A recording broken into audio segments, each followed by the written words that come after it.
Introduction: The economy is in tatters, your job is in trouble if you still have a job. And you know what? I've been saying it for years. It took a global financial meltdown for most to hear it.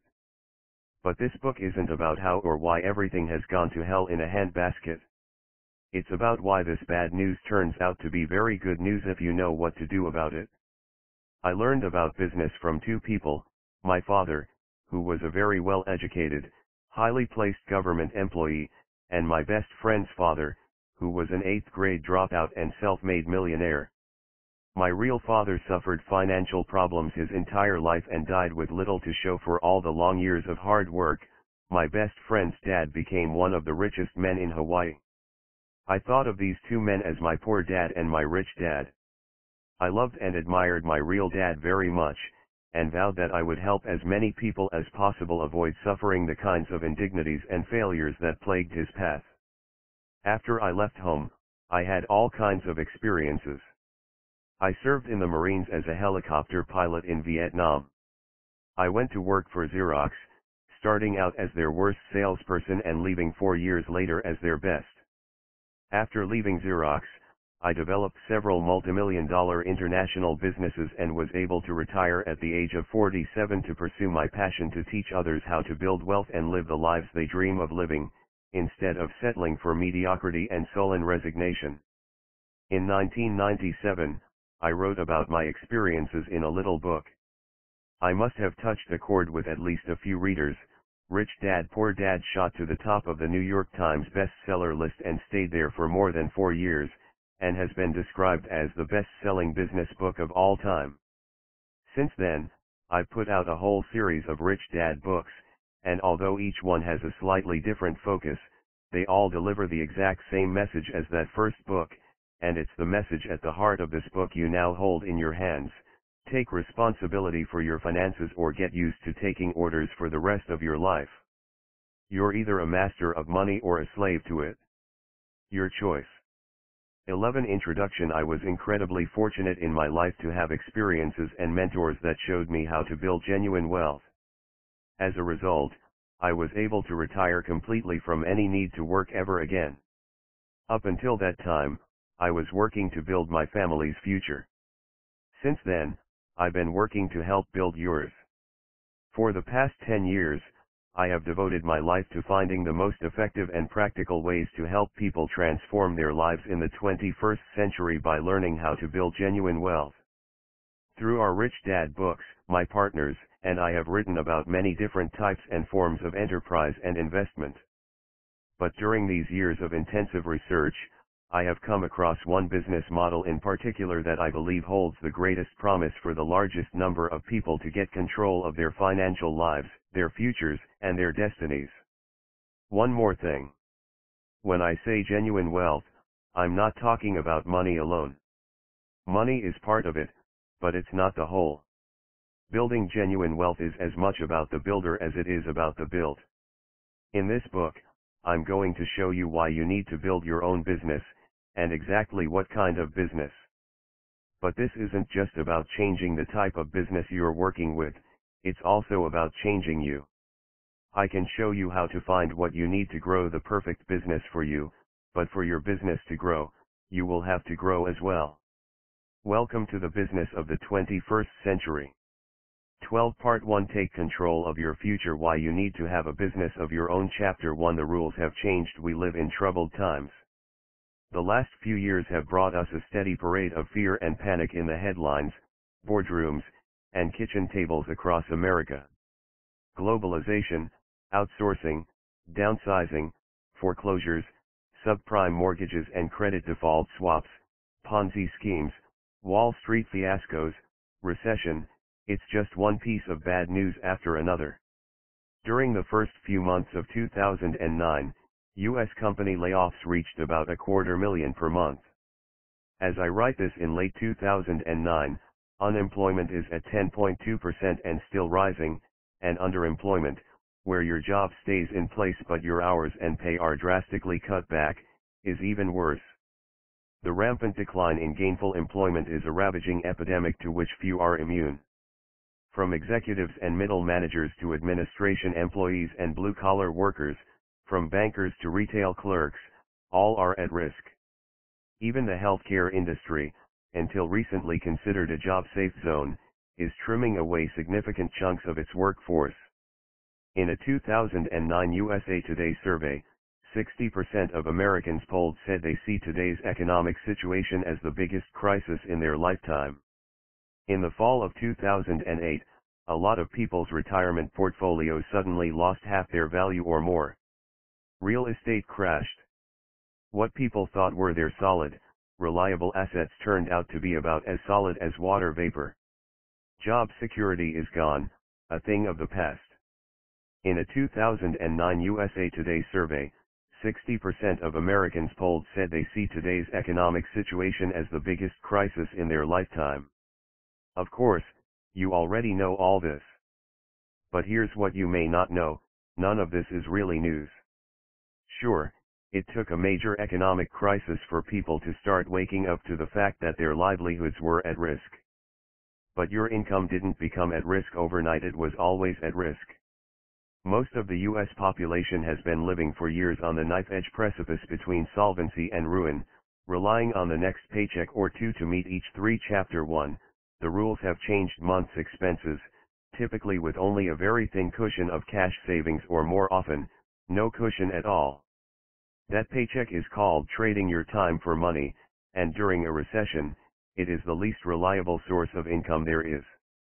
Why? Because when the number of employed people starts dropping, there is less disposable income in circulation to pay for your time. I told you so not to be an I told you so, but I told you so. I've been saying this for years, there is no longer such a thing as a safe and secure job. Corporate America is a 20th century dinosaur, trembling on the edge of extinction, and the only way for you to have a genuinely secure future is for you to take control of that future. Here's what I wrote in 2001, in a book titled The Business School for People Who Like Helping People. In my opinion, the United States and many Western nations have a financial disaster coming, caused by our educational system's failure to adequately provide a realistic financial education program for students. That same year, in an interview for Nightingale Conant, I said, if you think mutual funds are going to be there for you, if you want to bet your life on the ups and downs of the stock market, that's your retirement you're betting on.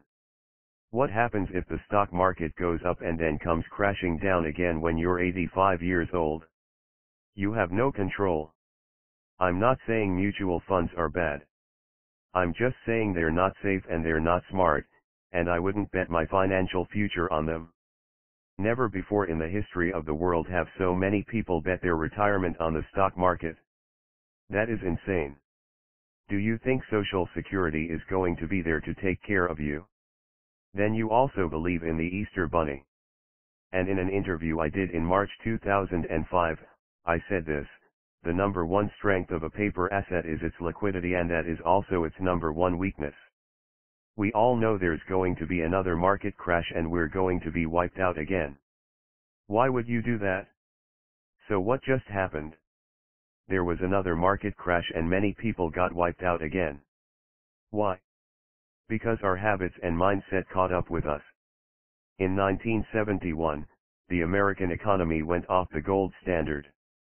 This happened without the approval of Congress, by the way, but the important thing is that it happened.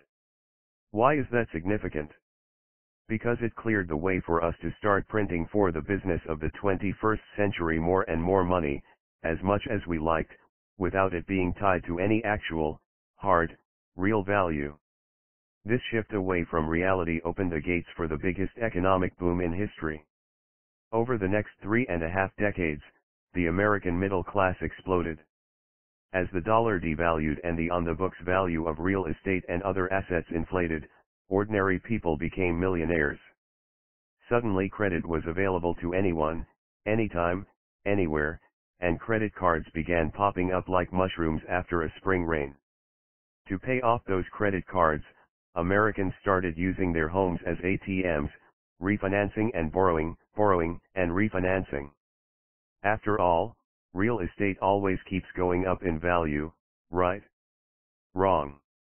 By 2007 we had pumped as much hot air into this financial balloon as it could take, and the fantasy came crashing down to earth again.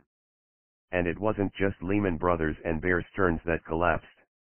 Millions lost their 401(k)s, their pensions, and their jobs. The number of people living officially below the poverty line is rising rapidly. The number of people who are working beyond the age of 65 is increasing.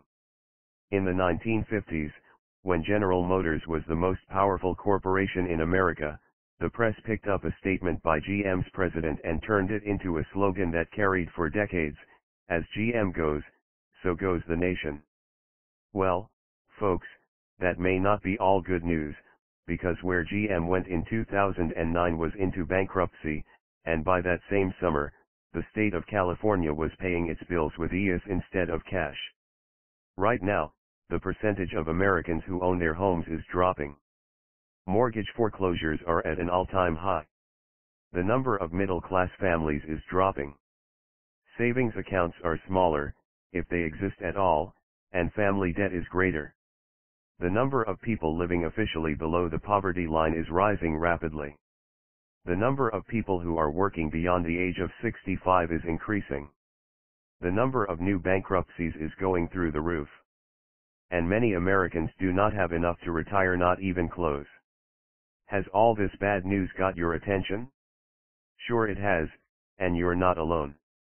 Americans everywhere have finally stopped rolling over and hitting the snooze button. Great. Now you're awake to what's going on, and it isn't pretty. So let's take a deeper look and see what it really means and what there is you can do about it. It's a new century. When I was a kid, my parents taught me the same formula for success that you probably learned: go to school, study hard, and get good grades so you can get a secure, high-paying job with benefits, and your job will take care of you. 5 Chapter 1, The rules have changed, but that's industrial age thinking, and we're not in the industrial age anymore. Your job is not going to take care of you.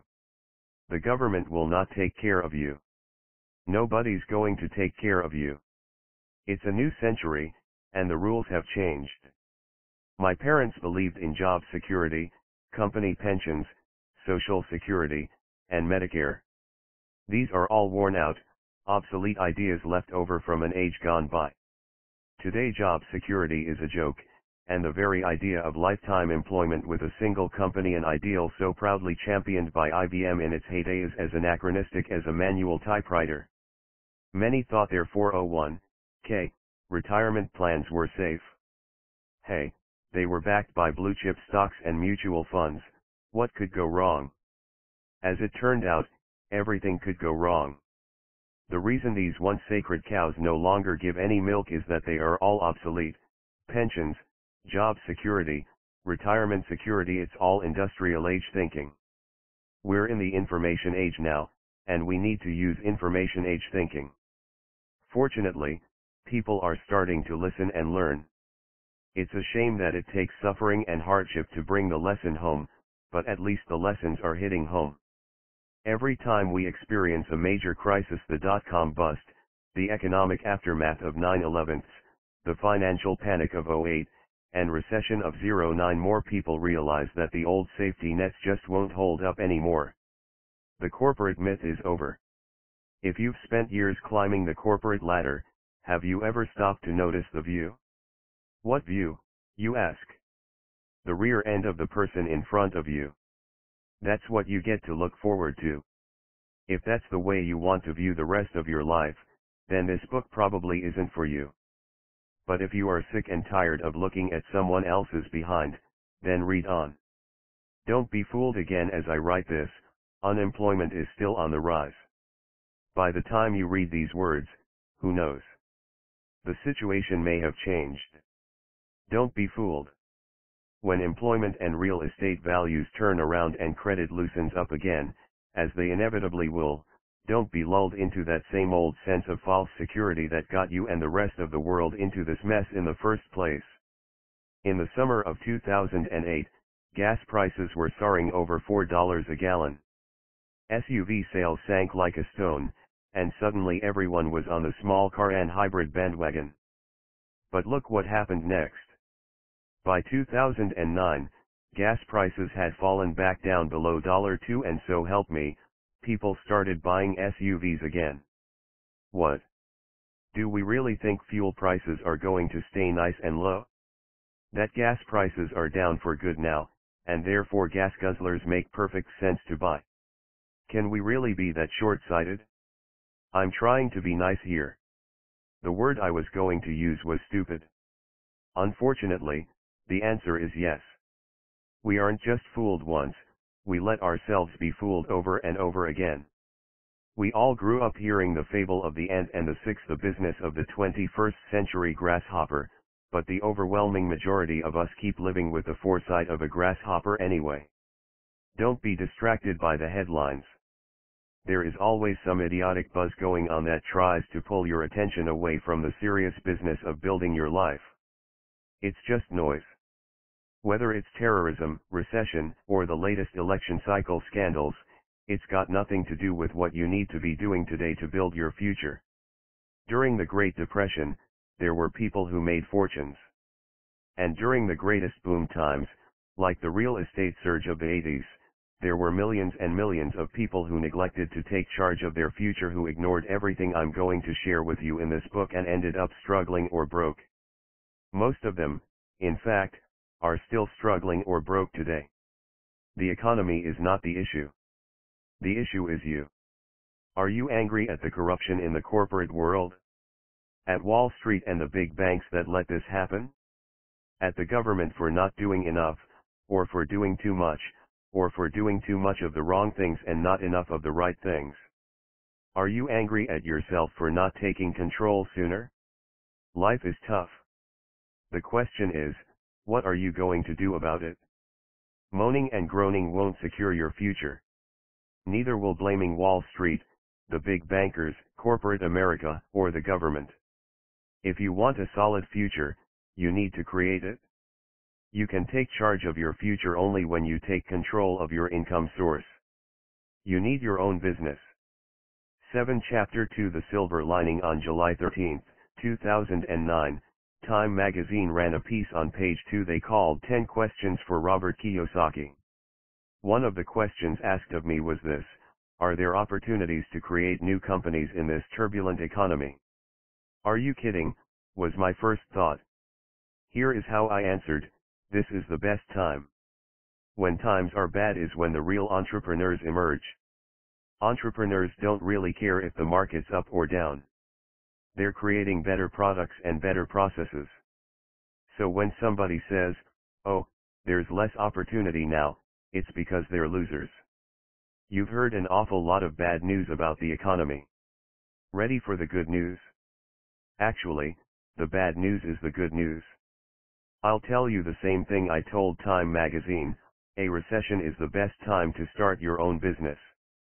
When the economy slows down, entrepreneurialism heats up like a stoked-up wood stove on a cold winter night. Q. What do the Microsoft and Disney empires have in common, besides the fact that they are both hugely successful billion-dollar businesses that have become household names? A. They were both launched during a recession. In fact, more than half the corporations that make up the Dow Jones Industrial Average got their starts during a recession. Why? Simple: in times of economic uncertainty, people get creative. They break out of their comfort zones and take initiative to help make ends meet. It's a matter of good, old-fashioned American entrepreneurialism at its best. When the going gets tough, the tough get going. For one thing, the market for new opportunity is ripe during tough economic times. 5 years ago, when housing values were soaring and credit was available, 9 Chapter 2, The Silver Lining everywhere, nobody was hungry. People's bellies were full, they felt safe, and few were looking for any alternative means of income. Employees weren't worried about the financial stability of their employers or whether a pink slip might be in their future. But now that layoffs are rampant and everyone is worried about what the future holds, millions of people are soberly re-evaluating their finances and realizing that if they want to have a secure future they can count on, they're going to have to come up with a plan B. People today are hungrier than ever to earn extra money, and because of that, they are more receptive and more inclined to open their minds to new avenues.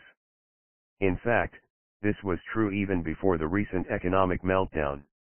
Ever since the 80s, and especially since the turn of the century, the drive to control our own economic futures has been building. Here's what the U.S. Chamber of Commerce said in a 2007 report titled Work, Entrepreneurship, and Opportunity in 21st Century America. Millions of Americans are embracing entrepreneurship by running their own small businesses. 72% of all adult Americans would rather work for themselves than for a job, and 67% think about quitting their jobs regularly or constantly. Now, I'm no economist, but I know someone who is. Paul Zane Pilzer. Paul is a whiz kid, was Citibank's youngest ever vice president, and left the banking world to make millions going into business for himself. He's had a few New York Times bestsellers, predicted the savings and loan crisis before it happened, and served as an economic advisor in 2 presidential administrations. He's someone worth listening to. Paul talks about a 180-degree shift in cultural values around the nature of career paths, with the conventional corporate employee career structure giving way to the entrepreneurial path. The traditional wisdom in the second half of the 20th century, says Paul, was to go to school, get a good education, and go to work for a large company. The idea of going into business for yourself was most often regarded as risky. Admirable, perhaps, but risky, and maybe a little crazy. Today it's completely the other way around. Paul's right. That U.S. Chamber of Commerce report I mentioned also refers to a Gallup poll finding that 61% of Americans say they would prefer to be their own boss. Another poll, this one by the Fresno research firm Decipher, found that 72% of all adult Americans would rather work for themselves than for a job, and 67% think about quitting their jobs regularly or constantly. 10. The business of the 21st century. And it's not just about making a living, it's also about the quality of how we're living. People are waking up to the fact that they want more control over their lives. They want to be more connected to their families, be in charge of their own time, work from their homes, determine their own destinies. In that Decipher study, 84% of respondents said they would be more passionate about their work if they owned their own business. The number one reason they gave for wanting to work for themselves? To be more passionate about my work life. What's happening is that the 20th century myth of job security, with its promise that the path to a long, happy, fulfilling life is to find a job working for someone else, is crumbling before our eyes. The employment mythology. Most of us are so brainwashed by our circumstances that we think of employment as normal. But far from being historically normal, the whole concept of being an employee is actually a fairly recent phenomenon. During the agrarian age, most people were entrepreneurs. Yes, they were farmers who worked the king's lands, but they were not the king's employees. They didn't receive a paycheck from the king. In fact, it was the other way around. The farmer paid the king a tax for the right to use his land. These farmers actually made their living as small business entrepreneurs. They were butchers, bakers, and candlestick makers who passed on their trade through the family lineage in what have come down to us as common last names: Smith, for the village blacksmith; Baker, for bakery owners; farmer, because their family's business was farming; tailor, derived from the tailor's profession; and cooper, the old term for the barrel maker's trade. It was not until the industrial age that a new demand began growing, the demand for employees. In response, the government took over the task of mass education, adopting the Prussian system, which is what most Western school systems in the world are still modeled after today. Have you ever wondered where the idea of retirement at age 65 came from? I'll tell you where: Otto von Bismarck, the president of Prussia, in 1889. Actually, Bismarck's plan kicked in at age 70, not 65, but it hardly matters. Promising their old folks a guaranteed pension after age 65 was not much of an economic risk for Bismarck's government. At the time, the life expectancy of the average Prussian was about 45. Today, so many are living well into their 80s and 90s that the same promise might well bankrupt the federal government within the next generation. When you research the philosophy behind Prussian education, you will find that the purpose was to produce soldiers and employees, people who would follow orders and do as they were told. The Prussian system is for mass-producing employees. In America in the 60s and 70s, companies like IBM made employment for life the gold standard of job security. But employment at IBM hit its peak in 1985, and the whole concept of the solid, reliable corporate career has been in decline ever since. 11 Chapter 2, The Silver Lining. As GM goes, so goes the nation. Here we are, half a century later, and things aren't going so well for GM. Does that mean America is doomed? No, but here's what is doomed: the myth of corporate security and the 40-year plan. Entrepreneurial fever. I'm not saying employment is a bad thing. I'm just saying it's only one way of generating income, and one that is extremely limited. What's happening right now is that people are waking up to this fact. These people, including you, are realizing that the only way they're going to have what they really want in life is by setting foot on the path of the entrepreneur. And by the way, I'm not the only one who sees this. You may or may not have heard of Muhammad Yunus, author of Banker to the Poor, but the Nobel Committee in Oslo, Norway, has heard of him.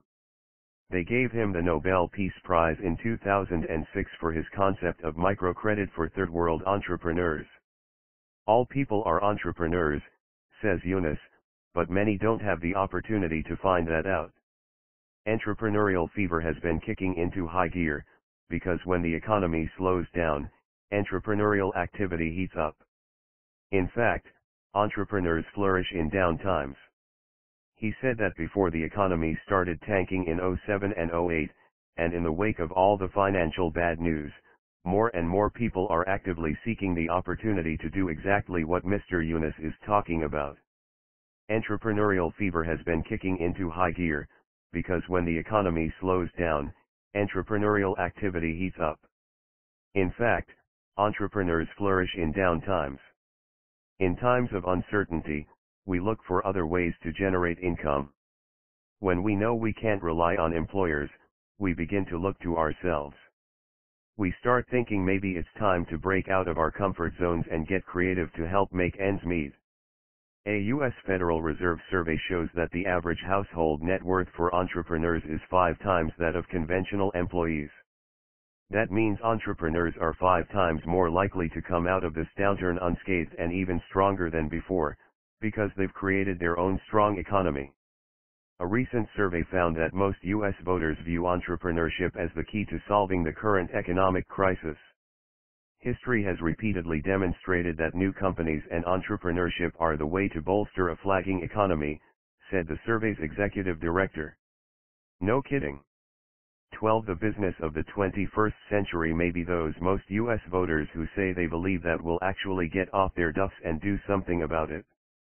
It's possible, though I'm not holding my breath. But right now, the flagging economy that I'm most interested in seeing bolstered by entrepreneurship is yours. These may be economic hard times for the majority, but for some entrepreneurs, the ones who are open-minded enough to understand what I'm going to explain in the next few chapters, these are times pregnant with economic potential. Not only is now the time to have your own business, but in fact, there has never been a better time than right now, today. As I said, when the going gets tough, the tough get going. And if that's true, which it is, then that leaves just 2 questions. First, are you willing to be tough? And if your answer is yes, then question number 2 is, get going doing what? I can't answer that first question for you, but I know exactly how to answer the second one. Answering that question is what this book is all about. 13 Chapter 3. Where do you live? So you've been working hard for years, climbing the ladder. Maybe you're still near the bottom of the ladder, or maybe you even got near the top. Where you are on the ladder doesn't really matter. What matters is the question that you may have forgotten to stop and ask before putting in all that time and effort climbing: where is this ladder planted? As Stephen R. Covey points out, it doesn't matter how fast or high you climb on the ladder if it's leaning against the wrong wall. The purpose of this chapter is for you to stop climbing for a minute and see where your ladder is planted. And, if you're not happy where it is, to find out where you might want to move it. How do you make the money you make? Most people assume that their financial standing is defined by how much they earn, how much they're worth, or some combination of both. And there's no doubt that this has some bearing. Forbes magazine defines rich as a person who earns in excess of $1 million per year, about $83,333 per month, or just under $20,000 a week, and poor as someone who earns less than $25,000 a year. But even more important than the quantity of money you make is the quality of money you make. In other words, not just how much you make, but how you make it, where it comes from. There are actually 4 distinct sources of cash flow. Each is quite different from the other, and each defines and determines a very different lifestyle, regardless of the amount of cash you earn. After publishing Rich Dad Poor Dad, I wrote a book to explain these 4 different income worlds. Many people have said that this book, Cash Flow Quadrant, is the most important writing I've done because it goes right to the heart of the crucial issues involved for people who are ready to make true changes in their lives. 15 Chapter 3, Where Do You Live? The cash flow quadrant represents the different methods by which a cash income is generated. For example, an employee earns money by holding a job and working for someone else or a company. The self-employed are people who earn money working for themselves, either as solo operators or through their own small business. A business owner owns a large business, typically defined as 500 employees or more, that generates money. Investors earn money from their various investments, in other words, money generating more money.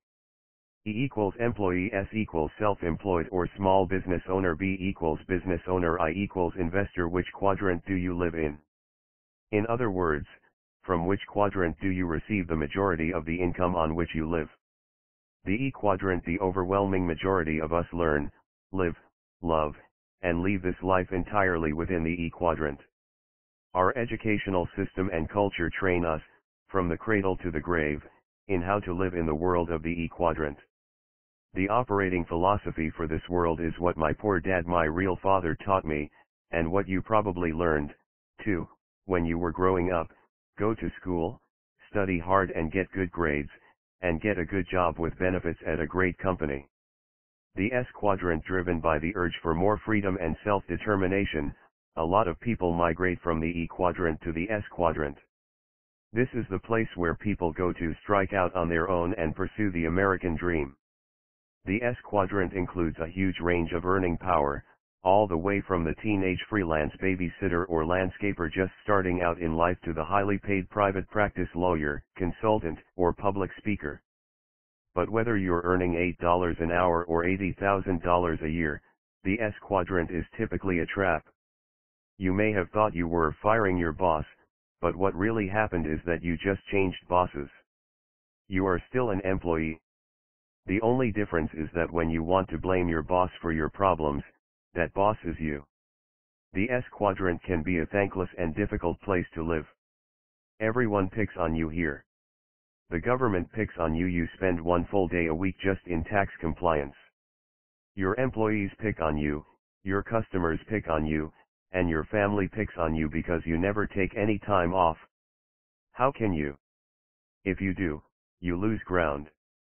You have no free time because if you take time off, the business doesn't earn money. In a very real way, the S stands for slavery. You don't really own your business owns you. 16. The business of the 21st century. The B quadrant. The B quadrant is where people go to create big businesses. The difference between an S business and a B business is that you work for your S business, but your B business works for you. I have many B businesses, including my manufacturing business, my real estate business, mining companies, and others. Those who live and work in the B quadrant make themselves recession-proof, because they control the source of their own income.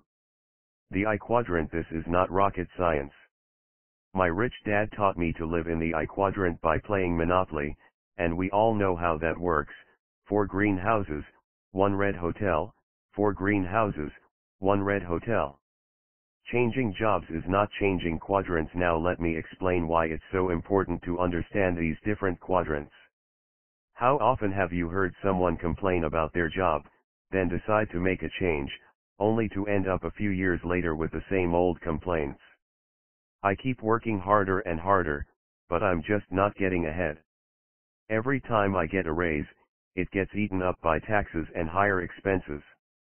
I'd rather be doing fill in the blank, but I can't afford to go back to school and learn a whole new profession at this stage of my life. This job stinks. My boss stinks. Life stinks. Etc. These and dozens of others like them are all statements that reveal a person who is trapped not in a certain job, but in an entire quadrant. The problem is, most of the time when people do get up the initiative to actually make a change in their lives, all they do is change jobs. What they need to do is change quadrants.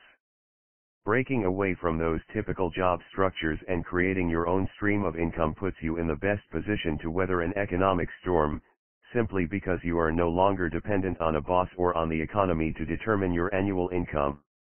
Now you determine it. 17 Chapter 3, Where do you live? The left-hand side, the E and S quadrants, is where most people live. That's where we are brought up and trained to live. Get good grades, so you can get a good job, we're told. But your grades don't matter in the B quadrant. Your banker doesn't ask to see your report card, he wants to see your financial statement. Breaking away from those typical job structures and creating your own stream of income puts you in the best position to weather an economic storm, simply because you are no longer dependent on a boss or on the economy to determine your annual income. Now you determine it. At least 80% of the population lives in the left-hand side of this picture. The E quadrant, especially, is where we are taught we will find safety and security. On the other hand, the right-hand side, the B and I quadrants, is where freedom resides. If you want to live on that side, then you can make it happen. But if you want the relative safety of the left-hand side, then maybe what I have to share here is not for you. That's a decision only you can make. Which quadrant do you live in? Which quadrant do you want to live in? 18 Chapter 4, Your core financial values. The 4 quadrants are not just 4 different business structures.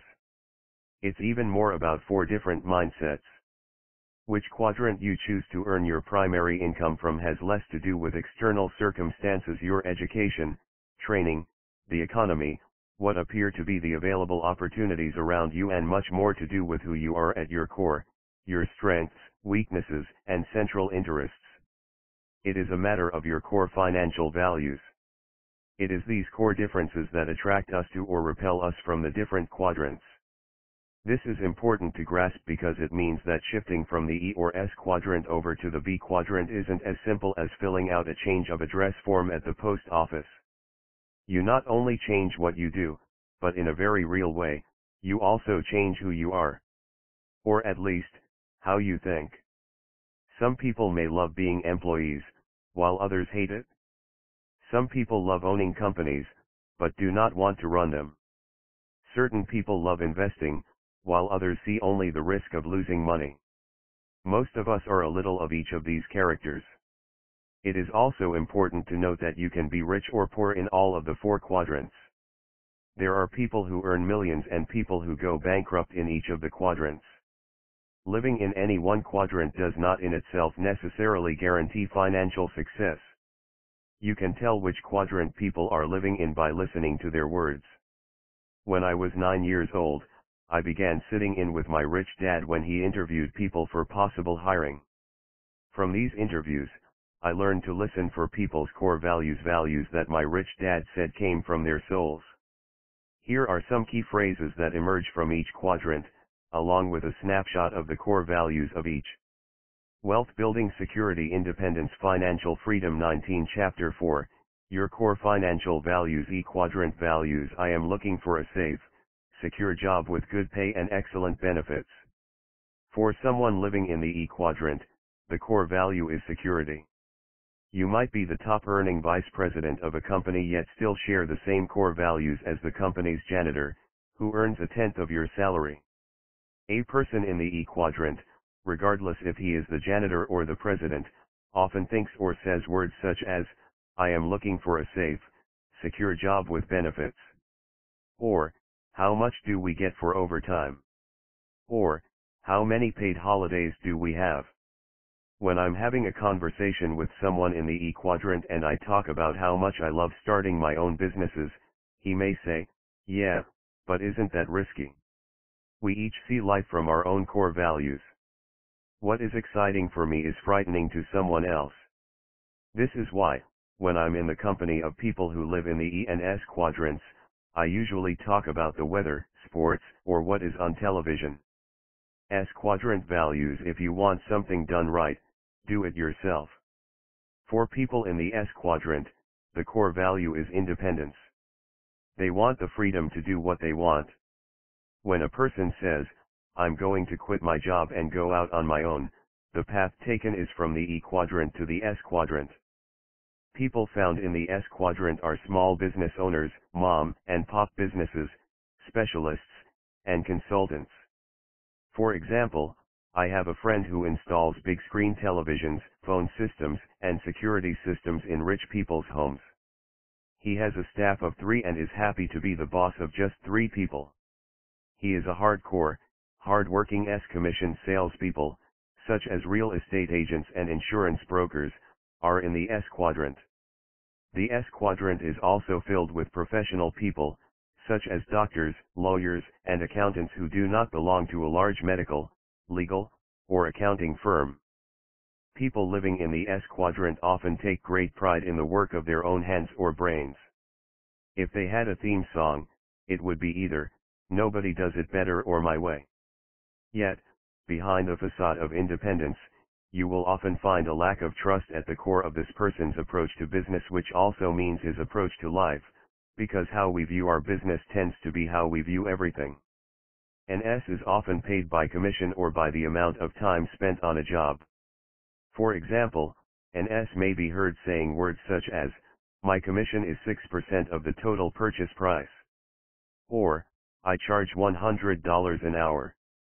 Or, my fee is cost plus 10%. Whenever I meet someone from the E or S quadrant who is having difficulty making the transition to the B quadrant, I usually see a person with great technical or management skills but little leadership ability. My rich dad used to say, if you're the leader of the team and you're also the smartest person on the team, your team is in trouble. People in the S quadrant often don't work too well with teams, they may even have a bit of an ego problem. 20. The business of the 21st century: to make the jump from S to B quadrant, what is needed is a quantum jump, not in technical skills, but in leadership skills. As I've said many times before, in the real world, the A students often go to work for the C students and the B students work for the government. If you've ever heard yourself saying, if you want something done right, do it yourself, or if you tend to think that way, it might be a good time to take a good long look at that philosophy. B quadrant values: I'm looking for the best people to join my team. For people in the B quadrant, the core value is wealth building. People who start from nothing and build great B quadrant businesses are often people with powerful life missions, who value a great team and efficient teamwork and want to serve and work with as many people as possible. While a person in the S quadrant wants to be the best in his or her field, a B quadrant person wants to build a team out of other people who are the best in their fields. Henry Ford surrounded himself with people smarter than he was. While an S quadrant business person is often the smartest or most talented person in the room, this is often not true for a B quadrant business person. When you own a B quadrant business, you will often deal with people who are much smarter, more experienced, and more capable than you are.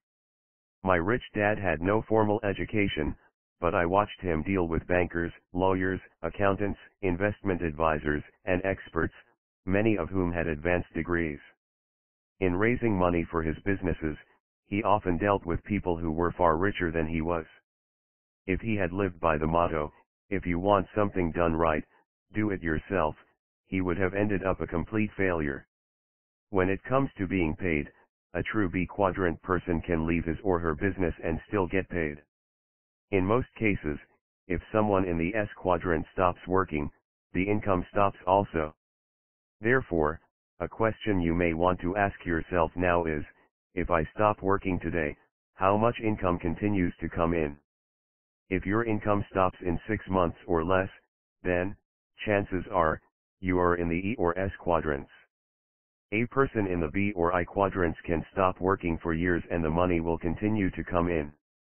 I quadrant values what's my return on investment. What people in the I quadrant value most is financial freedom. The investor loves the idea of his money working instead of him working. Investors invest in many things. They may invest in gold coins, real estate, businesses, or paper assets such as stocks, bonds, and mutual funds.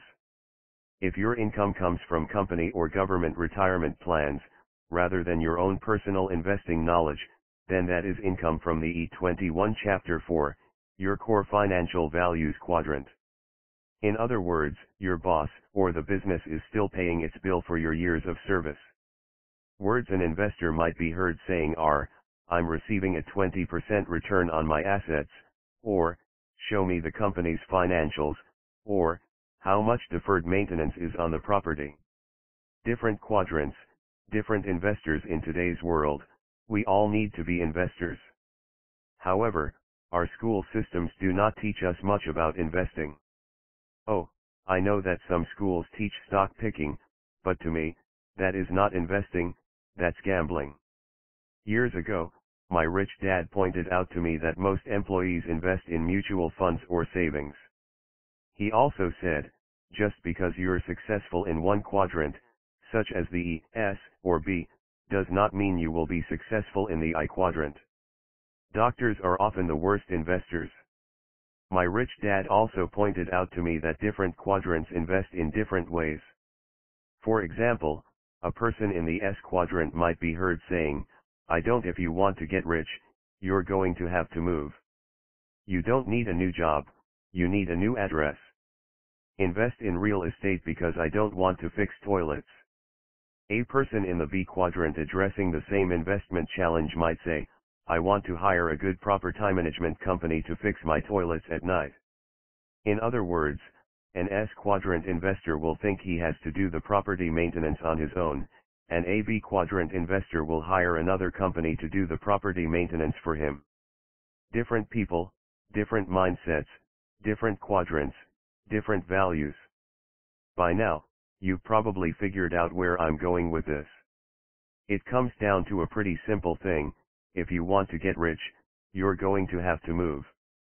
You don't need a new job, you need a new address. If you want control over your life and destiny, if you want real freedom, the freedom to call your shots, set your schedule, spend time with your family and with yourself, doing the things you love to do, if you want to live the life you were designed to live, no holds barred, a life of passion and excitement and fulfillment, in short, if you want to be rich and live rich, then it's time to pack up your stuff and move. It's time to leave the left side of the chart and move over to the B and I quadrants.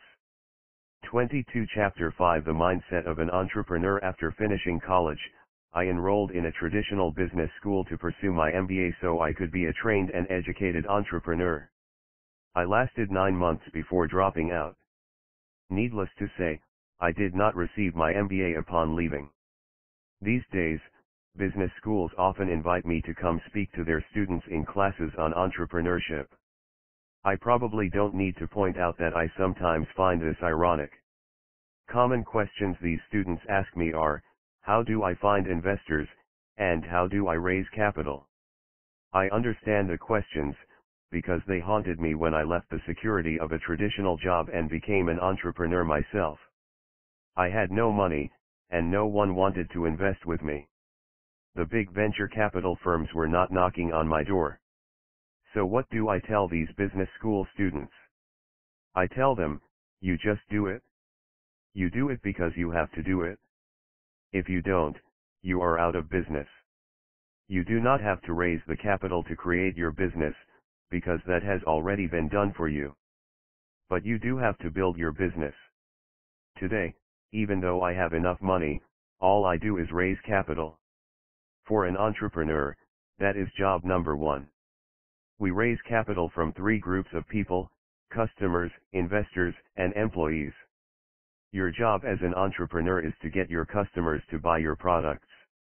If you can get customers to give you money by buying your products, your investors will give you lots of money. And if you have employees, your job is to get them to produce and make you at least 10 times more money than you pay them. If you can't get your employees to produce at least 10 times more than you pay them, you're out of business, and if you're out of business, you don't need to raise any more money. 23 Chapter 5, The Mindset of an Entrepreneur. This is not the answer most MBA students are looking for. Most are looking for the magic formula, the secret recipe, the quick business plan to riches.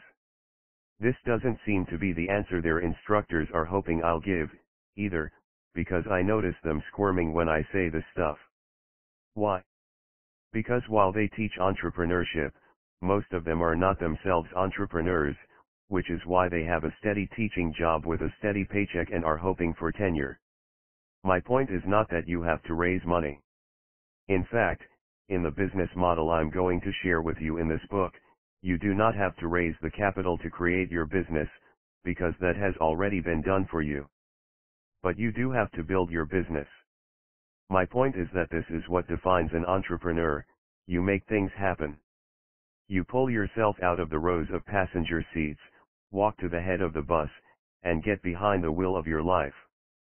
What does it take to be an entrepreneur? Entrepreneurs are the richest people on earth.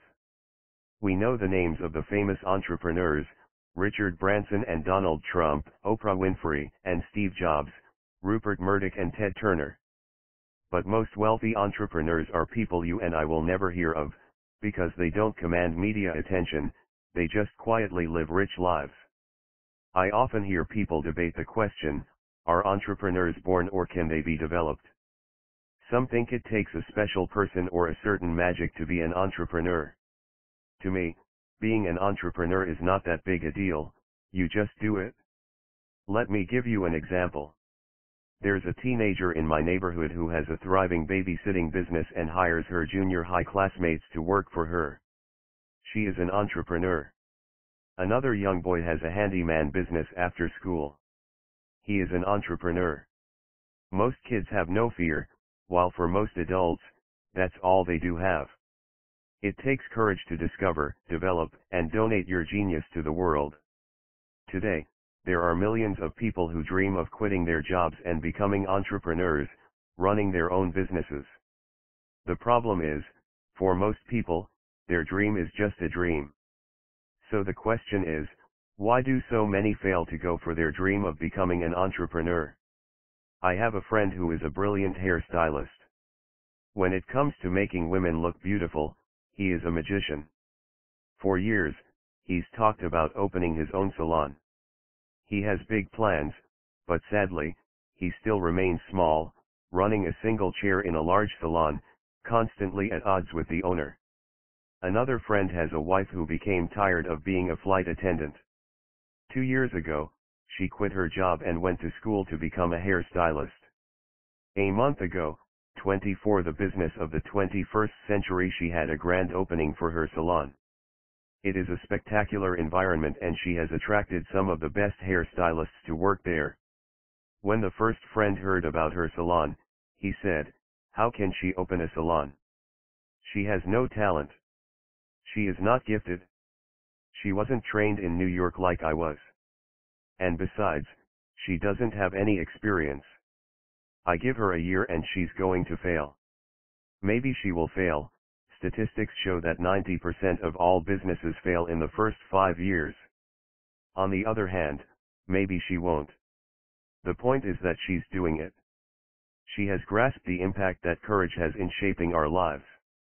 It takes courage to discover, develop, and donate your genius to the world. Of U.S. lottery winners who win in excess of $3 million each, 80% are bankrupt within 3 years. Why?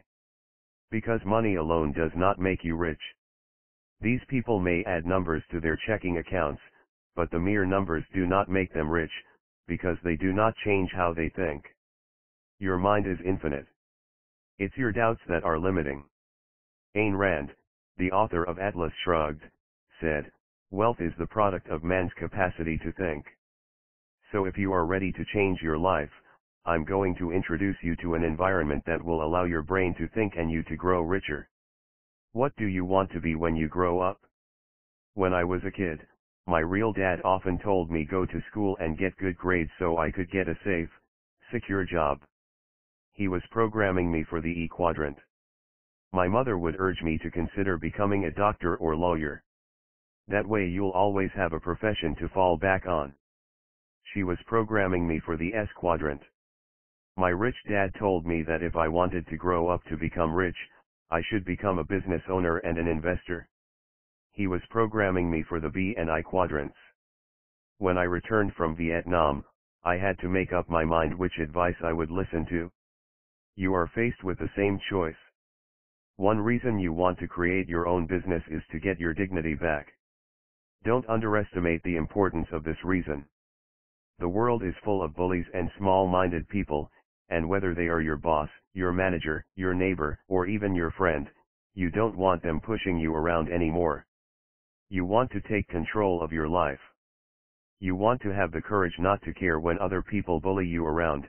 You want to have the freedom to think and act for yourself.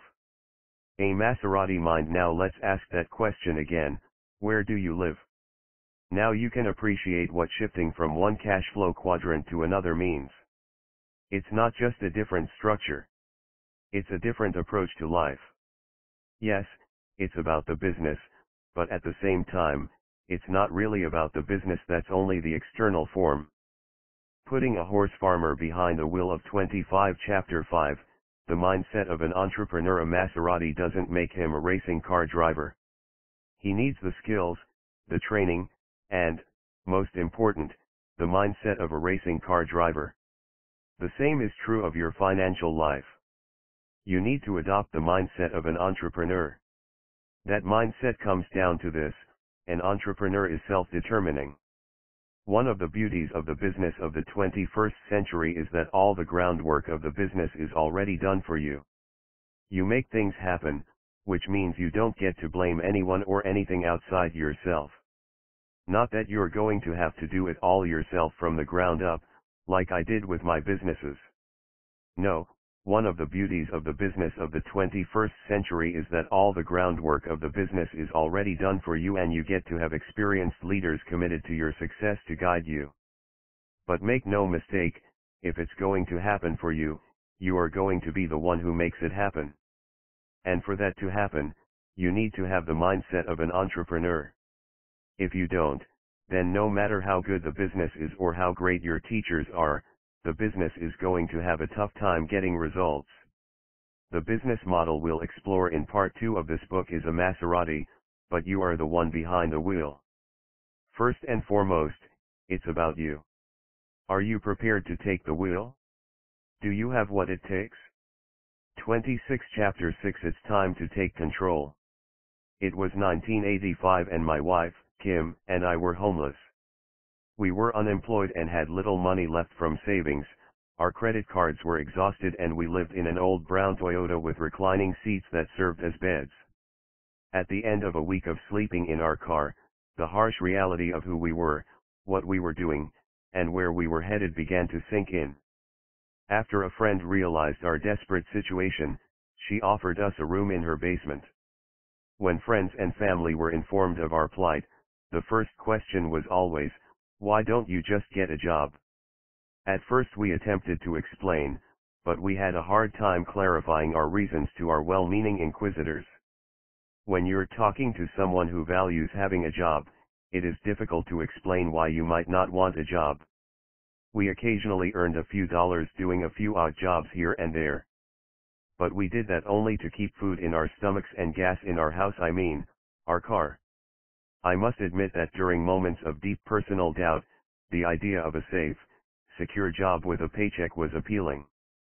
But because job security was not what we were looking for, we kept pushing on, living day to day on the brink of the financial abyss. We knew we could always find a safe, secure, high-paying job. Both of us were college graduates with good job skills and a solid work ethic. But we weren't going for job security. We were going for financial freedom. By 1989, we were millionaires. I often hear people say, "It takes money to make money." That's B.S- and I don't mean a Bachelor of Science degree. Our journey from homelessness to being millionaires in 4 years, and then on to genuine financial freedom in another 5 years, did not take money. We had no money when we started. In fact, we were in debt and nobody gave us anything along the way, either. It also does not take a good formal education. A college education is important for traditional professions, but not for people looking to build wealth. If it doesn't take money to make money, and it doesn't take a formal education to learn how to become financially free, then what does it take? It takes a dream, a 27 chapter 6, it's time to take control. Lot of determination, a willingness to learn quickly, and an understanding of which sector of the cash flow quadrant you're operating in. Hard work will not make you rich. There is this strange idea in our culture that says, if you work really hard, you'll be okay. What a pile of baloney. And what's so tragic about it is that most people have been brainwashed to believe it, and they do believe it, even though we're all surrounded by tons of evidence to the contrary. What evidence? Just look around you. Do you know anyone who has worked really hard his entire life, only to end up living a life that hovers just above or just below the indignity and heartbreak called subsistence level? Of course you do. We all do. The world is full of people who work hard and are most definitely not okay. And perhaps the worst part about it is that many of these unfortunates come to the conclusion that it was their fault, their personal failing. They did all the right things, right? But it still didn't work. Maybe they just didn't try hard enough, or didn't get the lucky breaks. Maybe they were just not cut out for success. Nonsense. The problem is that the hard work myth is just that, a myth. Now, don't get me wrong. I'm not saying that building wealth and financial freedom doesn't take hard work, it does, and lots of it. I hope you're not naive enough to believe the idiots who will tell you they can show a way to wealth that's easy, that's quick, or that's painless. Because if you are, I know a bridge you can buy real cheap and an entire system of subprime mortgages and credit default swaps that might be just right for you. No, it takes hard work, alright. The question is, hard work doing what? I can already hear you thinking, doing what?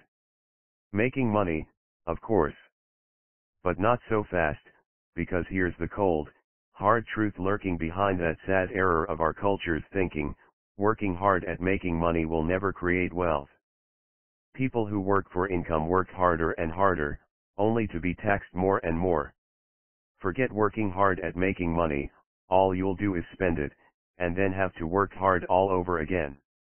You might be asking, okay, so what do I do?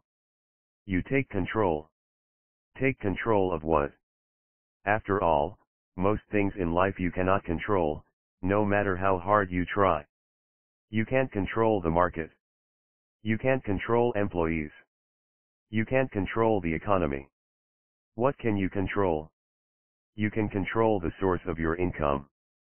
28. The business of the 21st century. The problem building a business is the way most of the very rich became rich. Bill Gates built Microsoft. Michael Dell created Dell computers in his dormitory room.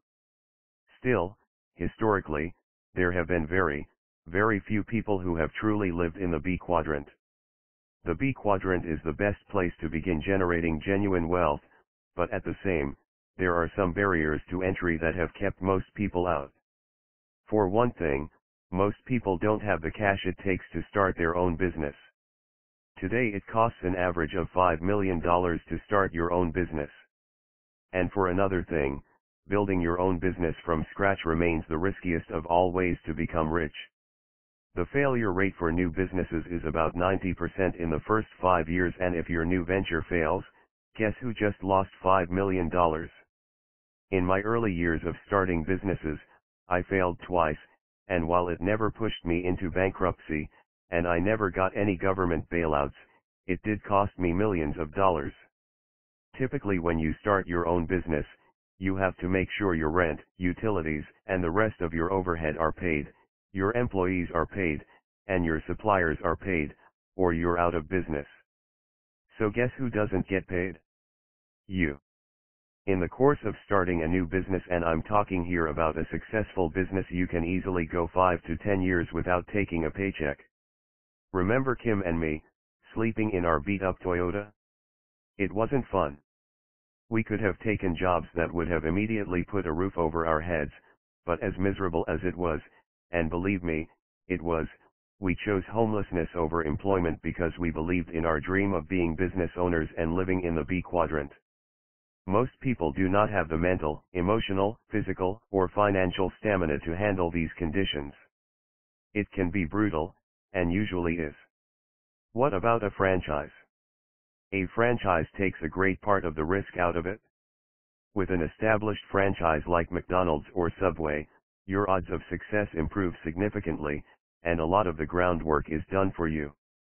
But you're still stuck with problem number 1, you have to come up with the cash.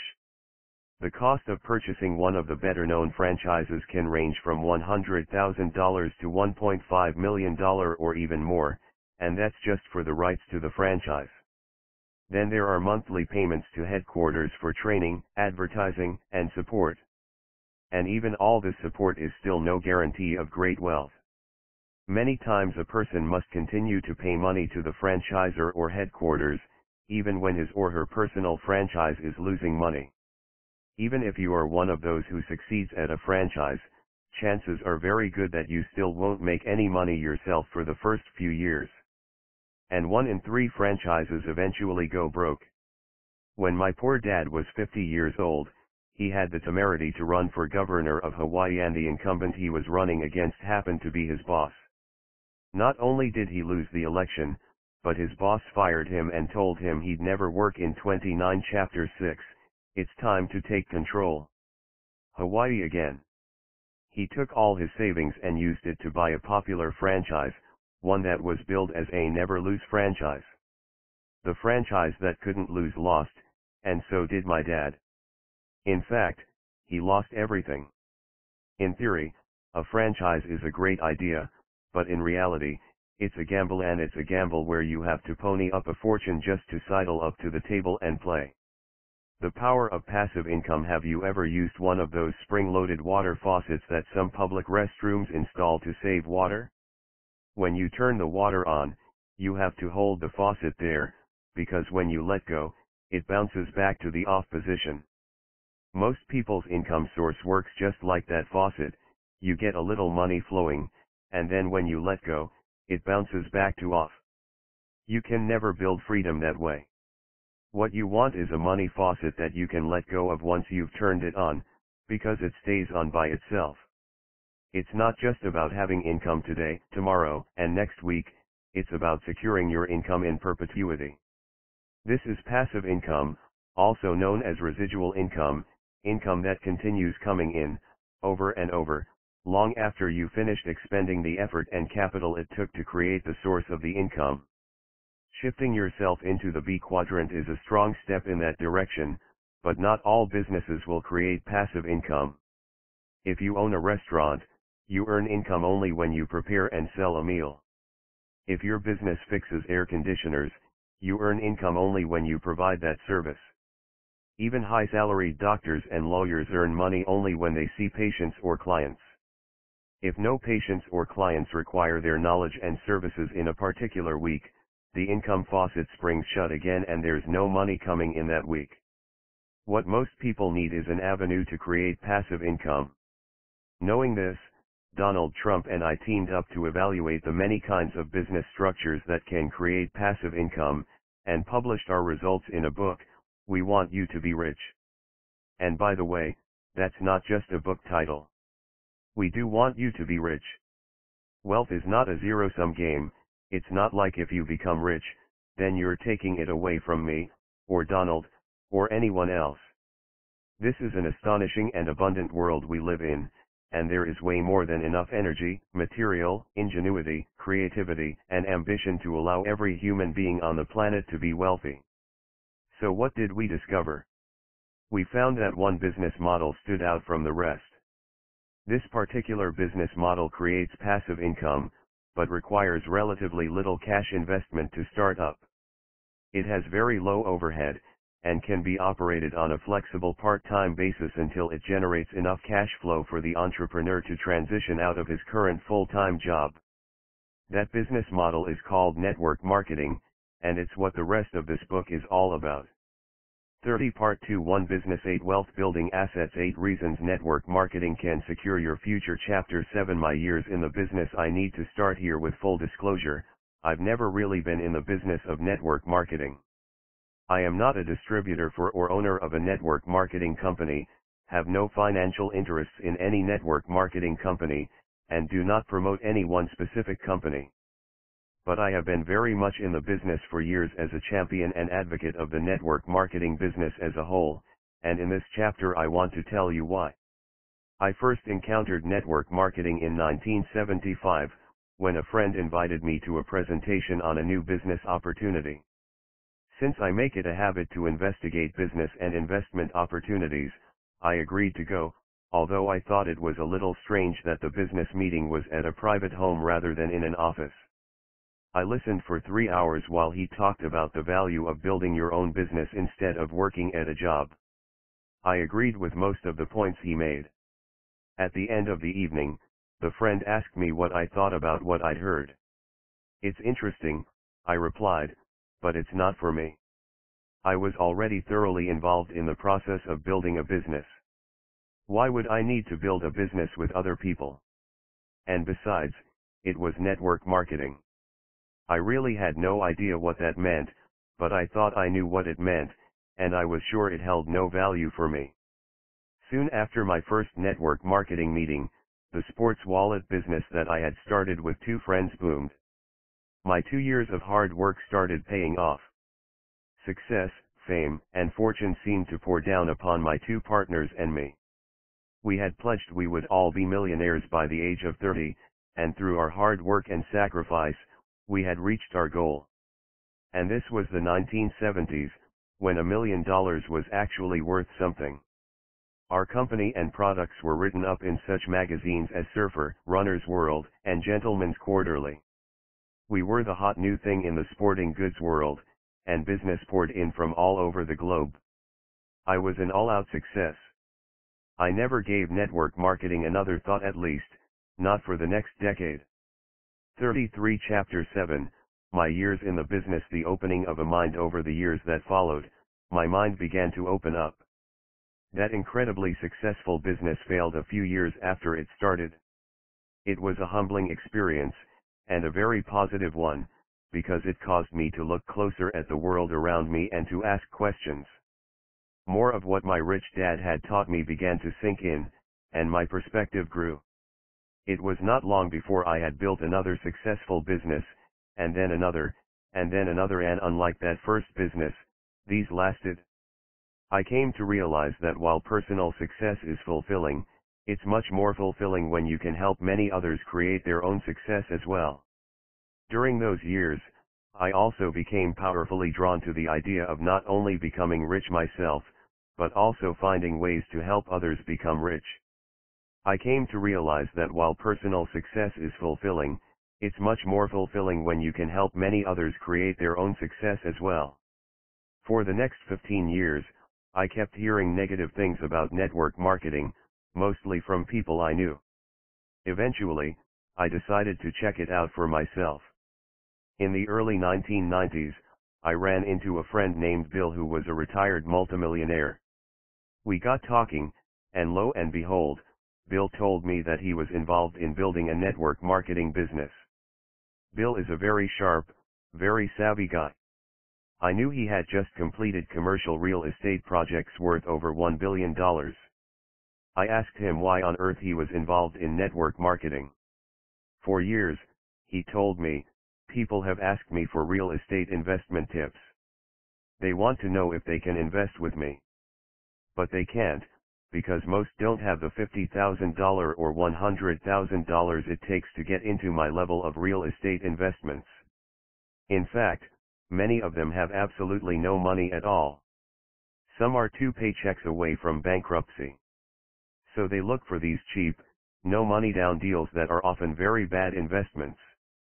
In network marketing, I can actually help people make the kind of money they need to do some serious investing. The more people I help do that, the more investors I have. Besides, he added, I really love working with people who are hungry to learn and grow.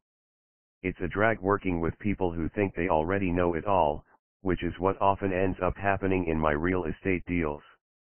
The people I work with in network marketing are genuinely excited about new ideas. After a few more minutes of conversation, I had to make a dash for the airport, but over the next few months, we continued our dialogue, and as we did, my respect for network marketing and what it represented grew. 30 For the business of the 21st century in 1994, I started researching the industry in earnest. I went to every presentation I heard about and listened closely to everything I heard.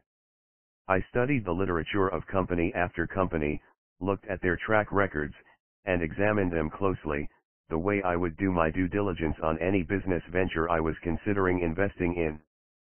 I even joined a few companies, if I liked what I saw, just so I could learn more about them and see what the experience was like from the inside. Eventually, I began meeting some of these companies' leaders, and I was stunned to find that they were some of the most intelligent, kind, ethical, moral, spiritual, and professional people I had met in all my years of business. Once I got over my own prejudices and met people I respected and related to, I saw that I had found the heart of the industry, and I was amazed at what I had found. When I had first stumbled upon the concept in that first opportunity meeting in 1975, my mind had been closed tight to the idea. Now, some 20 years later, my view had completely changed. People sometimes ask me, why do you recommend network marketing to people as a way they can build wealth, when you did not become rich that way yourself? Actually, it is because I did not gain my fortune through network marketing that I can be a bit more objective about the industry. I came to appreciate this business as an outsider, and only after I had already built my own wealth and established my own financial freedom. All the same, if I had to do it all over again today and start from scratch, rather than building an old-style business, I would start out by building a network marketing business. So what exactly is network marketing? I said that I've never actually been involved in network marketing as a participant, but I know someone who has, and I invited him to join me in these pages to share some of his insights. My friend John Fleming started out in life as an architect. He once worked for the legendary Mies van der Rohe, and that's one of the reasons I admire his approach to network marketing. He brings that same passion for practical design and functional construction to this business. He's a man, in other words, who appreciates the value of building structures that last. John brings to these pages his nearly 40 years of experience in network marketing. He has owned and operated his own company and has held many different executive positions in others, including a 15-year tenure at one of the industry's largest and most well-respected companies as a regional vice president and then vice president of sales strategy, training, and development. He has also been actively involved in the industry's various trade groups. In 1997, the Direct Selling Education Foundation awarded John with its highest honor, their Circle of Honor Award. Today, John serves as publisher and editor-in-chief of Direct Selling News, a respected trade publication serving direct selling and network marketing executives. 35 Chapter 7, My Years in the Business. Robert, John, for those readers who may not already know, what exactly is network marketing, and what makes it tick? John, network marketing has been around in various forms since the middle of the last century. The basic idea is as simple as it is brilliant. Instead of spending tons of money on all sorts of professional agencies and marketing channels to promote products or services, why not pay the people who love them most to just tell others about them? That's exactly what a network marketing company does. They pay a portion of every sales dollar received back out to their field of independent representatives, who typically are also the product's most committed and enthusiastic consumers. Robert, let me play devil's advocate for a moment. How can that really work? I mean, can a bunch of ordinary people who are not skilled marketers really compete and generate any serious level of sales?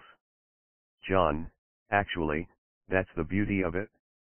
As every marketing professional, Hollywood producer, and corporate giant knows, the single most powerful form of promotion in the world is personal word of mouth. That's why television commercials spend millions to hire actors to talk just like your mom, your spouse, your best friend, or your kids. They are imitating personal word of mouth. In network marketing, we use the real thing. The real power of the model what you talk about, Robert, as leverage is that as a representative, you aren't paid commissions only on products used by the people you refer to the company, but often on products bought by the people they refer, directly and indirectly, that can really add up. So, does it work? You know the answer to that one. Direct selling/network marketing today does well over $110 billion in annual sales globally, which makes it an economic bloc roughly the size of New Zealand, Pakistan, or the Philippines. I often describe this business model with both the terms direct selling and network marketing because today, most direct selling companies employ a network marketing focus. However, for the purposes of this book, I will just use network marketing in my references. One reason that the total sales from network marketing keeps growing is that it's a true win-win. The company gets an amazing level of market penetration and customer awareness that would be very tough and very expensive to get with traditional marketing. And the independent rep has the opportunity to create some very serious cash flow. How? By harnessing the power of word-of-mouth person-to-person relationships to build a substantial network that represents the company's line of products and/or services. Robert, you talk about a B quadrant business being one that has at least 500 employees. In network marketing, you don't hire employees, you sponsor 36 the business of the 21st century individuals who are all independent representatives. But the same financial dynamic applies. By the time your network of independent representatives grows to be 300, 400, or 500 strong, you've got a serious organization that delivers significant residual income. What others say about network marketing, as John says, the model is powerful because it works, and we're not the only ones who say so, either. Tom Peters, the legendary management expert and author of the classic bestseller In Search of Excellence, describes network marketing as the first truly revolutionary shift in marketing since the advent of modern marketing at Procter & Gamble and Harvard Business School over 50 years ago. The emerging success of network marketing has been written about in such journals as Forbes, Fortune, Newsweek, Time, U.S. News and World Report, USA Today, The New York Times, and The Wall Street Journal. 15 years ago, you couldn't have gotten a single one of these journals to give this business the time of day. Now, look at what a recent issue of Fortune said about network marketing. Today, network marketing is recognized by many experts and accomplished businesspeople as one of the fastest growing business models in the world. An investor's dream, the best kept secret of the business world, an industry with steady annual growth, healthy cash flows, high return on invested capital, and long-term prospects for global expansion. Warren Buffett and Richard Branson couldn't be more different. Buffett drives a pickup and lives in Omaha. Branson flies his own airline and lives on his own island in the British Virgin Islands. But they have three things in common. They are both billionaires. They are both extremely practical men. And they have both owned network marketing companies. Does that tell you something? Citigroup, Jockey, L'Oreal, Mars, Remington, and Unilever, guess what they all have in common? They've all put a toe in the network marketing water in some cases, right up to their hips. Today, network marketing is recognized by many experts and accomplished businesspeople as one of the fastest growing business models in the world. 37 Chapter 8 It's not about income, it's about assets that generate income. It's no wonder so many people don't understand the value of network marketing. Many of those who are actually involved with it themselves don't fully grasp the value of what they hold in their hands. When people go to hear network marketing presentations, often their main question is, if I join this business, how much income can I earn here? And no surprise, when you listen to people promote their network marketing business, often that's exactly what you will hear them talk about, how much you can earn on a per month basis. The reason people want to know how much they can earn per month is that they are thinking in terms of living in the E quadrant or S quadrant. They are thinking about supplementing or replacing their current E quadrant or S quadrant income. But that's not where the real value of network marketing lies. The problem with earning income is that it's an incredibly limited, linear process. Work an hour, earn $1, work 2 hours, earn $2. It depends on you, which means you can never stop. As I said before, it's a trap. Most people instinctively sense that, but they assume that the way out of the trap is to earn more income. But earning more income doesn't change the basic fact of being tied to your income. In fact, often earning more income only serves to draw the noose tighter. The B and I quadrants are not about earning more income, they're about owning assets that generate income. The truth about your house: the things that most people think of as assets are not assets at all, in fact, they're liabilities. What defines whether something is an asset or a liability is cash flow, not some abstraction of value. In other words, is it generating money that goes into 39 Chapter 8, it's not about income, it's about assets that generate income. Your pocket, or is it taking money out of your pocket? Everything will either make you money or cost you money. If it doesn't make you money, it's not an asset, it's a liability. For years now, people have been using their houses as ATMs, borrowing against them to scarf up cash they could use to pay off their credit cards, take vacations, buy that SUV, whatever. Maybe you've done this yourself. If you have, the reason you did is that you bought the conventional line that your house was an asset, and not what it really is, a credit card with shingles and a driveway. Let me explain what an asset is. Most people are so confused about this that they have it backward. They run to the dictionary and find that an asset is something that's worth something. Well, maybe. The problem is that tricky word, worth. Let me ask you a question: what is your house worth? Before you answer, let me ask you the same question a different way: how much income does your house bring you, month in and month out? Chances are good your answer is, well, none. In fact, I spend a good chunk of change on it every month, in upkeep, repair, and so forth. Exactly. That's because your house is not an asset, it's a liability. But wait a minute, you say, my house is worth a couple $100,000. Oh, really? When? When you sell it, at some theoretical point in the future. But then where would you live? Would you take the proceeds of your sale and buy another house to live in? Of course. So where's the worth, the actual discretionary income that you can hold in your hands and use to buy or invest in anything you like?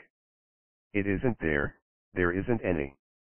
Your house is not an asset, it's a hole in the ground into which you pour money. How to know your asset from a hole in the ground? Forget the dictionary definition for a moment. Let's talk about the real world. An asset is something that works for you, so you don't have to work for the rest of your life. My poor dad always said, work for a job. My rich dad said, build assets. The powerful thing about living in the B quadrant is that when you build a business, you are building an asset. In our rich dad business, we have offices throughout the world. Whether I'm working or sleeping or playing golf, the checks come in. That's passive income, residual income. While I won't work hard for a job, I'll work really hard to build an asset, simply because I think like a rich person, not like a working class person. Because owning a business is owning an asset. When you build a network marketing business, you're not only learning critical life skills, you're also building a genuine asset for yourself. In a job, you earn income. In network marketing, 40 the business of the 21st century, instead of earning income, you build an asset, your business, and the asset generates income. I only invest in things that make me money. If it makes me money, it's an asset. If it takes money from me, it's a liability. I have 2 Porsches. They're liabilities. I own them free and clear, but they're not putting money in my pocket, they're taking money out of my pocket. It's not rocket science. For people who understand this, the number 1 asset is usually a business, and the number 2 asset is typically real estate. And even with real estate, you have to understand the difference between cash flow and capital gain. Most people don't understand this distinction. When they invest for capital gain. They'll say, my house went up in value. My car went up in value. That's capital gain, not cash flow. The purpose of owning real estate is to keep it as an asset, not to sell it for a profit. If you buy a piece of real estate for $100,000 and then sell it for $200,000, that's not an asset, you just generated a $100,000 capital gain. You had to shoot the asset to get that money. You've killed the asset. It's like selling your cow for money. I'd rather own the cow and sell the milk. This is the biggest problem with having a job. A job is not an asset. You can't sell it on eBay, you can't rent it out, you can't take dividends from it. Why spend decades, the best years of your life, working away to build something that is not an asset? Or, to put it more accurately, to build someone else's asset, but not your own? Because make no mistake about it, when you work at a job, you are building an asset, it's just not your asset. We've had this idea drilled into us that there is some sort of inherent value in having a good job, but there is absolutely no value in it, zero. And to add insult to injury, the income from your job is then taxed at a higher rate than any other form of income. Talk about the deck being stacked against you. Yet that is the price some people are willing to pay for the safety and security of the E-quadrant. Network marketing is not about selling products or earning income. The biggest popular misconception about network marketing is that it's a selling business. But selling is just earning more income. The problem is, if you stop the activity, the income stops. A salesperson has a job. If you work behind the counter at a department store, you're in the E-quadrant. If you're in business for yourself, selling insurance or homes or jewelry, you're in the S-quadrant. But either way, you have a job, and your job is to sell. That's not going to build your wealth or your freedom. What you want is not another job, you want another address, one over in the B quadrant. John, Robert, that's exactly right. People often assume that being successful in this business means being great at sales.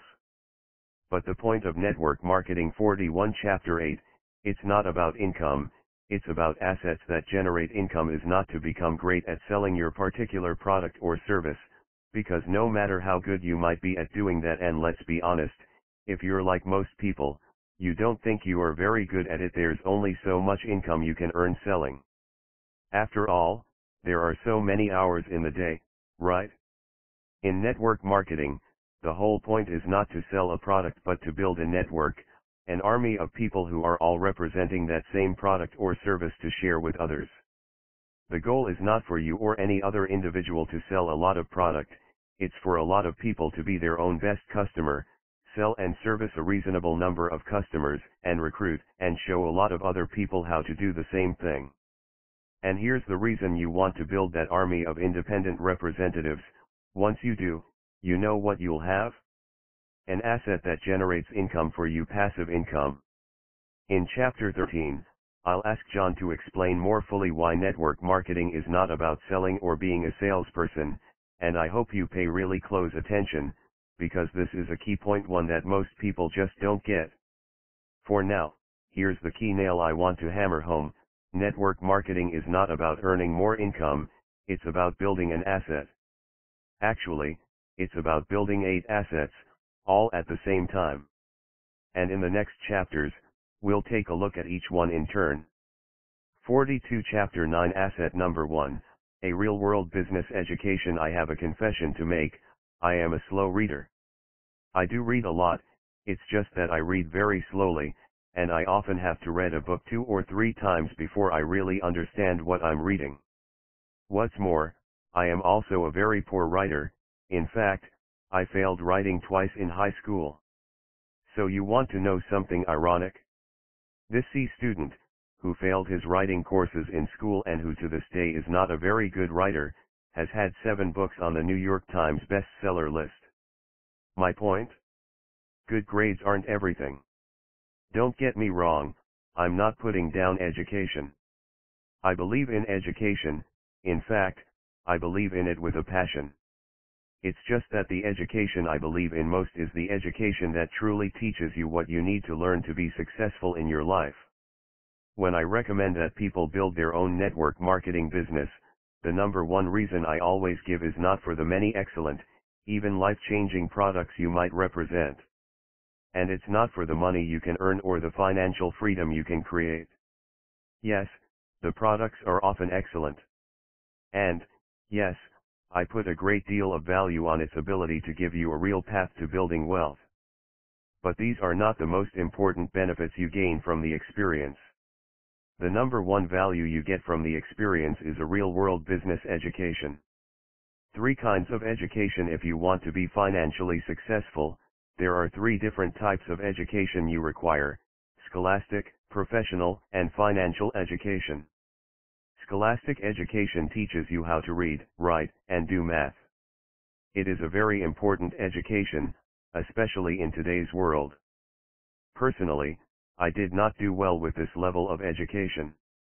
As I've said, I was a C student most of my life, simply because I was not that interested in what I was being taught. 43 Chapter 9, Asset Number 1, a real-world business education. Professional education teaches you how to work for money. In other words, it prepares you for life in the E and S quadrants. During my youth, the smart kids went on to become doctors, lawyers, and accountants.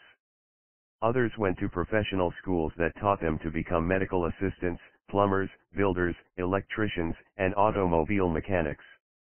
I didn't excel here, either. Since I had not done well at scholastic education, I was not encouraged to become a doctor, lawyer, or accountant. Instead, I became a ship's officer and then a helicopter pilot, flying for the Marine Corps in Vietnam. By the time I was 23 years old, I had 2 professions, one as a ship's officer and the other as a pilot, but I never really used either of them to make money. Financial education is where you learn to have money work for you rather than to have you work for money. You might think you'd get a financial education in business school, but by and large, that's not what happens. What business schools generally do is take the smartest kids and train them to be business executives for the rich. In other words, they train their students for life in the upper echelon of the E quadrant, but it's still the E quadrant. After I returned from Vietnam, I considered going back to school to get my MBA, but my rich dad talked me out of it. He said, if you get an MBA from a traditional school, you are being trained to be an employee of the rich. If you want to be rich yourself, you don't need more scholastic education, you need a real-world financial education. The important skills being an entrepreneur and building a B quadrant business is not easy. In fact, I believe building a B quadrant business is one of the toughest challenges a person can take on. The reason there are so many more people in the E and S quadrants is that those quadrants are less demanding than the B quadrant. If it were easy, everyone would be doing it. If you are going to be successful in business, there are technical skills you need to learn that you probably did not learn in school. For example, the ability to get organized and set your own agenda. This is bigger than it might sound. People who enter the arena of network marketing sometimes experience a type of culture shock, because they are used to being told what to do. You may work very, very hard in the E quadrant, yet have absolutely no experience at setting goals, organizing a plan of action, setting your agenda, managing your time, and executing a clear sequence of productive actions. It's shocking how many people do not have these basic skills. Shocking, but not surprising. After all, in the E quadrant, you really don't need them. But if you're entering the B quadrant, they are not an option. They are every bit as important as skills like knowing how to balance a checkbook, write a financial plan, and read an annual report. 44. The business of the 21st century. Tax advantages and the lesson they teach. People who are brand new to network marketing are often quite surprised to learn about the significant tax advantages that come from having your own home-based business. Most people have at least a vague idea that the rich enjoy all sorts of tax advantages that they themselves do not, but since they have lived their entire lives within the E quadrant, they typically have no concept of what those advantages are or how they actually work. Therefore, people are often shocked to realize that they, too, can enjoy those very same tax advantages and put significant amounts of money in their pockets from the very first day of their new businesses. With recent changes in tax policies and more insurance programs tailored for small businesses and the self-employed, it's easier than ever before to create your own benefits package that rivals and even surpasses anything the standard big corporation could offer. By starting a network marketing business in your spare time and keeping your regular job, you begin to gain the tax advantages of the rich. A person with a part-time business can take more tax deductions than employees can. Home office, auto, gas, mileage, home computer, internet and telecom, travel, dining, hotel, personal product use. The above are just some examples of things you already spend money on that may become legitimate tax deductions once you begin your own home-based network marketing business. Note, this list is given here for illustration purposes only. For tax advice on your own situation, you should consult your tax professional. For example, you may be able to deduct car expenses, gasoline, some meals, and entertainment. Obviously, you need to check with a CPA for exact rulings on your situation. And when you do, you'll find that the cost of that visit to your CPA is tax deductible, too. In other words, the government will actually give you a tax break for the cost of getting professional advice on how to pay the government less in taxes. One of the beauties of network marketing is that it pulls away the veil of mystery and starts to show you life in the B quadrant. My point in going into all this is not only to let you know about this significant economic leverage that comes on day one of your new business from tax savings. 45. Chapter 9, Asset Number 1, A Real-World Business Education. More than that, I wanted to drive home this point: most people have no clue what it's like to be in the B quadrant.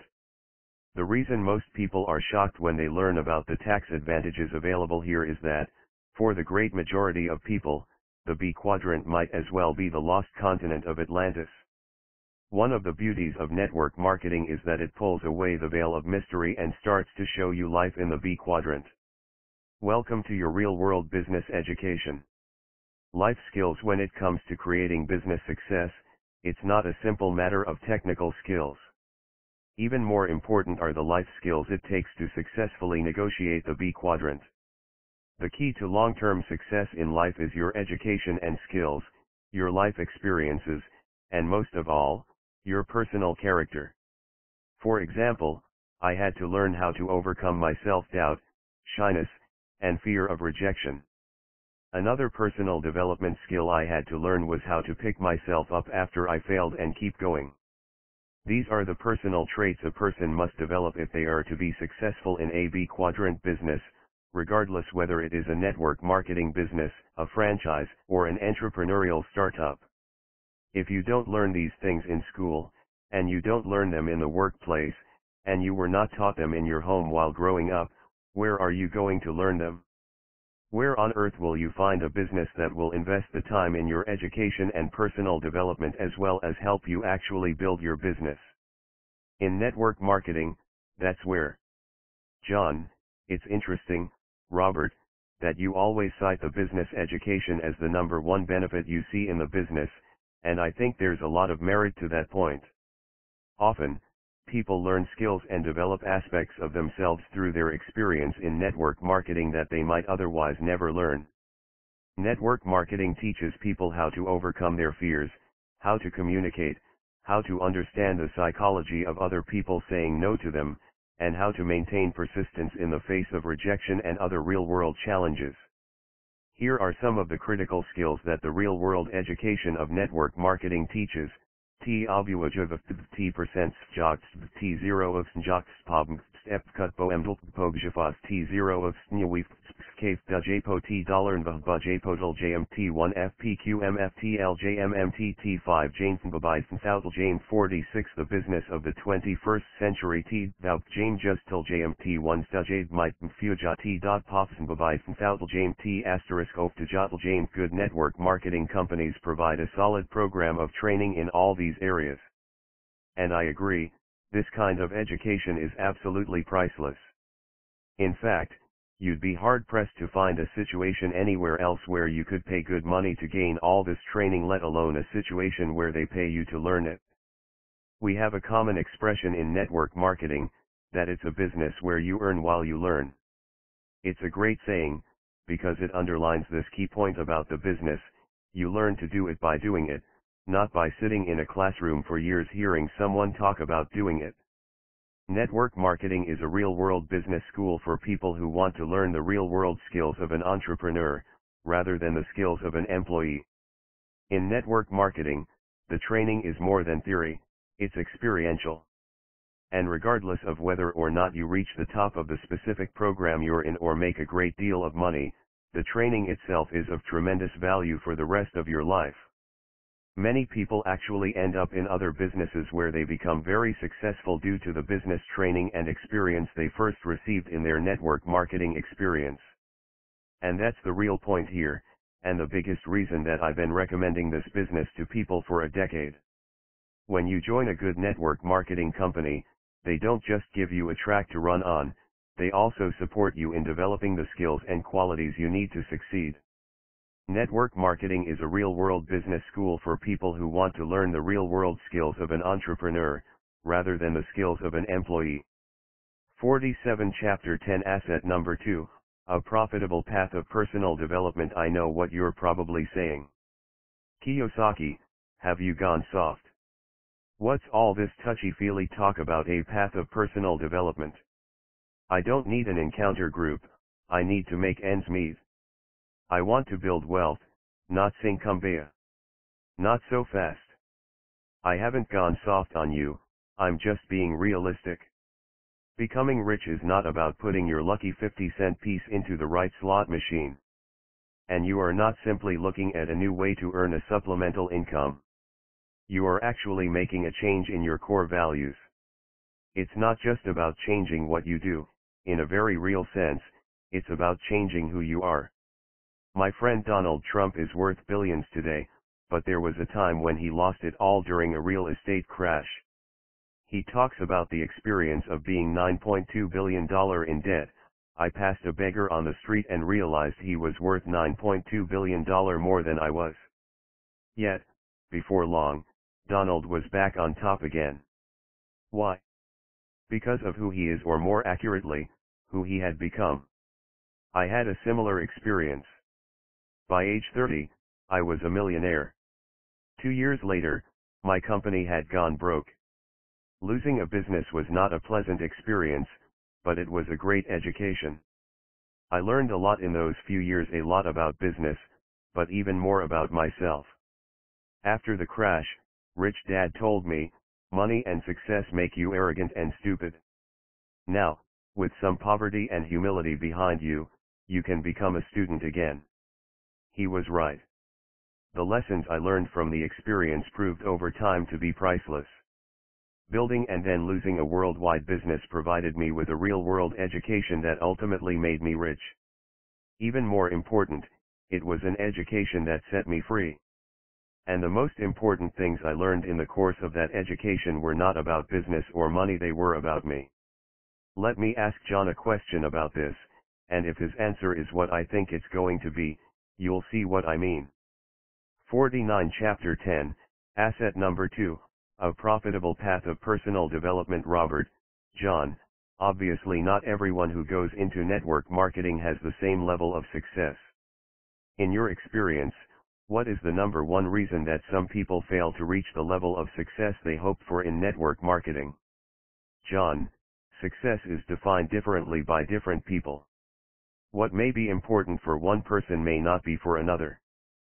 Some people are satisfied with supplementing their current level of income, while others are truly looking for a business opportunity that can be transforming, in terms of income potential and lifestyle goals. You have to define failure in a very broad sense. Being able to earn $1,000 a month may be seen as failure for the person who was attempting to build a significant business, but great success for the mother whose goal was to significantly supplement the household income. Regardless of the goal, we know that those who persist in network marketing tend to get only better and better. In fact, the only way I believe people fail is to quit. But this needs a little bit more detail to be fully accurate.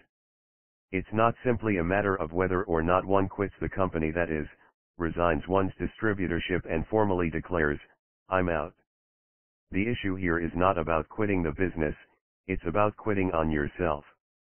That's exactly what I thought. It goes back to what I said at the very beginning of this book. This isn't just about changing the type of business you're working with, it's also about changing you. I can show you the perfect business, but for your business to grow, you will have to grow as well. The winner in you and the loser in you. There are two words for what John just described. One is quitter, the other is loser. Each of us has a winner and a loser inside of us. That includes me, too. There's a winner in me and a loser in me, and they often compete for airtime. The reason most people just get by instead of truly succeeding in life is that they let the loser inside them dominate. I don't. I insist that the winner win out. How do you know when the loser is speaking up? "Oh, I can't afford that." "Oh, that's too risky." Or, "What if I fail?" The winner is up for the risk, but the loser thinks only of safety and security. It's ironic. The loser yaps and squawks about safety and security and ends up stuck in a career and a life that is never truly safe or secure. What's safe about working a 40-hour-a-week job for a corporation that will probably lay you off within the next few years? Or sticking your meager earnings into a 401k that gets sucked up by a mutual fund that tanks, or into a fund managed by a financial advisor who turns out to be another Bernie Madoff? Inside each of us is the winner and the loser, the rich guy and the poor guy, the one who works out and the one who sits on the couch. That's the battle. The reason 50 the business of the 21st century you want to join a network marketing company is that they will support the rich person inside of you to stand up and be counted. Your loser friends want you to stay on the couch, they want you to play it safe and work your 40 hours, because if you do, then you won't be challenging them to do anything different. Not your network marketing sponsor. Your network marketing team wants to see you excel, to step beyond what you're used to doing, to go beyond your history and become the more exceptional, extraordinary you, instead of remaining the ordinary you. It's easy to say, "I can't afford that," or, "It's just too expensive," or, "I just want my benefits, I don't want to have to work that hard or take those risks." That's the loser speaking. And you shouldn't feel bad about that. We've all got one. I have one in me, and lots of times he gets the upper hand at least for a short time. Every morning, I make that choice: who got up this morning, the rich me or the poor me? The winner or the loser? That's our battle. In fact, we each have an entire cast of characters inside us, a whole spectrum of who we could potentially turn out to be. I wanted the person who was happily married, who made a contribution to the planet, and who was spiritually inclined for freedom. Every time we let our fears, our doubts, or our low self-esteem win, the loser emerges and holds sway. Learning to share your vision and tell a powerful, Persuasive story is learning how to override the loser inside you and allowing the winner to rise to the surface. Learning how to tell a powerful story is learning how to show up as the winner you are. Most people don't have the ability to keep going, to handle disappointment and never lose sight of the vision of where they're going. They simply haven't been trained in that skill. But that's critically important. That's the real skill of someone who has mastered the B quadrant. That is thinking like an entrepreneur, and that's the single most important attribute you can learn from building your own network marketing business. It took me 2 full years, when I first went to work for Xerox Corporation, to begin stepping into my power and letting the winner in me emerge. I was on the brink of being fired at the end of those 2 years, but fortunately for me, that's when my self-confidence finally began to grow. My sales improved, and within another 2 years, I was consistently number 1 or number 2 in my office. Network marketing gives you the opportunity to face your fears, deal with them, overcome them, and bring out the winner that you have living inside you. Increasing my self-esteem was more important than my paycheck. Rebuilding my self-confidence and my self-esteem has been priceless. And it has helped me earn millions of dollars. For that, I will always be grateful to the Xerox Corporation. 51 Chapter 10, Asset Number 2, A Profitable Path of Personal Development, and the staff that taught me how to overcome my demons, doubts, and fears. Today, I strongly recommend network marketing because the industry offers the same opportunity to strengthen and rebuild your self-confidence that the Xerox Corporation offered me. Network marketing gives you the opportunity to face your fears, deal with them, overcome them, and bring out the winner that you have living inside you. And make no mistake about it, just because you join a network marketing company and start building your business doesn't mean you have left the loser behind. It will take years to build up your genuine freedom. We talk a lot about freedom in this country. But you don't really have freedom until you have financial freedom. And that takes time to create. I was born with nothing, and I made and lost my fortune several times along the way, so I know what it feels like to lose everything. It's easy, in those difficult times, for the loser to take over. There will be times when you will feel tested, when your friends are telling you, "I told you so," and your family members are whispering to you, "Don't you think it'd be better if you just put more energy into your little job and let that network thing go?" I promise you, there will be times when it will be so tempting to let the loser run the show. Don't do it. Win. Flight school. All caterpillars make cocoons before becoming butterflies. Flight school was my cocoon. I entered as a college graduate and exited a pilot ready to go to Vietnam. If I had gone to a civilian flight school, I doubt I would have been ready for war, even though I was a pilot. What we had to learn as military pilots is far different from what civilian pilots have to learn. The skills are different, the intensity of training is different, and the reality of going to war at the end of the training makes things different. It took me nearly 2 years to get through basic flight school in Florida. I received my wings, and then was transferred to advanced flight training at Camp Pendleton, California. The training there escalated in its intensity. At Camp Pendleton, we were trained to fight more than to fly. After we had finished flight school and became pilots, we had 1 year to prepare to go to Vietnam. We flew constantly, often under conditions that tested us mentally, emotionally, physically, and spiritually. About 8 months into the program at Camp Pendleton, something changed inside me. During one training flight, I finally became a pilot who was ready to go to war. Up to that point, I was flying mentally, emotionally, and physically. Some people call it flying mechanically. On that one training mission, I changed spiritually. The mission was so intense and frightening that, suddenly, all my doubts and fears were forced out of the way, and my human spirit took over. Flying had 52 the business of the 21st century become a part of me. I felt at peace and at home inside the aircraft. The aircraft was part of me. I was ready to go to Vietnam. It was not that I had no fear. I still had the same fears about going to war, the fear of dying or, even worse, of becoming crippled. The difference was that I was now ready to go to war. My confidence in myself was greater than the fears. My process of becoming a business person and investor followed much the same process as becoming a pilot ready to go into battle. It took my failing twice in business before I suddenly found that quality that is often called entrepreneurial spirit. That is the spirit that keeps me on the B and I side of the cash flow quadrant map, no matter how tough things get. I stay on the B and I side rather than slipping back to the safety and comfort of the E and S side. I would say it took me 15 years to gain the confidence to feel comfortable in the B quadrant. You're luckier than I am. You don't need to spend that long or go through the failures and struggles I did. You can get that same kind of life-changing education right here in your own flight school, network marketing.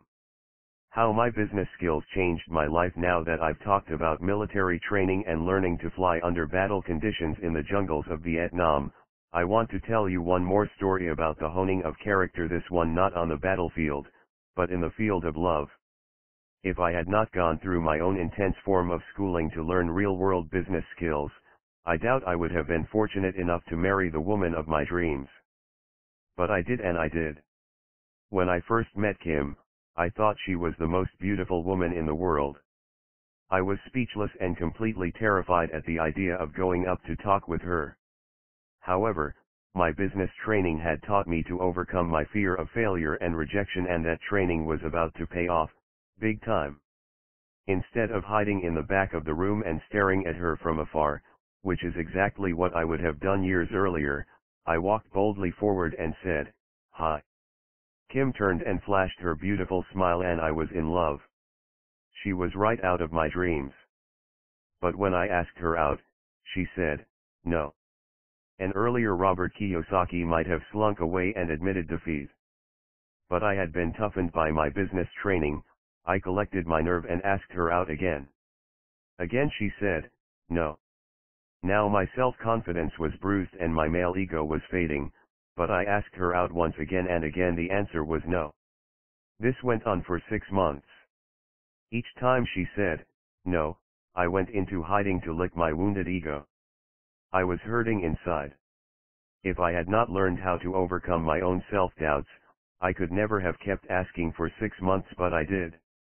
And finally, one day, she said, yes. We have been together ever since. I tell this story not just because it's a warm and fuzzy story of how Robert and Kim went a-courting. I tell it because it makes a critical point. This is not just about business and money. This is your life we're talking about. How you earn your money and build your career is how you earn your destiny and build your legacy. 53 Chapter 11 Asset Number 3, A Circle of Friends Who Share Your Dreams and Values. This may be tough to hear, but if you want to create a different economy in your life, you may need to get new friends more than you need to get a new job. Why? Because even though they love you, and even though they don't mean to, the friends you hang with right now might be holding you down. You may have heard that your income tends to be about equal to the average income of your 5 closest friends. And you've no doubt heard the saying, birds of a feather flock together. That also holds true for rich people, poor people, and middle-class people. In other words, the rich network with the rich, the poor network with other poor people, and the middle class hangs out with the middle class. My rich dad often said, if you want to become rich, you need to network with those who are rich or who can help you become rich. Many people spend their lives hanging out and networking with people who hold them back financially.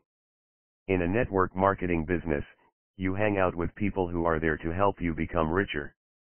Ask yourself this, are the people with whom I spend time dedicated to me becoming rich? Or are they more interested in me continuing on as a hard worker? By the age of 15, I knew that I wanted to become financially free, and that one way to do that was to learn how to network with people who could help me become financially free. I decided I would seek the friendship of friends who were interested in me becoming a rich person, rather than becoming a loyal employee working for the rich. This was a life-changing moment. It was not an easy decision, because at 15, I had to be very careful about who I spent my time with and which teachers I would listen to. If you are considering building your own business, you need to be acutely aware of who you're spending your time with and who your teachers are. It's a crucial consideration. The hardest thing about leaving Xerox was that I had to let go of some friendships. Most of my friends and family were in the E quadrant, and they had 55. Chapter 11, Asset Number 3, a circle of friends who share your dreams and values different values than I did. They valued security and a steady paycheck, and I valued freedom and financial independence. This made my decision a painful experience, but it was a necessary decision to make if I was going to grow. You may well experience something similar in network marketing.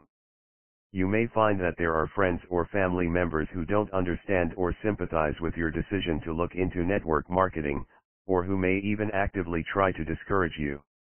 You may have friends tell you that you're nuts, you're a sucker, or you're making a huge mistake. You may even lose friends. I hesitate to write that sentence, because it sounds harsh. But that's because it is harsh. It's reality. And mind you, this has nothing to do with network marketing itself. What's really going on here is that you are making a seismic shift in your life, from living in the E or S quadrant to living in the B quadrant.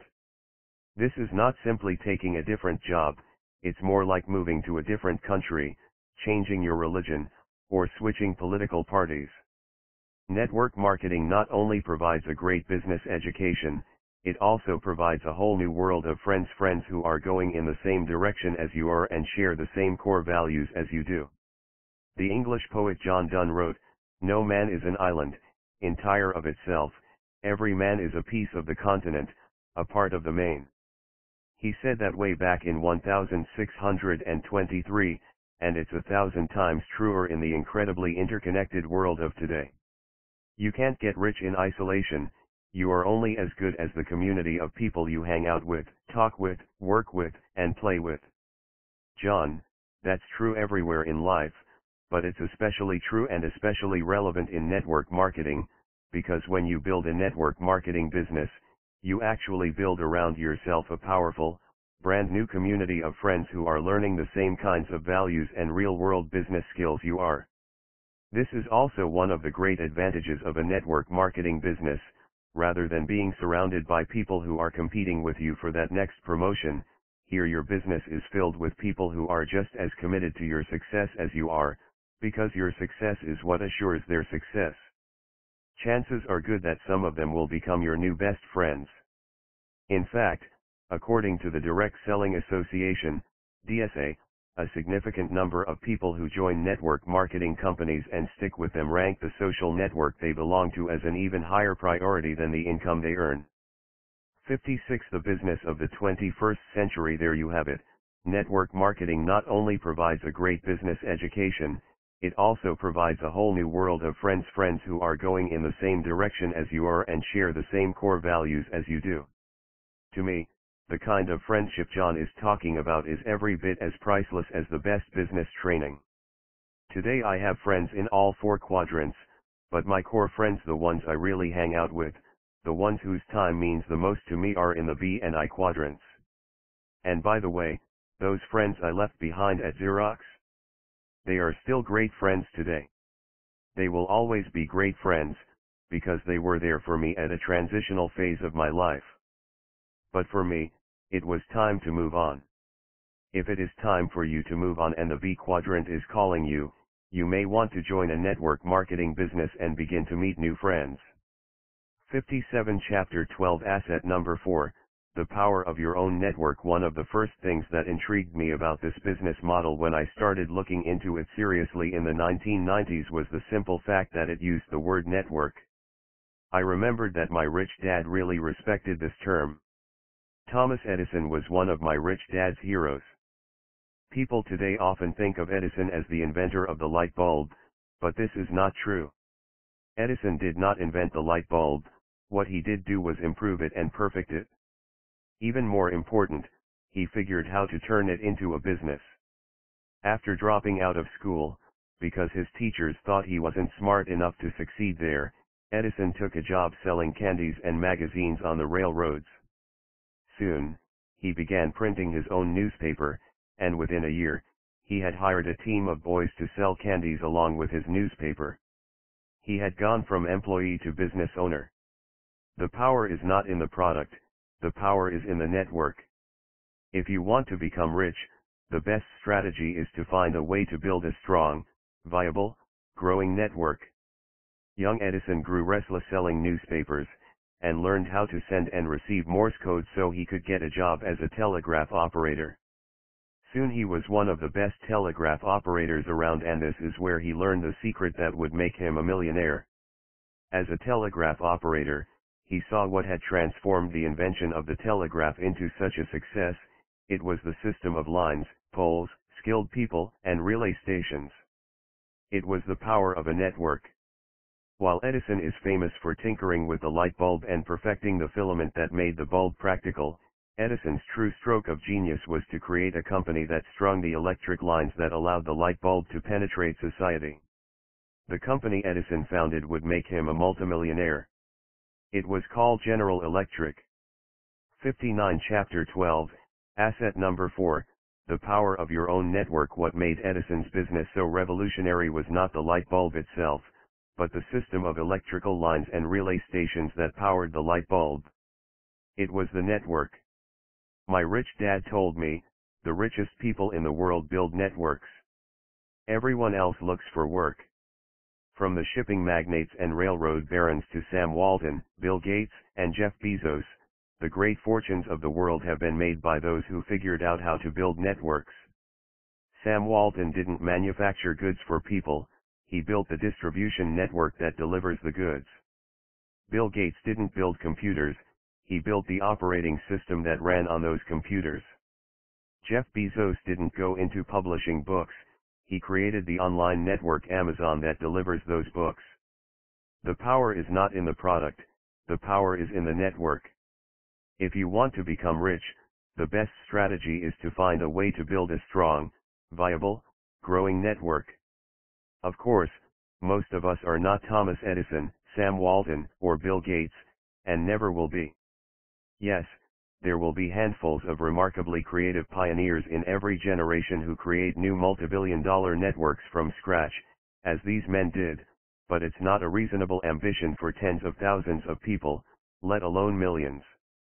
That's why network marketing is so brilliant. The companies that make up the network marketing industry now offer millions of people just like yourself the opportunity to build their own network rather than spend their lives working for someone else's network. Metcalfe's law. Robert Metcalfe, the founder of 3Com and one of the creators of Ethernet, is credited with creating an equation that defines the value of networks, V equals N2. In other words, a network's economic value equals the number of the network's users squared. Putting Metcalfe's law in simpler terms, it means that as you add users, its value increases geometrically. Think of a network of telephones. If you have just one telephone, that single telephone has no real economic value. If you're the only one with a phone, who would you call? The moment you add a phone, according to Metcalfe's law, the economic value of the phone network is squared. The economic value of the network would go from 0 to 2 squared, or 4. Add a third phone, and the economic value of the network is now 9. In other words, the economic value of a network goes up exponentially, not numerically. 60. The business of the 21st century. Networks come to the business world. The classic industrial age business model operated much like an empire. It was controlled by a strong central government that maintained its strongly centralized identity no matter how big it grew. In the 1950s, a new type of business emerged, one that maintained its coherence not by controlling all its parts with a single central office, but instead by using the model of a network. This idea was so revolutionary that many criticized it, and the U.S. Congress came within 11 votes of declaring it illegal. But it survived its early years, and today is responsible for more than 3% of American retail sales and is thriving around the globe. Some of its more famous brands include Ace Hardware, Subway, and, of course, the most famous of them all, McDonald's. That radical business model is called a franchise. A franchise is a type of business network in which multiple business owners all work off the same blueprint. In a very pragmatic sense, you could say they all share the same values. But franchising was just one step in the process of developing networks in the business world. I'll let John tell you what happened next. John, Robert's right. This isn't just a question of paying a commission differently, or shifting the responsibility of marketing to a different party. It's really an entirely different way of looking at business, one that reflects an information age economy through networking rather than an industrial age economy through centralized mass advertising. After franchising, the next step in the development of networked businesses began in the 1960s and really got underway in the 1970s and 80s. Instead of a network of franchised businesses, this model built itself through a network of franchised individuals. In a sense, you could call this a personal franchise. Like the original franchise model, this new type of business also came under a lot of criticism, yet, despite its critics, it has survived and thrived. That model is called network marketing. Robert, and, by the way, the truth about franchising is that as a franchise owner, you are part of a network, but you don't own the network, you own only your particular business. As a network marketer, on the other hand, John, as a network marketer, you not only build the network, but you actually own your own network. And, as you put it, Robert, that gives you tremendous financial leverage. In other words, as a network marketer, you get to personally harness the power of Metcalfe's law. How? This doesn't happen simply by affiliating with a network marketing company. That's like having a telephone when you are the only one with the telephone. To harness the power of Metcalfe's law, you have to grow the network. 61 Chapter 12, Asset Number 4, the power of your own network by duplicating yourself in someone else just like you, a partner. The moment there are two of you, the economic value of your network is squared. When there are three of you, the economic value of your network goes from 4 to 9.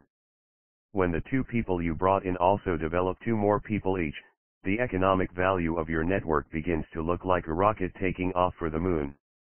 You are working arithmetically, but your economic value is growing exponentially. In plain language, Metcalfe's law means that a network acts as a lever. It allows you to leverage your time and effort. Archimedes, the engineer of ancient Greece credited with discovering the principle of leverage, declared, "Give me a place to stand on, and I can move the world." To demonstrate the virtually limitless power of leverage, he set up an elaborate system of ropes and pulleys, and attached this vast matrix of ropes to an entire fleet of Greek warships. When everything was ready and the crowd watching him grew silent, Archimedes grabbed this one wooden beam and pulled with all his might, and the entire fleet of ships began moving in the water. That's the power of a network. Through that matrix of ropes, Archimedes could perform a feat that would normally take the combined strength of several thousand oarsmen. And what exactly was that matrix of ropes? A network. That's the phenomenal force that makes rumors spread. One person tells three, who each tell three, who each tell three, and pretty soon everyone in town knows about it. That's how fashion trends spread. And that's the core strategy of a network marketing business, harnessing the power of Metcalfe's law to duplicate your efforts through a network of people. Network marketing is one of the fastest growing business models in the world today, yet most people still cannot see it. Why not? People might see the product, the home care or wellness products, or the telecom, financial, or legal services, but they don't realize that that isn't really the business. The real business is not the product, but the networks through which the product travels, not Edison's light bulb, but his electric grid. People still don't grasp the value of network marketing because it is invisible, it is virtual, not material. You cannot see it with your eyes because there is very little to see. It is a genuine information age business model. To grasp its value, it's not enough to open your eyes, you need to open your mind. There are no golden arches, no green mermaids beckoning you to come into their place of business. The business 62. The business of the 21st century of network marketing has exploded throughout the world, yet the masses often still do not see it. Businesses such as General Motors and General Electric are industrial-age businesses. Franchises McDonald's, Subway, the UPS Store, Ace Hardware, and the rest are transition businesses that sprang up to bridge the passage from the industrial age into the information age. Network marketing businesses are genuine information age businesses, because they deal not with land and materials, factories, and employees, but with pure information. As a network marketer, you might think your job is to demonstrate and sell a product. It's not. Your job is to communicate information, to tell a great story and build a network. 63 Chapter 13 Asset number 5, a duplicable, fully scalable business. Here's a critical truth about network marketing that may surprise you: it is not a business for those who are gifted in sales. I promised a few chapters back that John would say more about this, and now's the time. Robert, John, would you agree that the most successful people in network marketing are not necessarily the best natural salespeople? John, not only would I completely agree, but in fact, I would say that, in a way, the opposite is true. For a born salesman to succeed in network marketing, often the first thing he or she has to do is forget everything they know about selling. Many of the most successful network marketers I've ever seen have been coaches, moms, pastors, teachers, people who really enjoy telling stories and helping others. Network marketing is about sharing information and personal stories, and not about hard selling. It is also about caring about the success of those you bring into the business. Which is a good thing, by the way, because only 1 person in 20 is a natural-born salesman anyway. The key to success in sales is what you can do. The key to success in network marketing is what you can duplicate. Robert, sometimes when I say that this business is not about sales, I get a skeptical reaction. Yeah, but aren't you kind of splitting hairs? I mean, whether you call it selling or sharing information, isn't it pretty much semantics? John, no, it's not semantics, and you're not splitting hairs. And it's that duplication factor that really dramatically shows you the huge difference between sales and network marketing. Here's what I would tell that person: if you are an amazing, uniquely skilled, superstar salesperson, then you can do great in sales, and chances are good, you will do lousy in network marketing.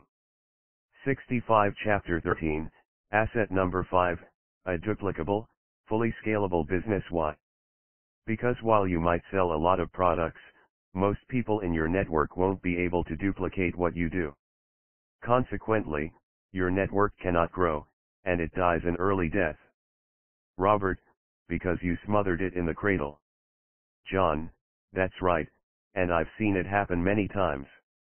I often watch talented and creative people start out in network marketing and run into this brick wall because they think that the way to be successful is to use their ingenuity, talent, and unique skills to be amazing. But it's not a question of what you can do, it's what you can do and then what others can do, too. I have also seen companies make the mistake of too strongly recognizing high levels of personal sales as opposed to placing more emphasis on showing everyone how to duplicate their efforts in the performance of others. The ability to duplicate is the magic key here, not the ability to be a top salesperson. When network marketing companies fail to make this clear, they impair their ability to continuously develop and energize their growth engine, the people who duplicate themselves. Robert, that's fascinating, because when you talk about people who try to be ingenious about it, you know what that is. That's thinking like a person in the S quadrant, not in the B quadrant. When you live in the S quadrant, then, by all means, be brilliant and creative and unique. But in the B quadrant? Kiss of death.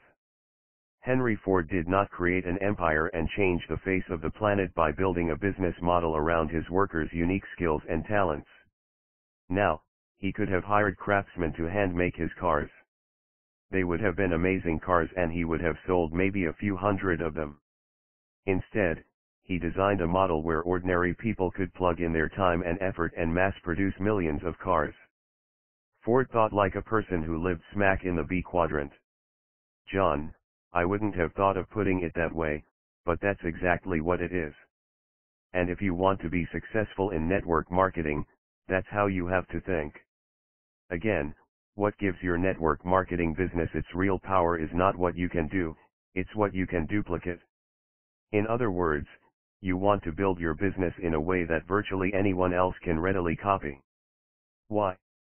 Because others copying what you do is exactly what you want to happen, what you need to have happen. That's what creates your success.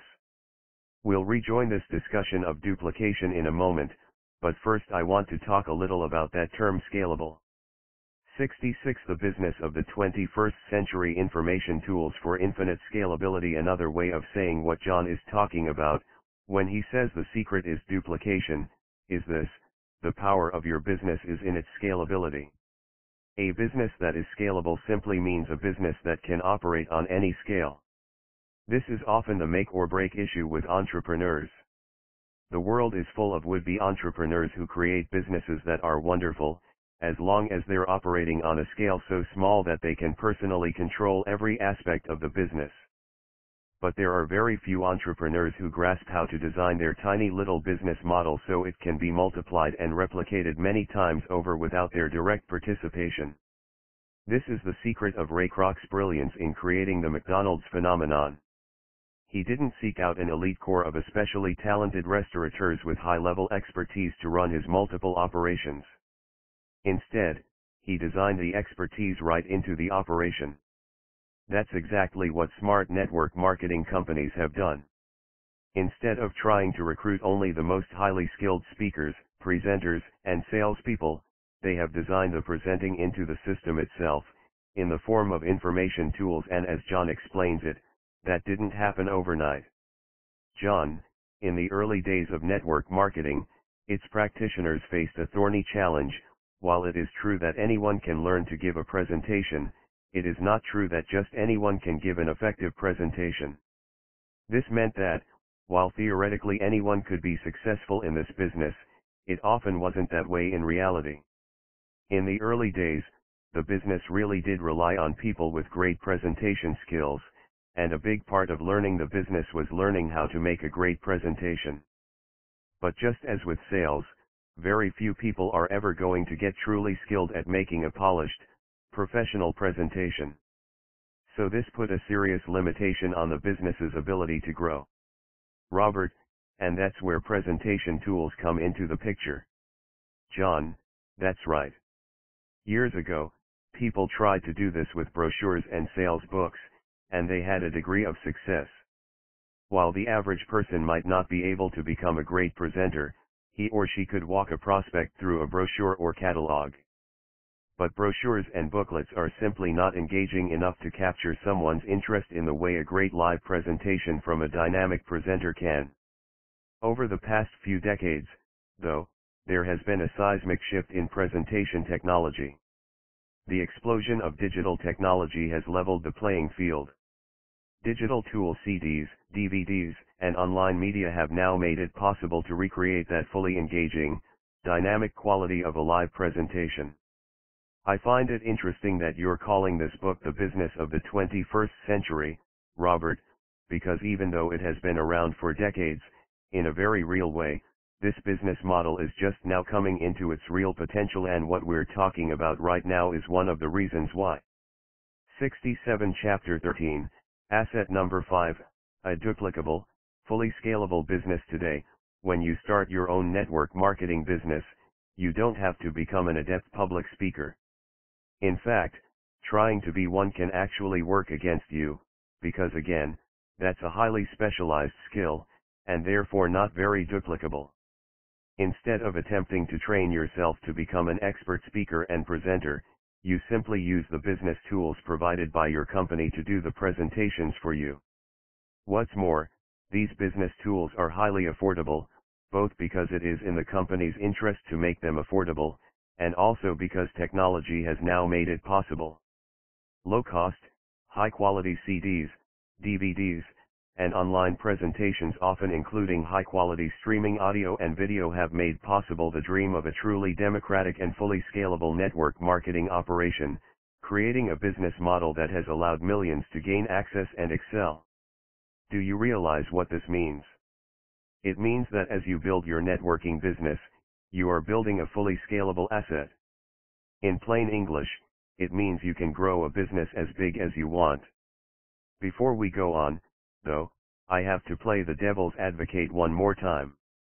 Robert, John, I have to ask you the question I've heard skeptics ask when they hear this point about being duplicable. So if you don't really have to be a top salesperson, and you don't have to be an expert speaker or presenter, what do you do? Why does the company even need you? John, you network. That's why it's called network marketing, and that's why the company needs you and why they pay you.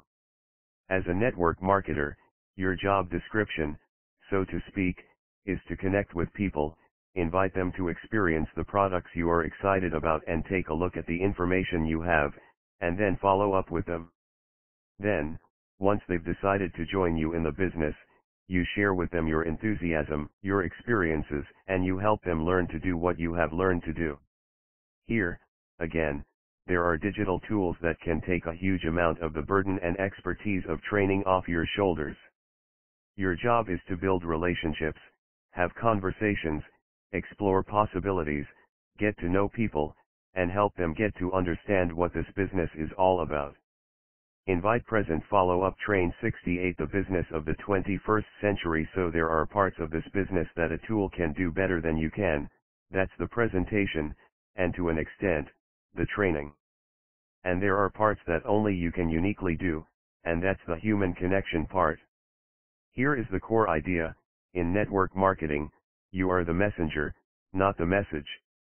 Gone are the days of carting around a heavy pack of products to sample, setting up an entire retail store in your living room, or having to memorize long lists of product features and financial statistics.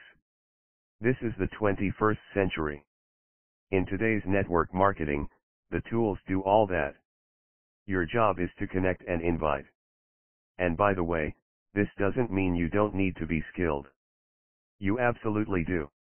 You need to develop the skills we looked at as part of asset number 1, the ability to have self-confidence, withstand rejection, communicate, be a great storyteller, care about people, coach people, and the rest. But these are skills available to anyone. If you've ever helped build a soccer league, PTA group, or chess club, ever been part of a political campaign or church committee, ever coached little league or formed your own band, then you know what it's like to build a network. You don't need highly skilled salespeople to duplicate what you do. You need people who are willing to learn basic business and communication skills and grow themselves personally into self-determining entrepreneurs and team builders. Very few people are truly skilled at sales. But practically anyone can become skilled at networking, coaching, and team building. Which means this business is open for business to hundreds of millions of your neighbors. Which means you have a readily duplicable, fully scalable business. Once you've grown it to 5 people and then 50, you've mastered the basic skills it takes to grow it to 500, 5,000, and beyond. Which brings us to leadership. 69 Chapter 14 Asset number 6, Incomparable Leadership Skills. When I was first researching the world of network marketing, I went to many meetings and events where I heard dozens of people speaking from the front of the room in their efforts to inspire others to find their own personal greatness.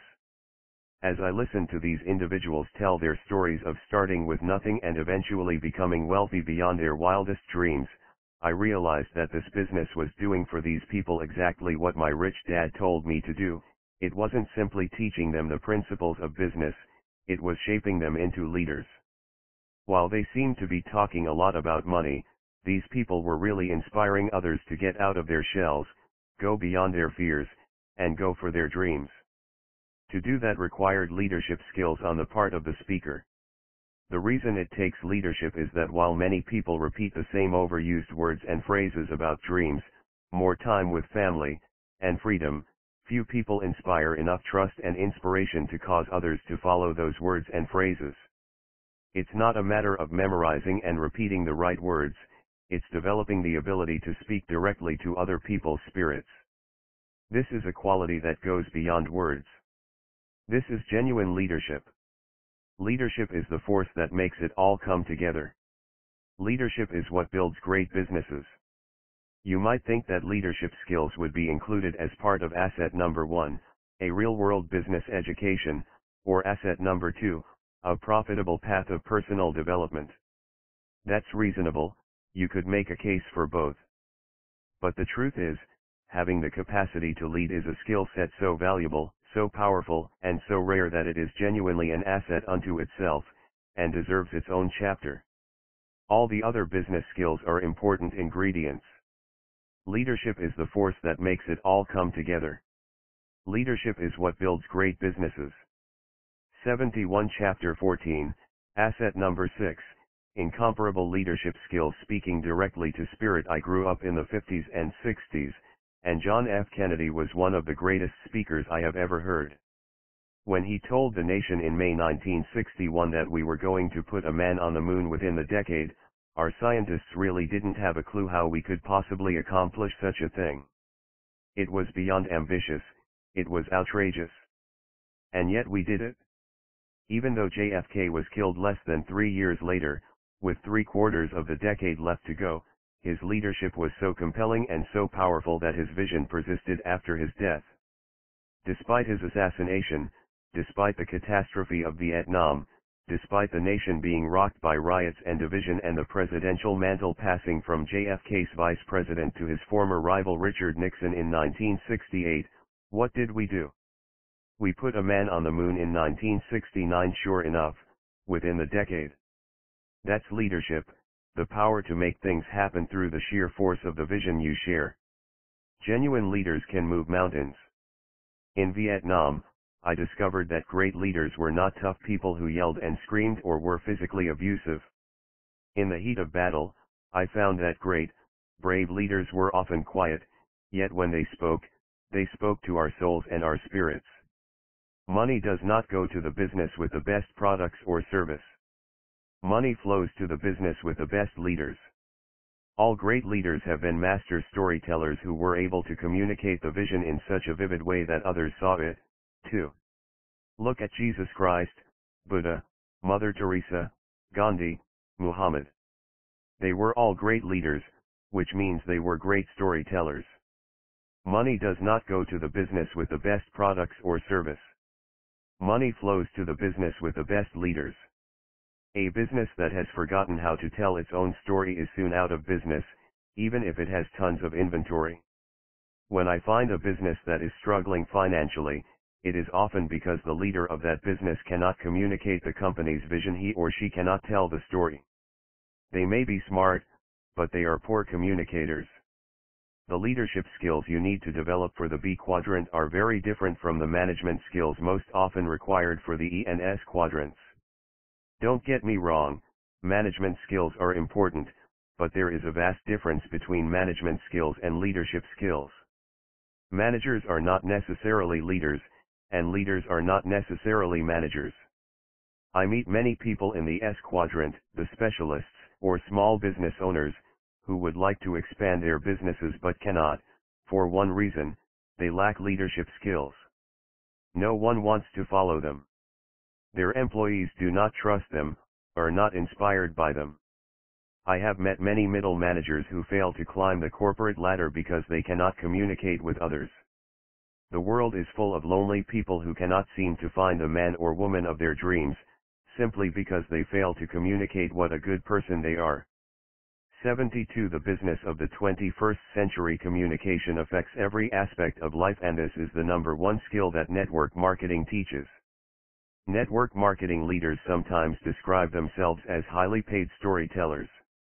In fact, they are among the most highly paid storytellers, and there's a very simple reason for this: they are among the best storytellers. When I started attending network marketing business trainings, I got to meet highly successful, real-world business owners who had started their businesses from scratch. Many were great teachers because they were teaching from experience and not from theory. Sitting through many of the business seminars, I often found myself nodding in agreement with their straight talk about what it takes to survive on the streets of the real world of business. After the seminars, I would often talk to the instructors.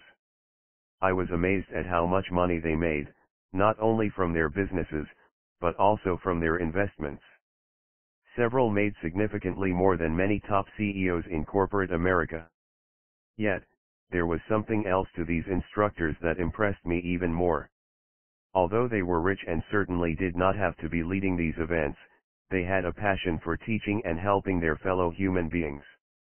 I began to realize that a network marketing business is based on the leaders pulling people up, while a traditional corporate or government business is based on promoting only a few and keeping the masses of employees content with a steady paycheck. These instructors in the network marketing world were not saying, if you don't perform, you lose your job. Instead, they were saying, let me help you do better and better. As long as you want to learn, I'll be here to teach you. We're on the same team. A very special type of leader. Many people have leadership qualities within them, but these qualities are never brought out. They never have the opportunity. My rich dad understood this. One reason he encouraged me to go into the Marine Corps and then on to Vietnam was that it would develop my leadership skills. But you don't need to join the Marines to have the chance for the leader within you to blossom. You can have that chance through network marketing. And the real beauty of a network marketing leadership program is not simply the fact that it develops leadership, but the particular type of leadership it brings out. Network marketing tends to develop the type of leader who influences others by being a great teacher, teaching others to fulfill their life's dreams by teaching others to go for their dreams. The military develops a type of leader who inspires men and women to defend their country. The world of business develops a type of leader who builds teams to beat the competition. Network marketing tends to develop the type of leader who influences others by being a great teacher, teaching others to fulfill their life's dreams by teaching others to go for their dreams. 73 Chapter 14, Asset Number 6, Incomparable Leadership Skills. Instead of beating the enemy or beating the competition, most network marketing leaders simply inspire and teach others to find the financial bounty this world offers without harm to others. The opportunity to develop the capacity to lead is a value uniquely intrinsic to network marketing. Sure, you could learn leadership in any other field. From the military to government to corporate life, every sphere of life produces leaders, but not very many. Genuine leadership is extremely rare except in network marketing. John has an interesting perspective on why this is so. John, what is unique about network marketing is that it marries a broad compensation structure to a field of people made up of 100% of volunteers. You will not find a single network marketing distributor who punches a time clock or has to show up for work. As independent representatives, no one is hired or fired. Everyone is there voluntarily. Nobody can tell you what to do, no one can give you orders. So why does it work? What's the engine that drives the machine? The answer comes in one word: leadership. And the leadership you develop in your network marketing business will show up in every other sphere of your life. The 4 elements of leadership. Traditional schools train you to be a good employee. They focus on one thing only: your mental ability. If you can solve equations and do well on tests, then you're considered smart enough to run a company. That's ridiculous. The reason I am a successful entrepreneur today is because of the training I received in the Marines. Military schools prepare you to be a great leader by focusing not only on your mind, but also on your emotional, physical, and spiritual abilities. They teach you how to operate under extreme pressure. I had the smarts to fly a helicopter in Vietnam, but I never would have made it back without the development of my spirituality. If that had not been strong, then fear, emotion, would have set in, and I would very likely have frozen up, physical, at the controls of the gunship. Having these 4 elements, mental, emotional, physical, and spiritual, working in harmony helped me make it through my missions. This also armed me with the mental knowledge and understanding it took to be a good leader in the business world, because these are exactly the same for emotional, physical, spiritual. 74 The business of the 21st century. Elements of leadership required to be successful in business: mind, spirit, body, emotions. If you cannot control these four aspects of yourself, then you will fail. And if you are not able to help develop these four elements in your employees, and in so doing help them to become effective leaders, then you will fail. It's as simple as that. Here's another thing military schools teach you: being on the front lines means not caring about whether or not you are liked. Of course, we all want to be liked, but to be a great leader, you have to set boundaries, monitor the behavior of your staff, and take corrective action when necessary. Sometimes you're going to tick people off. Yes, it's going to happen, there's no way around it. But here is what's also going to happen: you are going to create the best team possible, one that understands what you expect, and what you will and will not tolerate. 75 Chapter 15 Asset number 7, A Mechanism for Genuine Wealth Creation. Thomas Jefferson and John Adams, two of the three creators of the Declaration of Independence, were great lifelong friends, although their friendship was not without differences, even huge ones. They were temperamental opposites, and at one point they became bitter political arch-rivals, diametrically opposed on many issues. For years, our second and third presidents refused to speak with one another. But in their later years they reconciled, and their lengthy correspondence is one of the great treasures of American literature. They died on the very same day, on July 4, 1826, 50 years to the day from the signing of the Declaration of Independence that they had co-authored with Benjamin Franklin. There is one more curious fact about these two men: their relationship to wealth. Jefferson was the classic Virginia aristocratic landowner, possessing an estate encompassing thousands of acres. Adams was a Massachusetts barrister from a fairly poor farm family, and lived his long life without ever having much in the way of wealth. And yet, on the day of their death, Adams was worth about $100,000 and Jefferson's estate was about $100,000 in debt. Wealth is not the same thing as money. Wealth is not measured by the size of income. Wealth is measured in time. Jefferson had money and property, but it slipped through his fingers.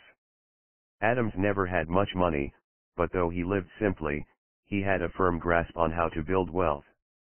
One of the central reasons I'm writing this book is to make sure you grasp the crucial difference between money and wealth. Why does the typical million-dollar lottery winner end up broke within 3 years after earning his or her millions? Because while they had a sudden windfall of money, they had no concept of wealth. 77 Chapter 15, Asset number 7, A Mechanism for Genuine Wealth Creation. Wealth is not the same thing as money.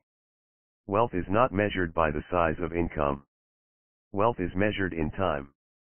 If all I have to my name is $1,000 in savings and checking combined, and my living expenses are $100 a day, then my wealth equals 10 days. Wealth is the ability to survive so many number of days forward. Ask yourself, if I stop working today, how long could I survive financially?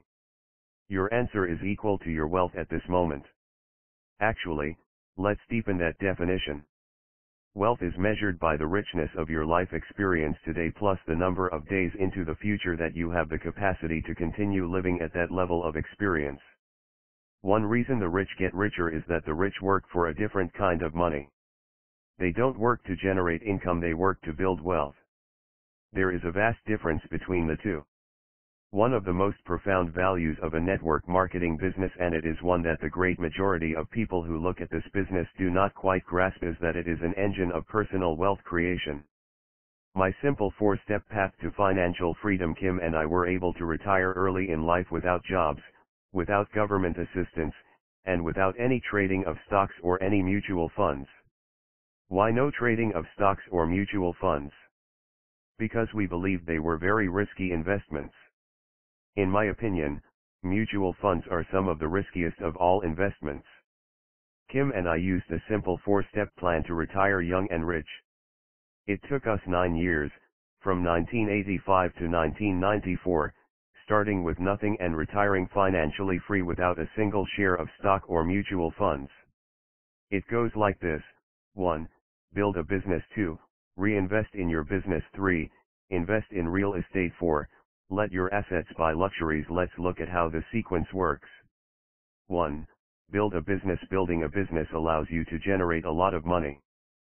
Furthermore, the tax laws of the United States are very favorable to people who earn their income in the B quadrant and punish people who earn their money in the E quadrant. A business is like a child, it takes time to grow.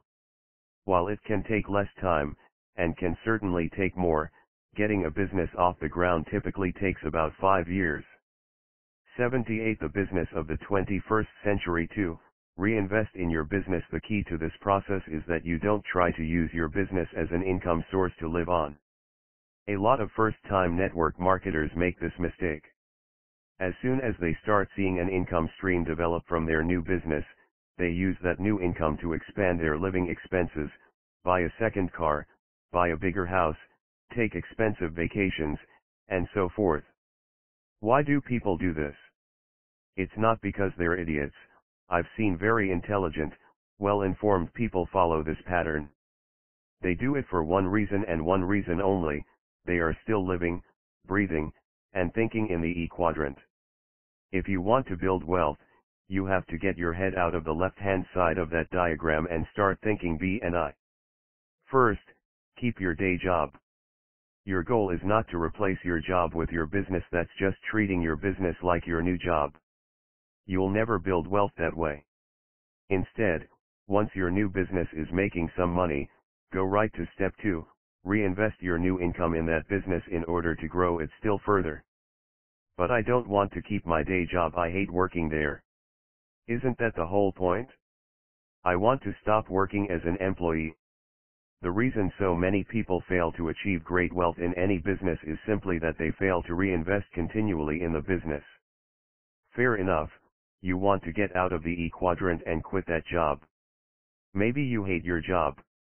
Or you may be like a lot of professionals I've met who actually love what they do, but don't love the fact that they have to keep doing it 40, 50, or 60 hours a week.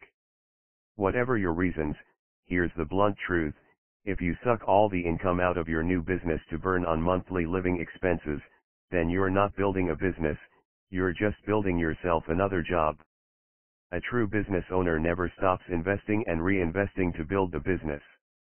The reason so many people fail to achieve great wealth in any business is simply that they fail to reinvest continually in the business. So, what does that look like in network marketing? John, a traditional business might reinvest by building a new warehouse, spending money on national advertising, developing new product lines, or buying new distribution channels. But as a network marketer, you don't have these expenses. The network marketing company itself makes these types of investments for you. How do you reinvest in your business, then?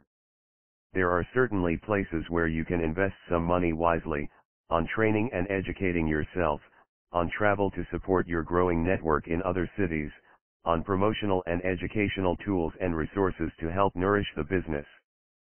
79. Chapter 15, Asset number 7, a mechanism for genuine wealth creation. For the most part, though, network marketing is a business whose major capital investment is not your money but your time and effort. Which means the better part of your networking income becomes available to you to feed the serious process of building your wealth. But notice, I did say building your wealth, not squandering your wealth. Don't make the mistake I've seen people make, and start spending every last dollar from your new commission checks on a bigger car, bigger house, bigger lifestyle. Don't abuse your new business income by pouring it into bigger holes in the ground. Treat it with the respect it deserves. Invest it. 3.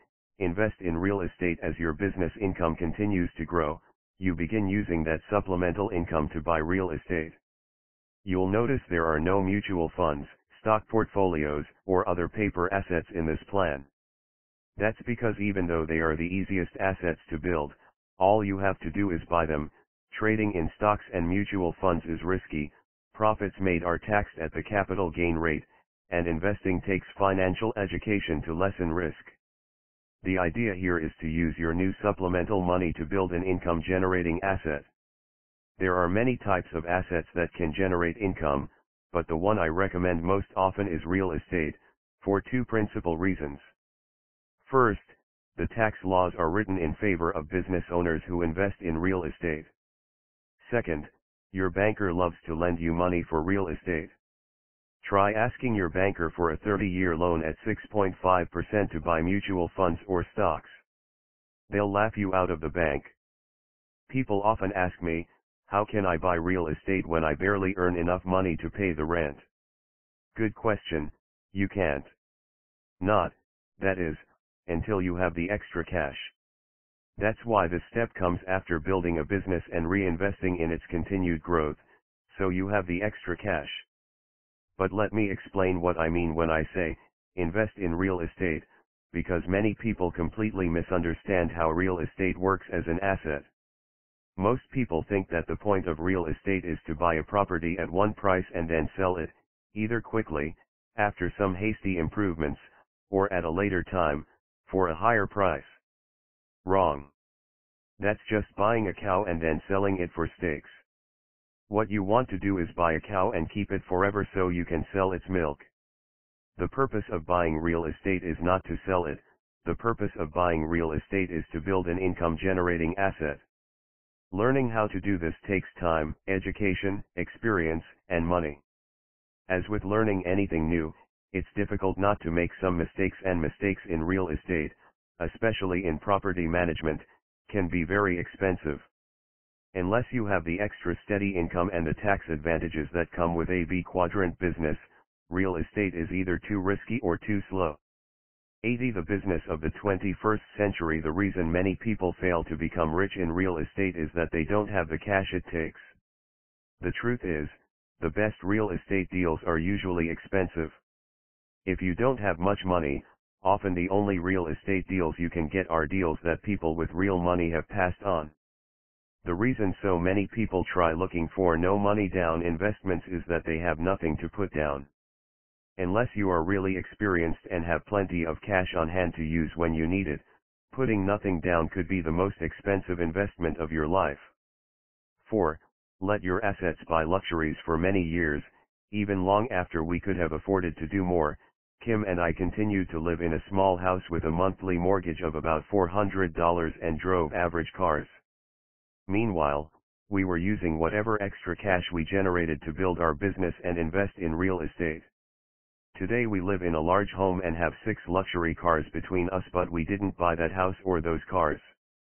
Our assets bought them, we just enjoy them. When I say luxury, I don't necessarily mean something extravagant or ostentatious. I mean something that you want and enjoy, and that exists beyond what you need. I'll give you an example. Think of anyone you know who works for a living but does not love their job. If you told them, hey, you don't like your job, you should just quit. What would they say? I'd love to, but I don't have that luxury. That's right, for many people, simply not having their job is one of the very first luxuries they want. How do you get that luxury? The same as any other, you let your business or your real estate holdings buy it for you. For that to happen, you have to build those assets to the point where they can buy it for you. You see how it works? You don't use your income to buy yourself luxuries, you use your income to build your assets, your business and real estate investments, and then, once they're sufficiently built to be able to do so, you let them buy your luxuries. Which brings us to the matter of dreams. 81. Chapter 16. Asset number 8. Big dreams and the capacity to live them. One of the most valuable things about network marketing companies is that they stress the importance of going for your dreams.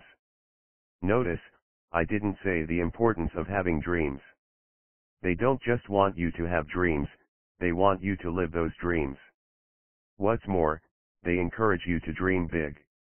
One of the most refreshing things that happened to me when I started looking into network marketing was that I found myself dreaming even bigger dreams than I already had. Traditional businesses are often not too keen on you having big dreams. They operate better if you have modest dreams, a brief summer vacation, maybe a small timeshare, a hobby you enjoy, a good game of golf on a Sunday afternoon.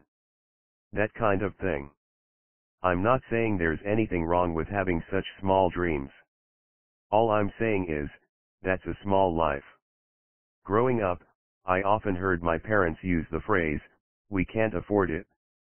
My rich dad, however, forbade his son and me from saying those words, and insisted instead that we ask ourselves, how can I afford it? As small as the difference between those statements may seem, it makes all the difference. That small shift in thinking, multiplied by the experiences, perceptions, and decisions of a lifetime, will take you to a place that is millions of miles away from where you would have landed without that shift. When you make a habit of asking yourself, how can I afford that, you train yourself to dream bigger and bigger dreams, and not only to have those dreams but to believe that you can make them come true. Saying I can't afford that, on the other hand, snuffs out your dreams like a wet towel on a candle flame. There are already plenty of other people in the world who try to smother your dreams, without you adding your voice to the mix.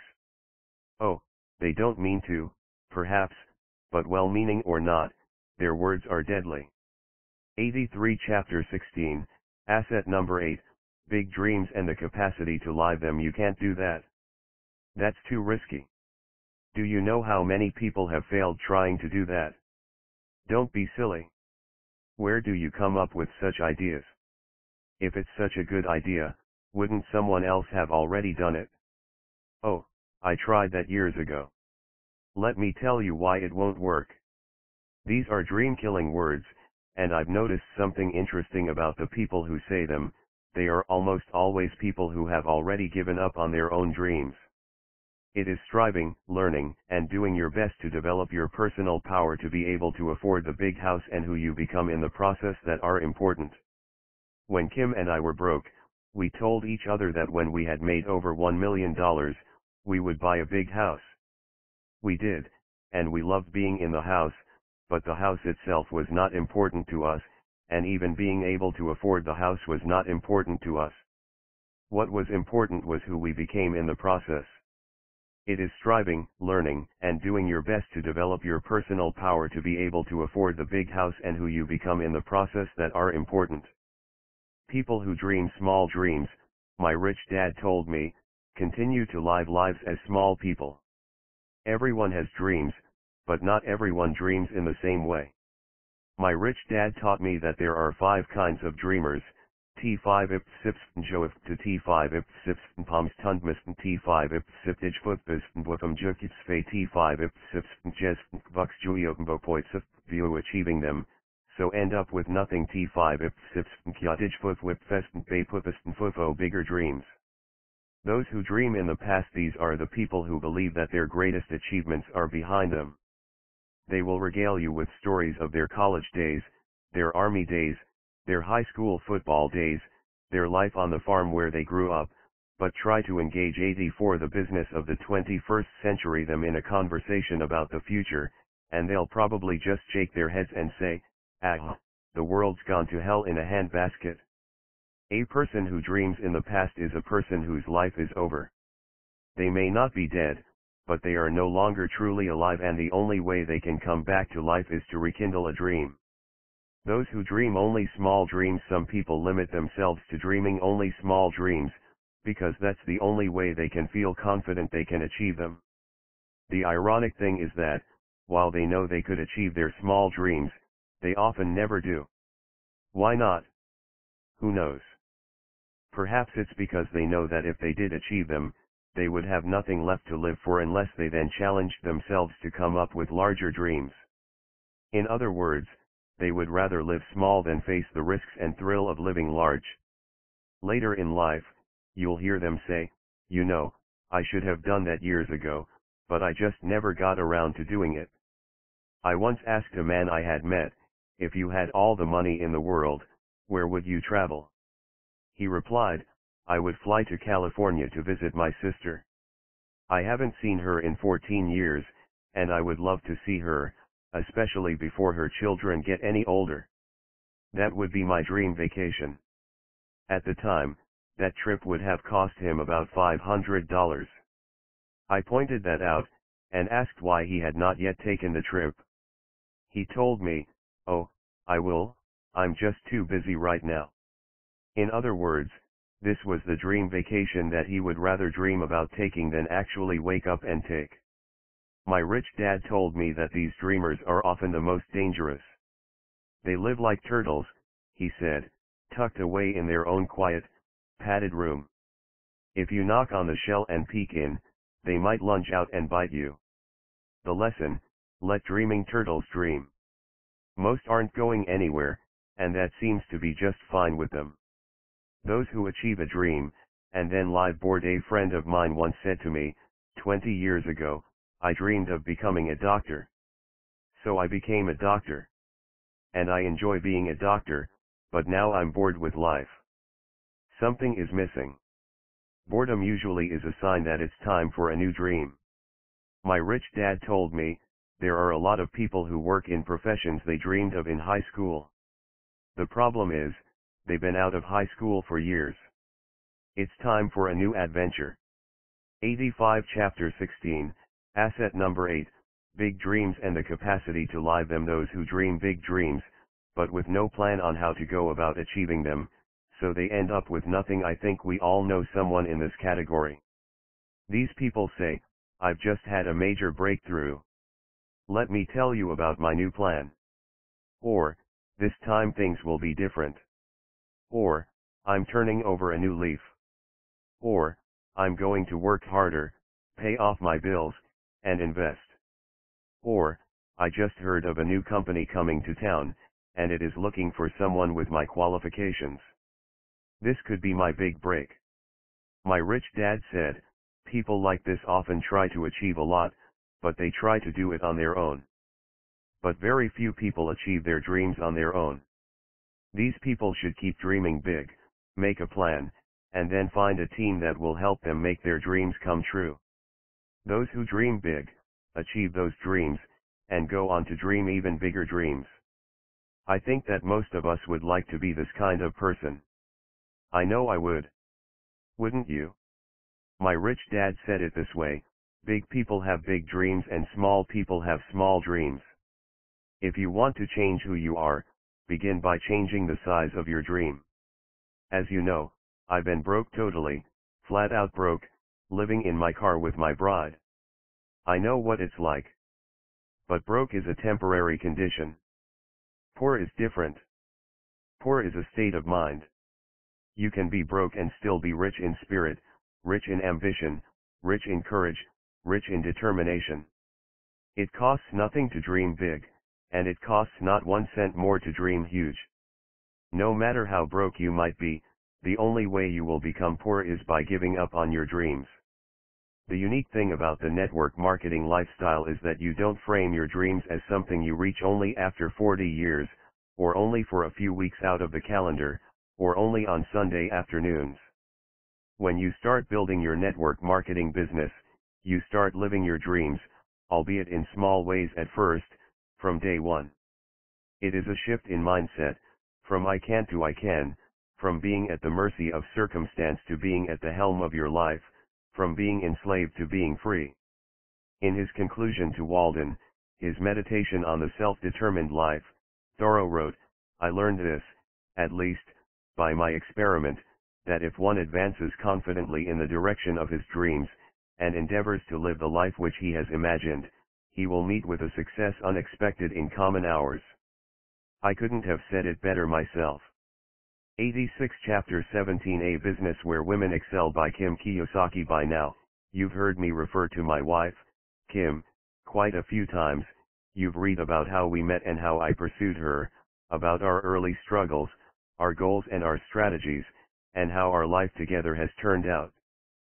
Before closing this part of the book, I thought it was high time you had the chance to hear from Kim directly.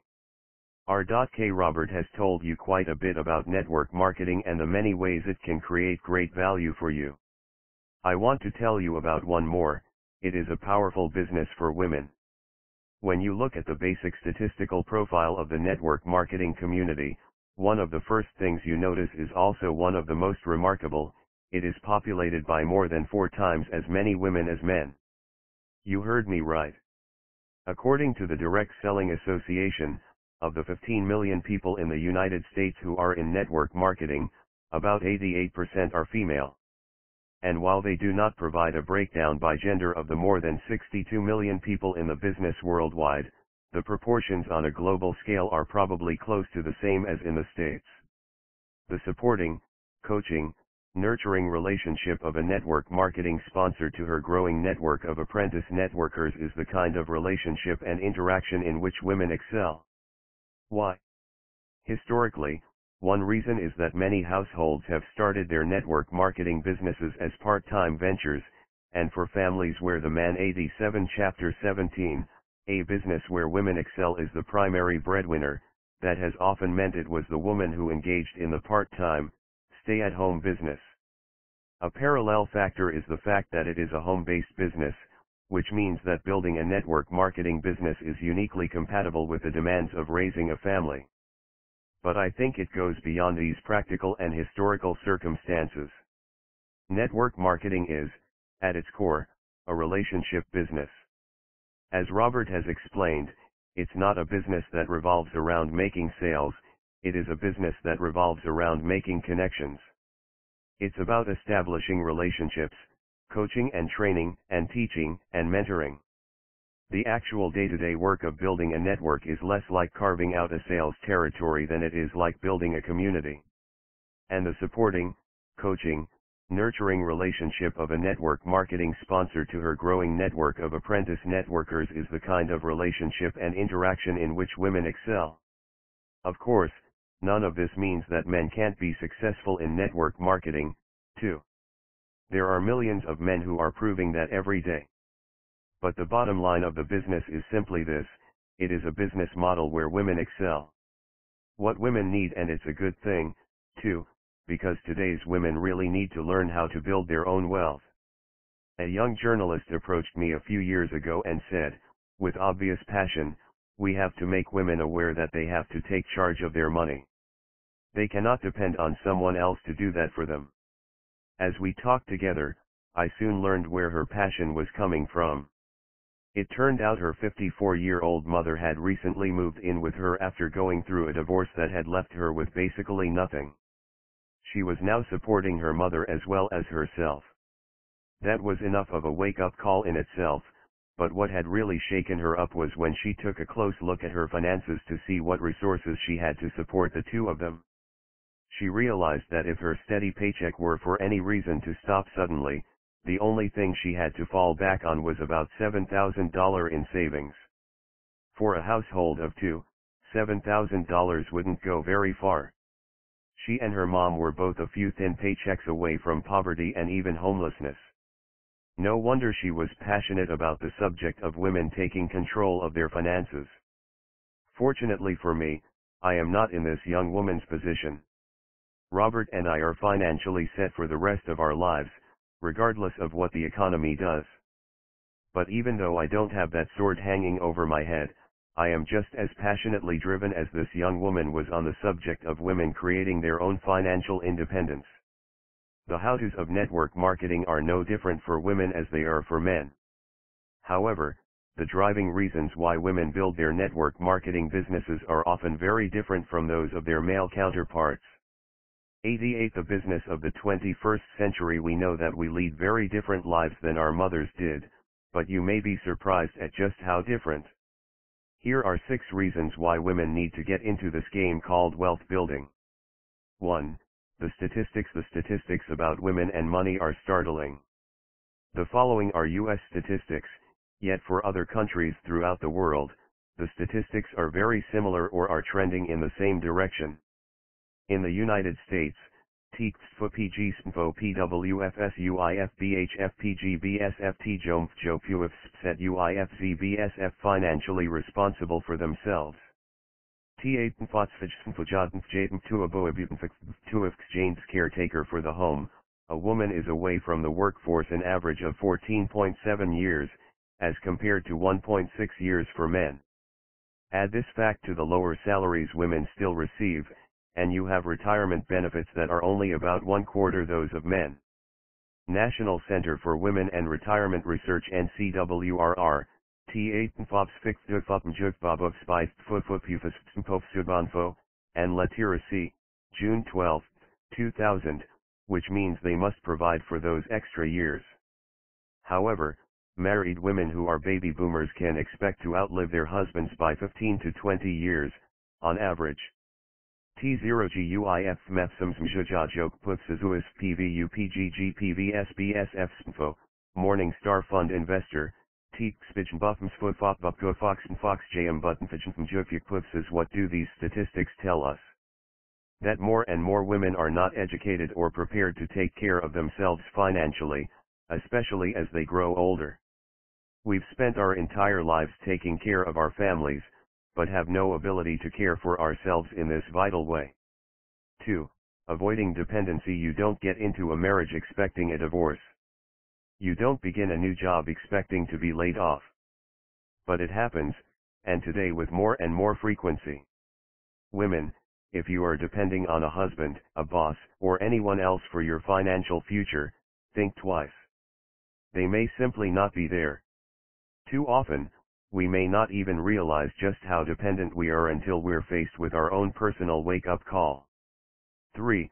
No glass ceiling. Along with all the challenges facing the corporate employee in this post-2008 world, women still face one additional, huge obstacle, the infamous glass ceiling. 89 Chapter 17, A Business Where Women Excel. Yes, it's true, even today, because of our gender, women can move only so far up the corporate ladder. And for women 50 or older, trying to re-enter the world of corporate employment? You don't even want to know. In the world of network marketing, the very idea of a glass ceiling for women is ludicrous.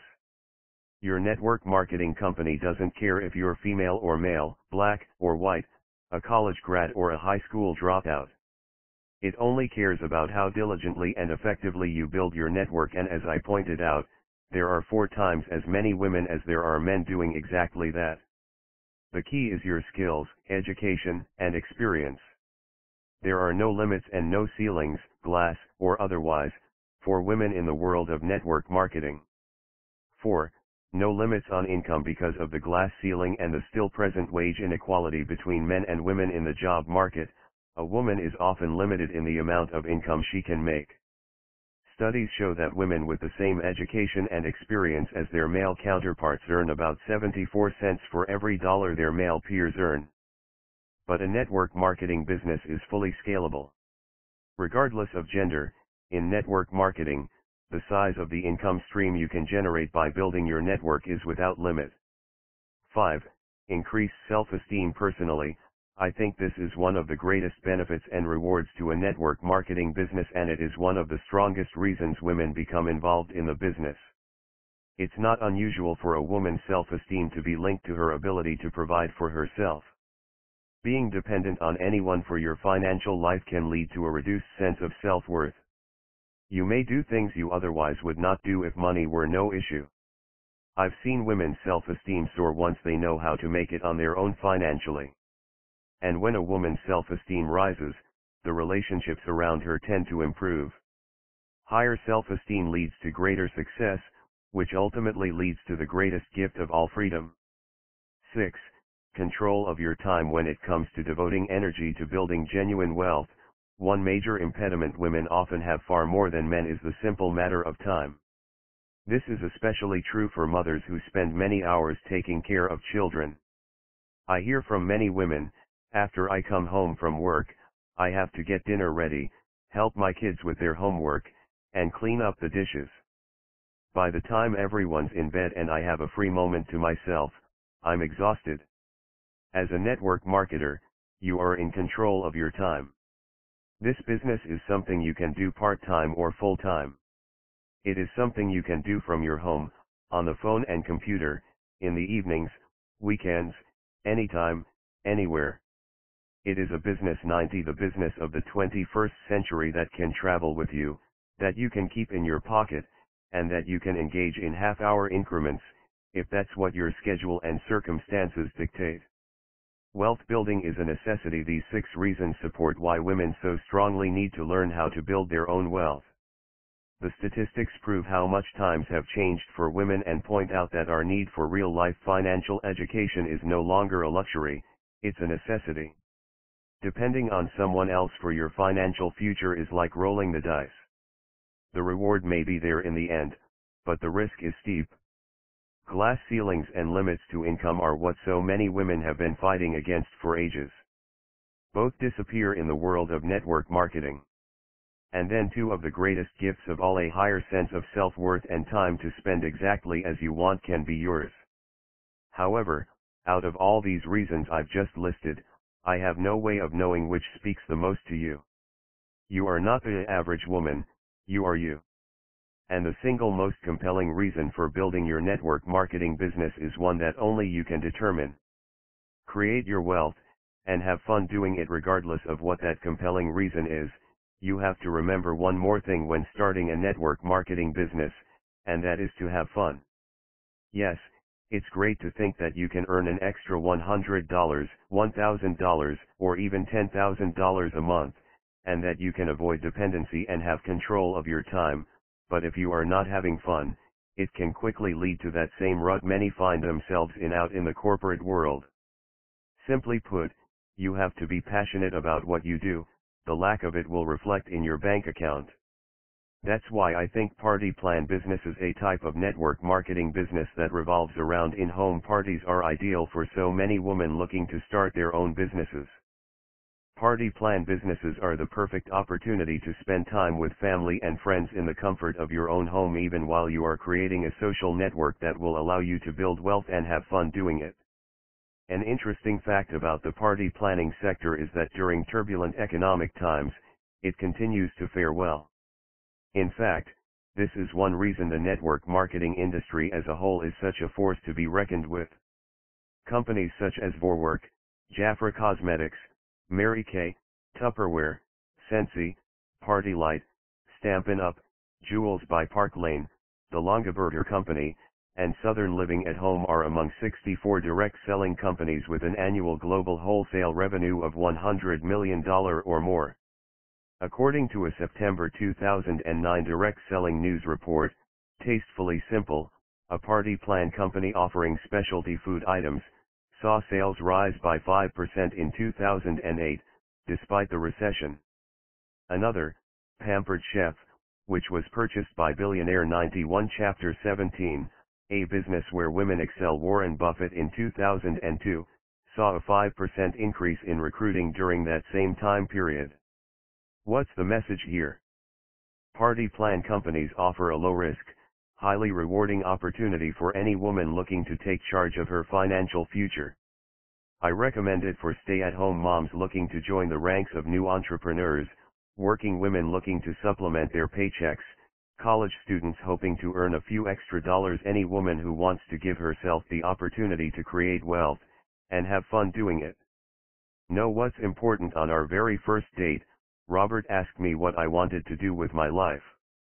I told him I wanted to run my own business someday. He said, "I can help you with that." Within a month, we had a business going together.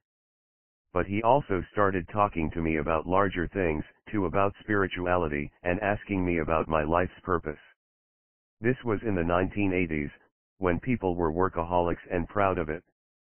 By the 90s, people began taking a closer look at their lives and asking some harder questions. But it was really after 9/11 that people started saying, "Whoa, wait a minute. Why am I running around like a hamster on a wheel? What am I doing with my life? Where is it all going?"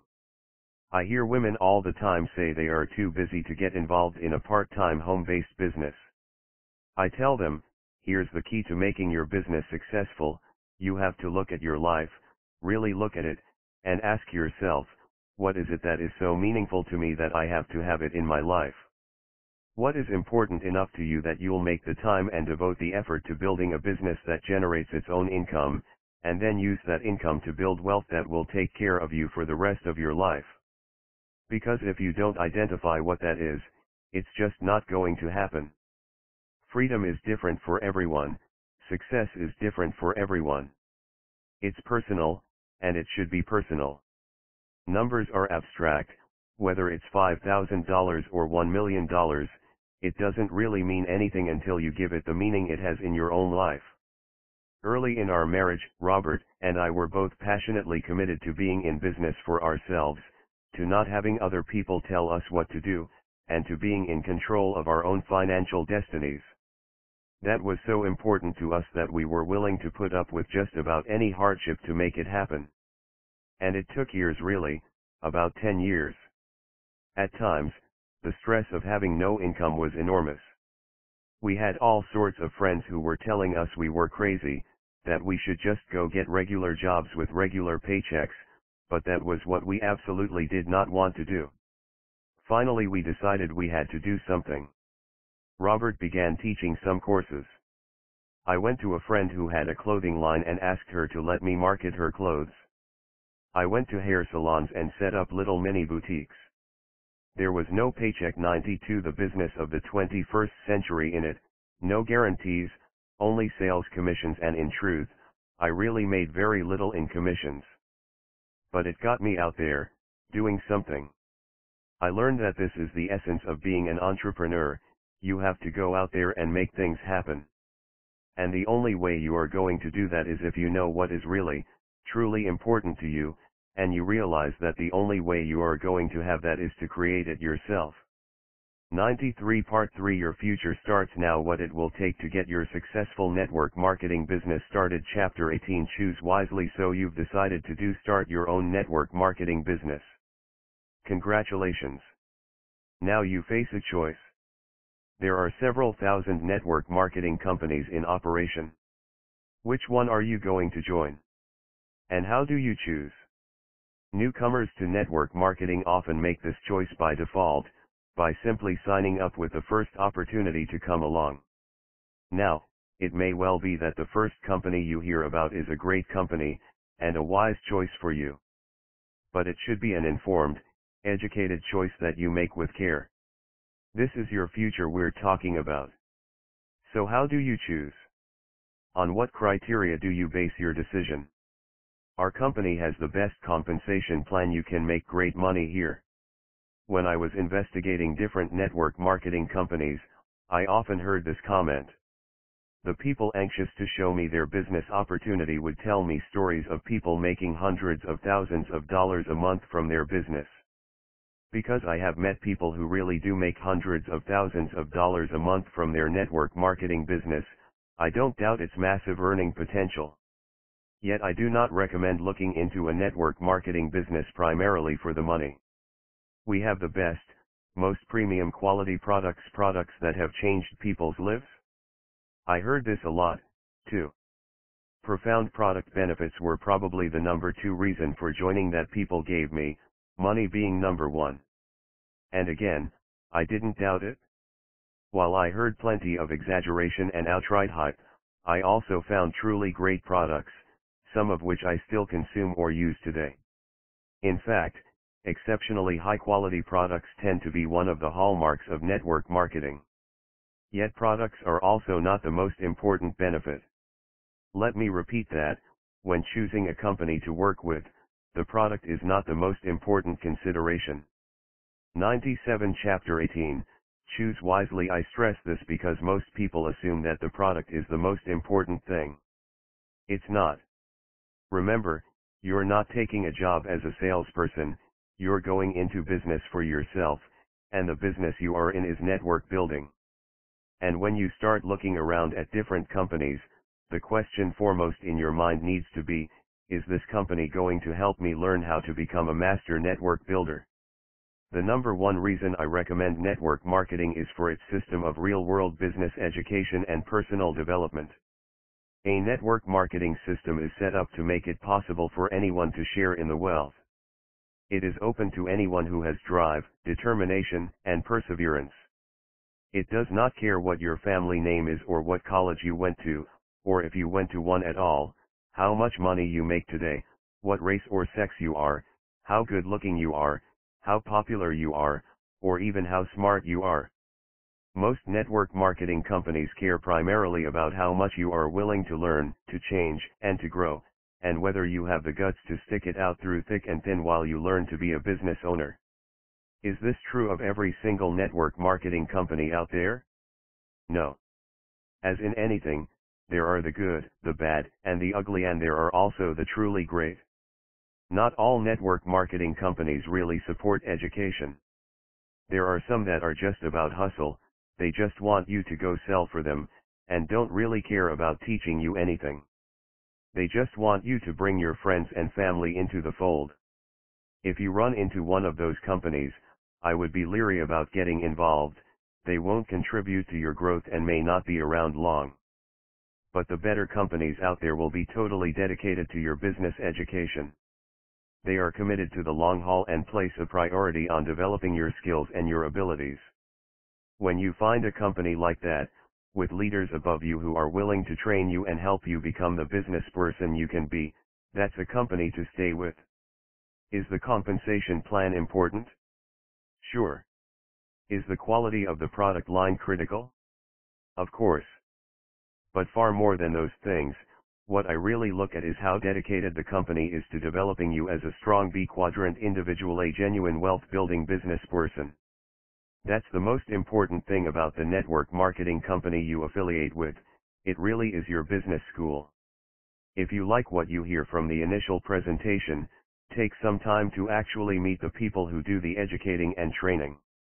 98. The business of the 21st century. Invest the time to look past the compensation and products and really peer into the heart of the company. Is it truly interested in training and educating you?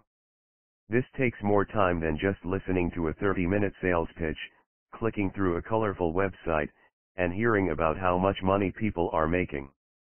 To find out how good a company's education really is may require you to get off your couch and look into its training, educational seminars, and events. If you like what you hear from the initial presentation, take some time to actually meet the people who do the educating and training. And look carefully, because many network marketing companies say they have great educational plans, but not all do. In some companies I looked into, the only training they had was a recommended book list, and then they focused on training you to recruit your friends and family into the business. So take your time and look carefully, because there are quite a few network marketing companies that do have excellent educational and training plans. In fact, some of the best real-life business training I've seen anywhere. Here are a few questions to ask yourself about a network marketing company. T8 ipsvojawif tij T% tuif baj spufik dajapo T% tuif baj funksib klukjov tiljampo pop method the regular part of its educational and training programs. T% tuif bozabov tuspo ich herb juzbo ehims and slofa spev the line that you can be passionate about. Who's running the ship?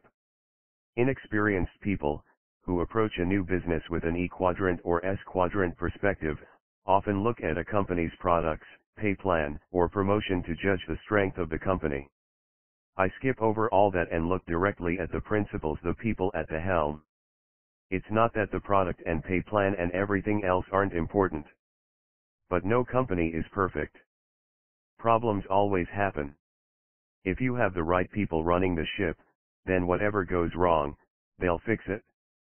In fact, if you have great people running the company, there's no problem they can't fix. But if you have the wrong people at the helm, then when problems happen, there's absolutely nothing you can do about it. You can't judge a book by its cover. Look beyond the promotional videos and websites. Look at the principals. What are their backgrounds, their experience, their track records, their character? Whether or not you get to know them personally or ever work with them directly, they are the partners you're getting into business with. John, one thing I'd like to address here is the myth that eager promoters sometimes spread, that in order to make the big money, you have to get in on the ground floor. This is just not true.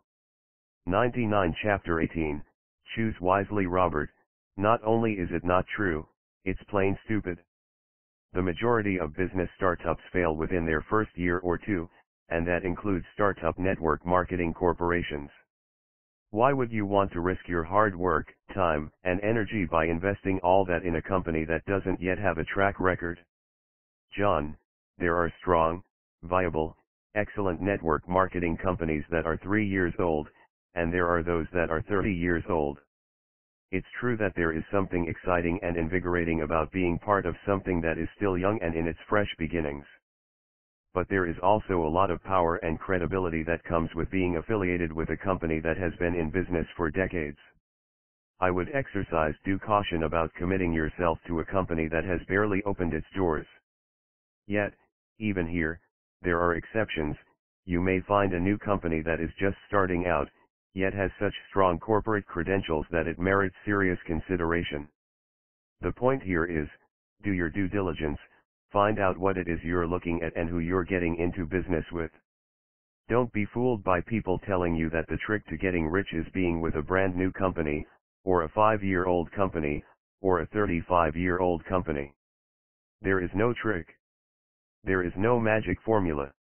What you want is a company that knows what it's doing and gives you clear signs that it's going to be there for the long haul. Does the company offer a proven plan of action? John, the most lucrative and viable network marketing opportunities will not expect you to reinvent the wheel. Instead, they will offer plans of action to help you create the success you're after. For example, they will have a training guide with suggested daily or weekly activities. Some companies will offer business owners a personalized website to help educate prospects or share products and opportunities. First-class, professional presentation tools such as CDs, DVDs, podcasts, and print materials have become standard fare for the typical network marketer's toolbox. Does the company embrace both business skills and personal development as a regular part of its educational and training programs? I've made it pretty clear that I hold the training and education you get as the number one value in your network marketing experience, even more than the income stream you're building. So make sure it's there.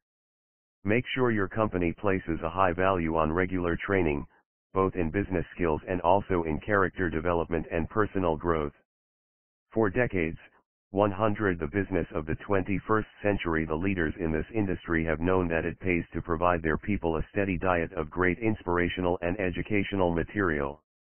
In the old days, it was books and audio tapes. In the 21st century, it's CDs, DVDs, podcasts, live teleconferences, and webinars, and yes, books. Books never go out of style. John, and live events, too. Even in the internet age, there is something powerful about being physically present at a live event, something that no other medium can fully replace. These days, the day-to-day business of building a network is typically conducted over the phone and the internet as much as it is face-to-face. But you'll still find that the better companies put a strong focus on their annual, semi-annual, quarterly, and /or monthly events. Why? For their educational, training, and personal development value. And by the way, it's not just the network marketing corporation itself who will be involved in your training and education. You have a whole hierarchy of people, from the person who actually enrolls you directly into the business, often termed your sponsor, through their sponsor and all the way up the chain of sponsorship, your upline, all the way to the corporate officers themselves, and they all have a vested interest in seeing you grow, learn, and succeed. One of the beauties of the network marketing system is that it is set up to be the exact opposite of the dog-eat-dog corporate environment, where even your best friend may climb over you to get to the next rung on the ladder.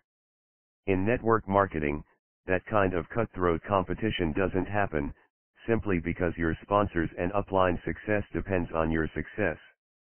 The people who profit from your growth want you to grow. Does the company have a strong, high-quality, and highly marketable product line that you can be passionate about?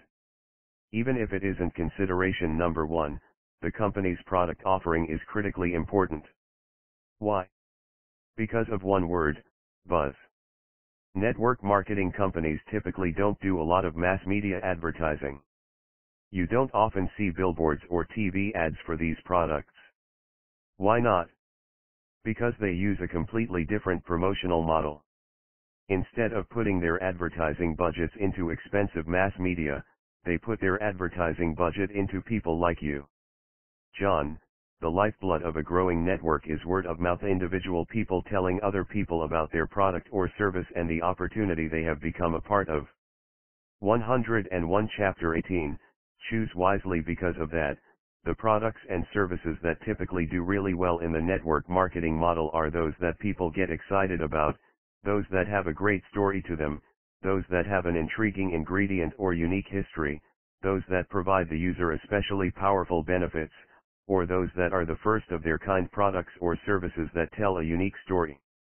In a word, buzz. Now, don't get me wrong, I'm not talking about hype. I'm talking about genuine qualities and attributes. Your product has to be the real deal. That said, it's important to remember there is no one best product. There is room for thousands of best products and services. To some extent, choosing a great product is a highly subjective thing. Some people have a strong affinity for skincare products, say, or nutrition, or technology. Is there a strong market for the product? Is it something that will appeal to vast numbers of people? Is it priced competitively?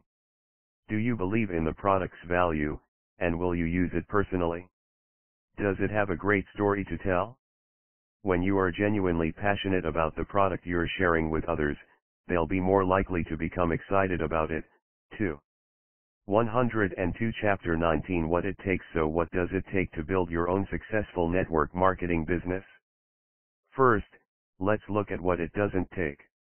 You don't need an MBA or high-powered business background. Remember the word duplicable. The strategies that work best in networking are those that duplicate best. Network marketing does for a B-quadrant business model what Henry Ford did for the automobile industry. It reduces the process to component parts that can be mass-produced. John, a successful network marketing business is not a handcrafted masterpiece made by one skilled pair of hands. It's a symphony of simplicity crafted by hundreds of thousands of hands. You don't have to be great at sales. Again, one of the biggest misconceptions that people who are not actually in network marketing often have about the business is that you need to be a born salesman to be successful here. Nothing could be further from the truth. In fact, holding on to that idea will hurt you in network marketing. Why? Because great salesman types cannot duplicate themselves. John, remember, this is not principally a sales business, but a teaching, team building, and leadership business. Your job is not to sell a lot of product, and it isn't even to teach a lot of people to sell a lot of product. It's to lead, train, and build people. It is first and foremost to build a network. Robert, making the sale is not the point, building the network is the point. John, exactly. 103 Chapter 19, What it takes. You don't need to quit your job. In fact, it's vastly preferable not to quit your job when you're starting out. For one thing, building your own business is not like starting a new job, where you start earning a paycheck the moment you show up for work. It's going to take time to build your network. Give it time. John, and not only for financial reasons. Even if you could afford to quit your job, many new networkers find that once they get their businesses going, being connected to their coworkers can serve as a source for prospective partners or referrals to prospective partners. The great majority of network marketers build their businesses part-time. The 2008 National Salesforce survey conducted by the Direct Selling Association showed that only about 1 in 8 network marketers work 20 hours or more per week on their business. You don't need to be rich or take out a second mortgage on your home. Most network marketing businesses require less than $500 in actual out-of-pocket startup costs. Make no mistake about it, what you save in cash capital you will make up for in sweat equity and passion. The major investment in most self-owned businesses is investment of oneself, in the form of time, focus, and persistence. But you don't need a pile of cash to start. John, still, just because the capital investment is low does not mean it's non-existent. This is a business, and you need to run it like a business. And that means you will have monthly operating costs. Typically, your monthly budget will be very modest, a monthly supply of the product sampling, and the cost of contact and presentation tools, such as those mentioned above, CDs, DVDs, websites, etc., as well as ongoing business development and personal development materials. So, no, you don't need a big cash stake to start, but you do need to budget some reasonable monthly expenditures.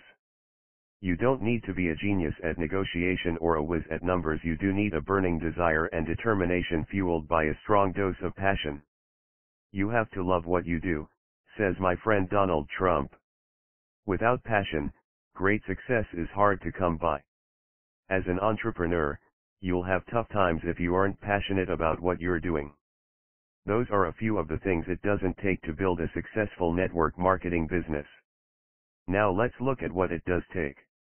104 The business of the 21st century. It takes being honest with yourself. Building a B quadrant business is not an easy task.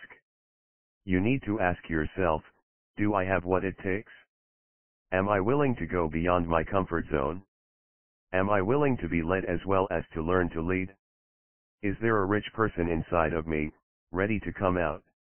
If the answer is yes, then start looking for a network marketing business that has a great training program.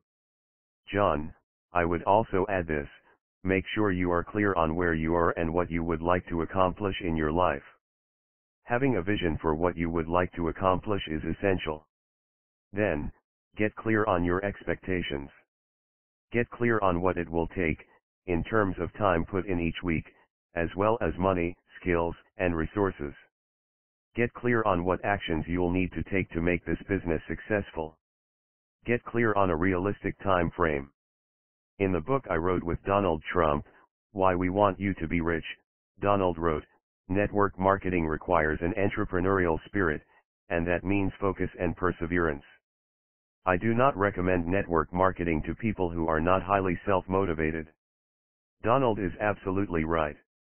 It takes the right attitude for me. Becoming an entrepreneur is an ongoing process, one that I am still involved in. I believe I will be an entrepreneur in training till the end.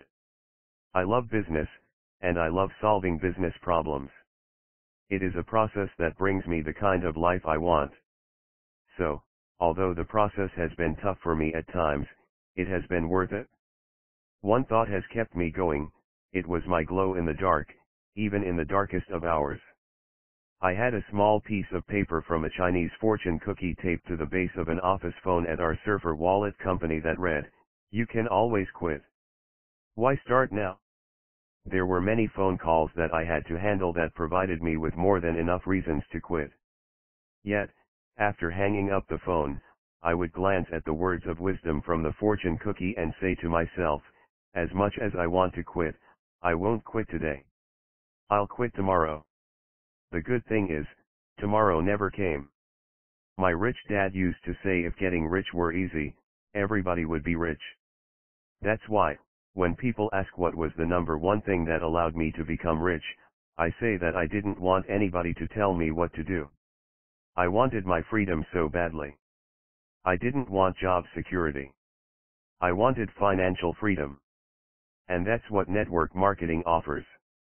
105 Chapter 19, What it takes. If you like somebody telling you how much you can make and when you should arrive and leave work, then a network marketing business is not for you. It takes real growth. A network marketing business can be a B quadrant business. But that doesn't necessarily mean it will be. That's up to you. Network marketing is the perfect vehicle for people who want to enter the world of the B quadrant. While your income potential in the E and S quadrants is typically limited to how much you as an individual can produce, in a network marketing business, you can earn as much as your network generates. That means, once you build a very large network, you can earn a massive amount of money. However, simply joining a network marketing company does not make your new venture a B quadrant business, not until it's truly large. John, the technical definition of a big business is one that encompasses 500 or more people. Again, those 500 are usually described as employees, but the point is the numbers involved. When you build a network of 500 or more independent representatives, what you have definitely fits the definition of a big, or B quadrant, business. And a network marketing business system is designed to expand to well over 500 people. It's common for an individual's network organization to grow to several thousand or even tens of thousands, and it is not unusual to see network organizations of hundreds of thousands. Newcomers to the networking business often make the mistake of treating their fledgling network's income as free money, readily disposable income from day one. But when you have just 5, 10, 50, or even 100 or 200 people in your network, your new business is still very much in the formative period. It is not yet a big business.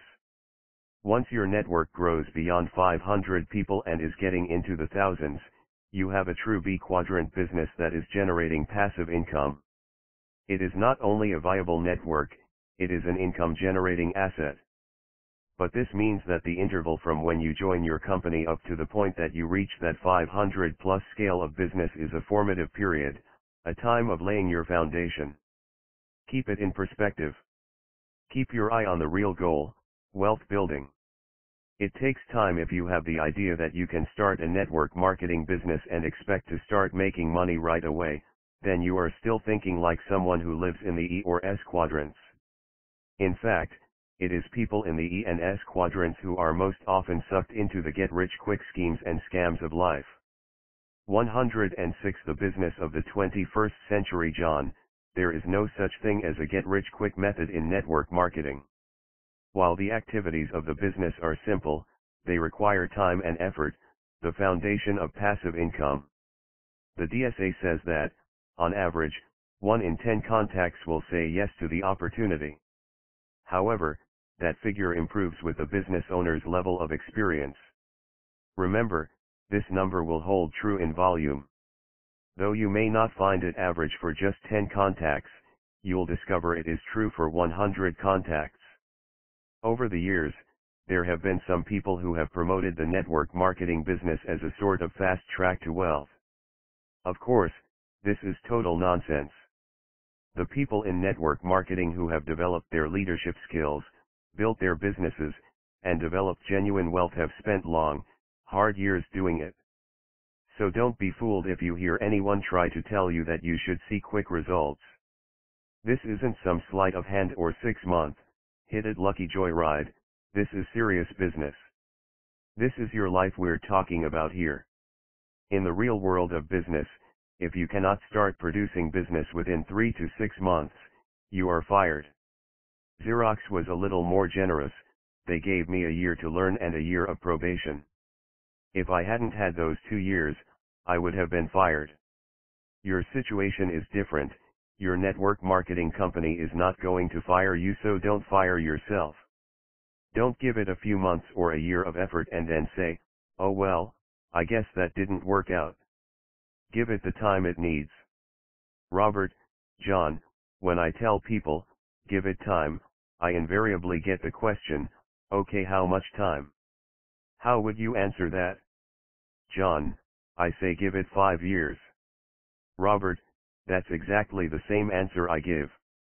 In fact, it's the same for building any kind of business. I call it my 5-year plan. The 5-year plan. If you are serious about starting your journey, I recommend committing to a minimum of 5 years of learning, growing, changing your core values, and meeting new friends. Why? Because that's realistic. It took years for Howard Schultz to build Starbucks, for Ray Kroc to build McDonald's, and for Michael Dell to build Dell Computers. It takes time to build great companies and great business leaders. It took me years to build my own successful B quadrant business. It will take you years to build your network marketing business. Why should it be any different? Most people don't think in terms of years, trained by advertising and the paycheck-to-paycheck values of the E quadrant. They think in terms of immediate. 107 Chapter 19, What it takes gratification. Is it any wonder that so many people, when they first consider putting their toe into the B world, are so susceptible to the idea of get rich quick? I signed up a week ago. When do I start making the big money? Folks, get rich quick is an oxymoron. A rich relationship doesn't happen quickly. A richly rewarding novel is never written overnight. Creating richness, by definition, takes time, and this is just as true of financial richness as it is of any other kind.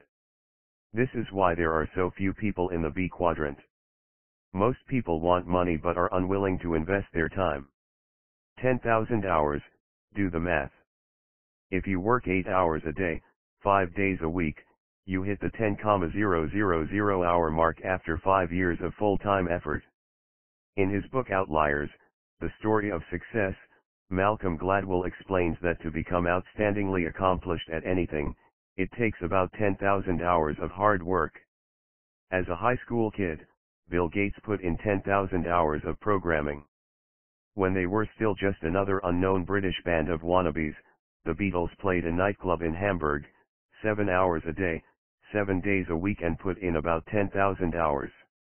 What's really interesting about this 10,000 hour rule, says Gladwell, is that it applies virtually everywhere.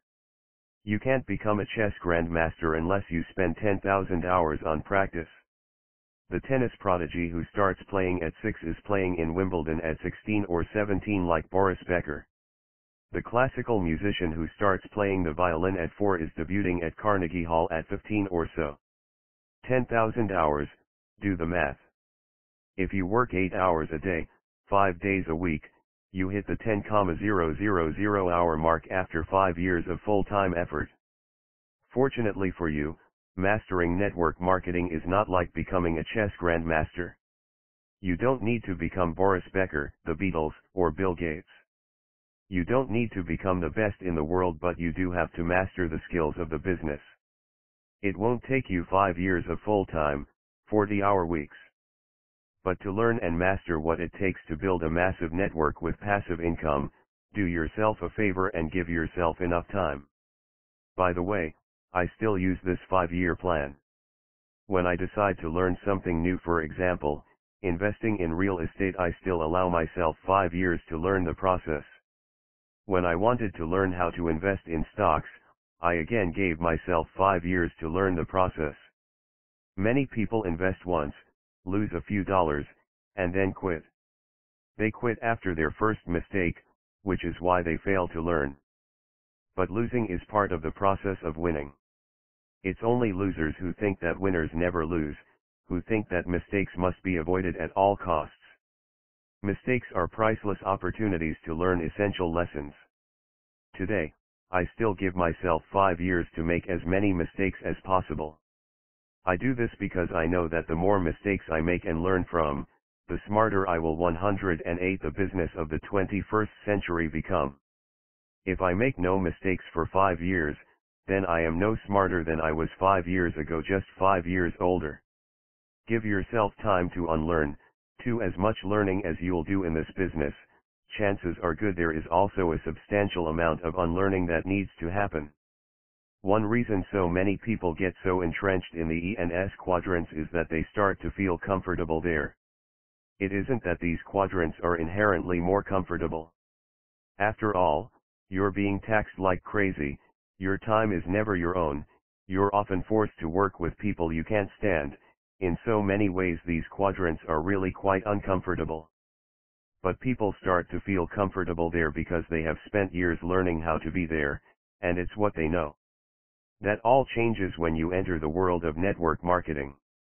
The job experience that comes from time spent in traditional employment or self-employment is often not that useful in network marketing. Fixed work hours, set wages, or salaries based on time put in, the structure of having bosses and management hierarchies, narrowly defined job descriptions, a clearly defined clientele, a clearly defined territory and physical plant. So many of the trappings of the conventional workplace simply don't exist in this business. If you have worked in traditional sales, as we said before, you'll actually want to unlearn those skills to a good degree, because in network marketing, it's not what you can do that counts, it's what you can do and duplicate. If you have experience managing employees, you'll need to do some unlearning there, too, because in network marketing, you don't hire, fire, or tell people what to do. It's an entirely new dynamic, this business of the 21st century, and to excel here, you will likely need to leave some old habits behind. Take your time to unlearn as well as to learn. For some people, The hardest part of switching from the left side of the quadrant to the right side of the quadrant is to unlearn the point of view of the E and S quadrants. Once you have unlearned what you had learned, the change will go much faster and easier. It all comes down to action. You can plan all you want, study all you want, and learn all you want, but the only people who win in network marketing are people who take action today, tomorrow, and every day. 109 Chapter 20 Living the Life. What makes you rich? Most people would answer, money, of course. And they would be wrong. Having money does not make you rich, because you can always lose money. Owning real estate does not make you truly rich, because, as we have seen dramatically in the last few years, real estate can always lose value. So what makes you rich? Knowledge. My golden lesson as a young adult, even before I began investing in real estate, my very first investment was in gold. Gold is the only true money, I reasoned. How could I go wrong? I began buying gold coins in 1972, when gold was approximately $85 an ounce. I was 25 years old. By the time I was 32, gold was approaching $800 an ounce, and my money had multiplied nearly tenfold. Hot dog. The frenzy was on, and greed overtook caution. Rumors were that gold was going to hit $2,500 an ounce. Greedy investors began piling on, even those who had never bought gold before. I could have sold my gold coins for a significant profit, but I hung on, hoping for gold to go higher. About a year later, with gold sagging back below $500 an ounce, I finally sold my last coin. I watched gold drift lower and lower until 1996, when it finally bottomed at $275 in 1996. It is not real estate, gold, stocks, hard work, or money that makes you rich. It is what you know about real estate, gold, stocks, hard work, and money that makes you rich. Ultimately, it is your financial intelligence that makes you rich. I didn't make much money with it, but gold taught me a priceless lesson about money. Once I saw that I could actually lose money investing in real money. 111 Chapter 20, Living the Life. I realized that it was not the tangible asset that was valuable. It was information relative to the asset that ultimately made a person rich or poor.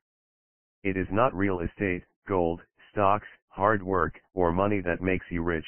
It is what you know about real estate, gold, stocks, hard work, and money that makes you rich. Ultimately, it is your financial intelligence that makes you rich. Financial intelligence has little or nothing to do with academic intelligence. You can be a genius when it comes to academic intelligence, but a moron when it comes to financial intelligence. 1. Knowing how to make more money. The more money you make, the higher your financial intelligence. Someone who earns $1 million a year has a higher financial IQ than one who earns $30,000 a year. 2. Knowing how to protect your money. The world is out to take your money, and it's not just the Bernie Madoffs.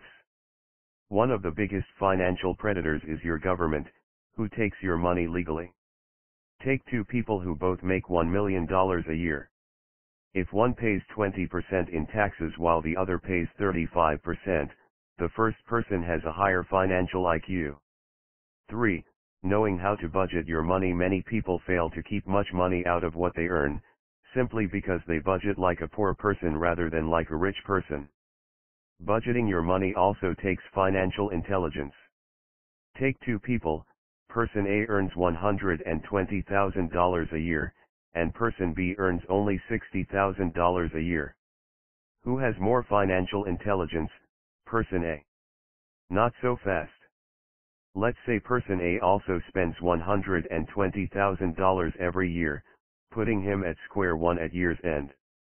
But person B, who earns only $60,000, budgets carefully and is able to live well on just $50,000, and invests the remaining $10,000. Who ends up with more? If you have poor money management skills, then all the money in the world cannot save you. If you budget your money wisely, and learn about the B and I quadrants, then you are on the path to great personal fortune and, most importantly, freedom. Being able to live well and still invest no matter how much or how little you make requires a high level of financial intelligence. Having a surplus is something you have to actively budget for. 4.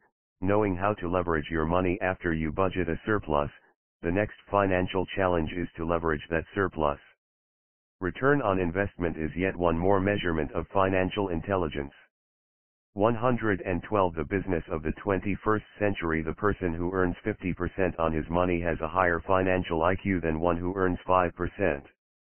And the one who earns 50% tax-free on his money has a much higher financial IQ than the one who earns just 5% and then pays 35% in taxes on that 5% return. Most people save their financial surplus, if they have any, by sticking it in a bank or putting it into a mutual fund portfolio, hoping this will leverage their money. But there are much better ways to leverage your money than savings and mutual funds. Those don't require much financial intelligence. You can train a monkey to save money and invest in mutual funds, which is exactly why the returns on those investment vehicles are historically pretty pitiful. A magnificent life. The purpose of your network marketing business is not simply to make you money, but to give you the skills and financial intelligence so that you will use that additional money to build genuine wealth. But even that is not the end goal. The end goal of building that wealth is so that you can live a magnificent life. From my observations of people in many different situations, I would say there are 3 ways to live. These 3 ways are driven by 3 different emotions, and also correspond closely to 3 different financial and emotional states. Living in fear. I know what it's like to be broke. I've described how, in 1985, in many ways the worst year of my life, Kim and I were in such dire straits financially that we were literally homeless and living in our old broken down Toyota. The feeling of fear during those days was paralyzing, so intense that it numbed our entire bodies. I knew this feeling. It was the same sense I had as a young child, growing up in a family that was broke most of the time. That dark cloud of not enough money hung over our family for most of my childhood. Not having enough money to live on is a horrible experience, and it hurts in many more ways than financial. It can undermine your self-confidence and sense of self-worth, and sabotage every aspect of your life. Living in anger and frustration. The second way of living is living with the emotion of anger or frustration from having to get up and go to work, especially when you would rather be doing something else. A person who lives with this feeling may be someone who has a good job and high pay but cannot afford to stop working. That is where the frustration comes from. They know if they stop, the world they live in would come crashing down. People like this may say, "I cannot afford to quit. If I quit, the banks would come and take everything away." These people often say, "I can't wait until my next vacation, or only 10 more years to retirement." 113 Chapter 20, Living the Life. Living in joy, peace, and contentment. The third way of living is to live with the peace of mind of knowing that, regardless of whether you work or not, there is plenty of money coming in. This is the feeling Kim and I have lived with ever since 1994, when we sold our business and retired. Kim was then 37 and I was 47. Today, many years later, we still work. In fact, we worked hard. Why? Because we love what we do. The feeling of not having to work, knowing that no matter what we do we'll have more than enough money coming in for as long as we live, is an amazingly freeing, exhilarating feeling, allowing us to do what we genuinely love. We spend our time together, and whether we're playing golf, traveling around the world, or putting in long hours in our boardroom, to us, it's all play and it's all the stuff of dreams. It's our life, exactly as we've always wanted it to be, and we treasure every single moment of it. Ants, grasshoppers, and human beings. Earlier I mentioned the fable of the ant and the grasshopper. We all grew up with this idea that there are 2 ways to live. You can live like the good, modest, industrious, and frugal ant and sock away crumbs for the future, or, like the irresponsible and spendthrift grasshopper, dance and fiddle away the days without a thought of the future. In some ways, This image has done us more harm than good. Sure, it's good to be responsible and frugal, and to prepare for the future. But look at the ant's lifestyle. Do you really want to be a cog in a gigantic ant colony, pushing little crumbs of dirt around, day after day, for the rest of your life? Let's face, we're not ants, and we're not grasshoppers, either, we're human beings. Is it unreasonable to expect that we should be able to live the full lives which we humans are capable of living? If you grasp the basics of wealth, if you manage your money, your time, and your attention with intelligence, if you create big dreams and have the audacity to follow them, then you can live a life that meets with a success unexpected in common hours. 114 Chapter 21 The Business of the 21st Century. One reason I have such strong respect for network marketing is that it is a genuine equal opportunity business. Network marketing casts a very wide net. When you look closely at the more than 60 million people worldwide who are engaged in the business, you'll find people of every color and creed, every age group, and every level of background, experience, and skill. This also makes it the business of the future. In the 21st century, we are realizing as never before that wealth, as I said earlier, is not a zero-sum game. It's not a question of some of us prospering by holding others down. The future of genuine wealth lies in pioneering ways of doing business that elevate the financial well-being of humanity. Those are my personal business values, and network marketing shares those values. And championing those values not only feels good, it's also good business. Democratic wealth building. One of the principal reasons I have put so much energy into supporting and promoting the network marketing industry is simply this: its systems are fairer than previous systems of acquiring wealth. A network marketing system is set up to make it possible for anyone to share in the wealth. This is a very democratic way of wealth creation. The system is open to anyone who has drive, determination, and perseverance. The system does not really care what college you went to or whether you went to one at all. It does not care how much money you are making today, what race or sex you are, how good looking you are, who your parents are, or how popular you are. Most network marketing companies care primarily about how much you are willing to learn, to change, and to grow, and whether you have the guts to stick it out through thick and thin while you learn to be a business owner. Network marketing is more than just a good idea. In many ways, it is the business model of the future. Why? Because the world is finally starting to awaken to the reality that the industrial age is over. 115 Chapter 21 The Business of the 21st Century. For a world with less and less of its former security, network marketing is emerging as a new engine of individual achievement and security. Network marketing gives millions of people throughout the world the opportunity to take control of their lives and their financial futures. That is why, even though old world thinkers persist in not seeing it yet, the network marketing industry will continue to grow.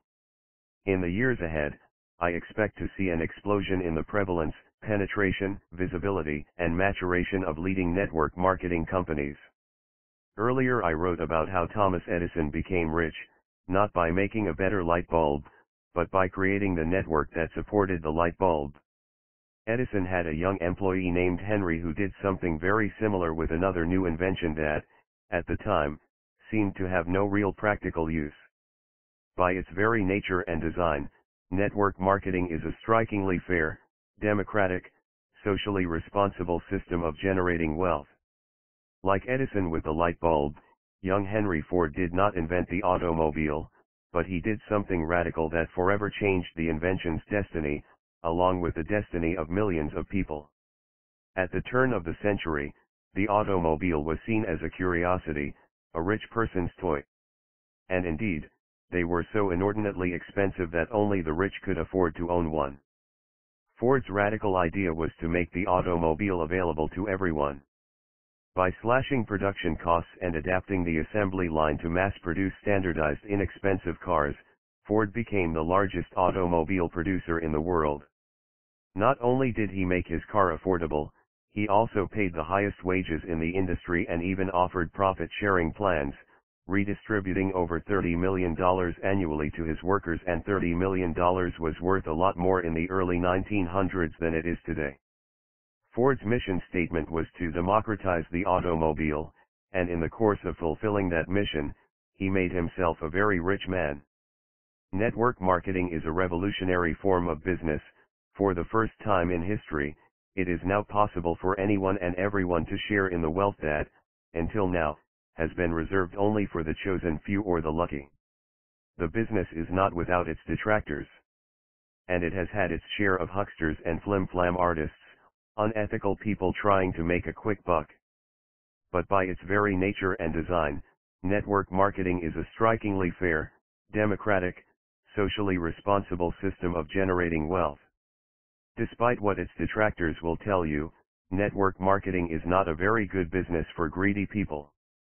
In fact, the only way you can become rich in network marketing is by helping others become rich in the process. To me, this is as revolutionary as Thomas Edison and Henry Ford were in their day. By design, it is the perfect business for people who like helping other people. 116 The business of the 21st century. I don't necessarily condemn greed. A little greed and personal self-interest are always healthy. But when the goal of personal gain grows out of perspective and people pursue it at the expense of others, it becomes repugnant. I believe that most people are inherently generous, and that we gain the greatest satisfaction and fulfillment from our own achievements when they also serve to lift up others, and not to keep them down. Network marketing satisfies this generous impulse. It offers a path to personal success, to building great wealth and creating financial freedom through a process that operates successfully only through helping our fellow human beings. You can become rich by being cheap and greedy. You can also become rich by being abundant and generous. The method you choose will be the method that most closely matches the core values deep inside of you. An economic foundation for peace. I flew helicopter missions over the jungles of Vietnam, and I know from first-hand experience what war is like. I also know that inequity is one of the core causes of war. As long as the gap between the rich and the poor widens, it is going to be tough to create conditions of peace. We can march for peace, give speeches endorsing peace, form committees to study peace, and promote peace, but it's going to be impossible to actually create that peace we talk about unless and until we can begin to bring substantially more economic opportunity to many millions of people. And as huge a goal as that sounds, that is exactly what network marketing is doing. Today, many network marketing companies are spreading peace through economic opportunity all over the world. Not only are network marketing companies thriving in all the major capitals of the world, but many are also working in developing nations, bringing financial hope to millions of people who live in impoverished countries. Most traditional corporations can only survive where people are rich and have money to spend. It is time that people all over the world had an equal opportunity to enjoy a rich and abundant life, rather than spend their lives working hard only to make the rich richer. It's time you had that opportunity. Welcome to the 21st century. 117.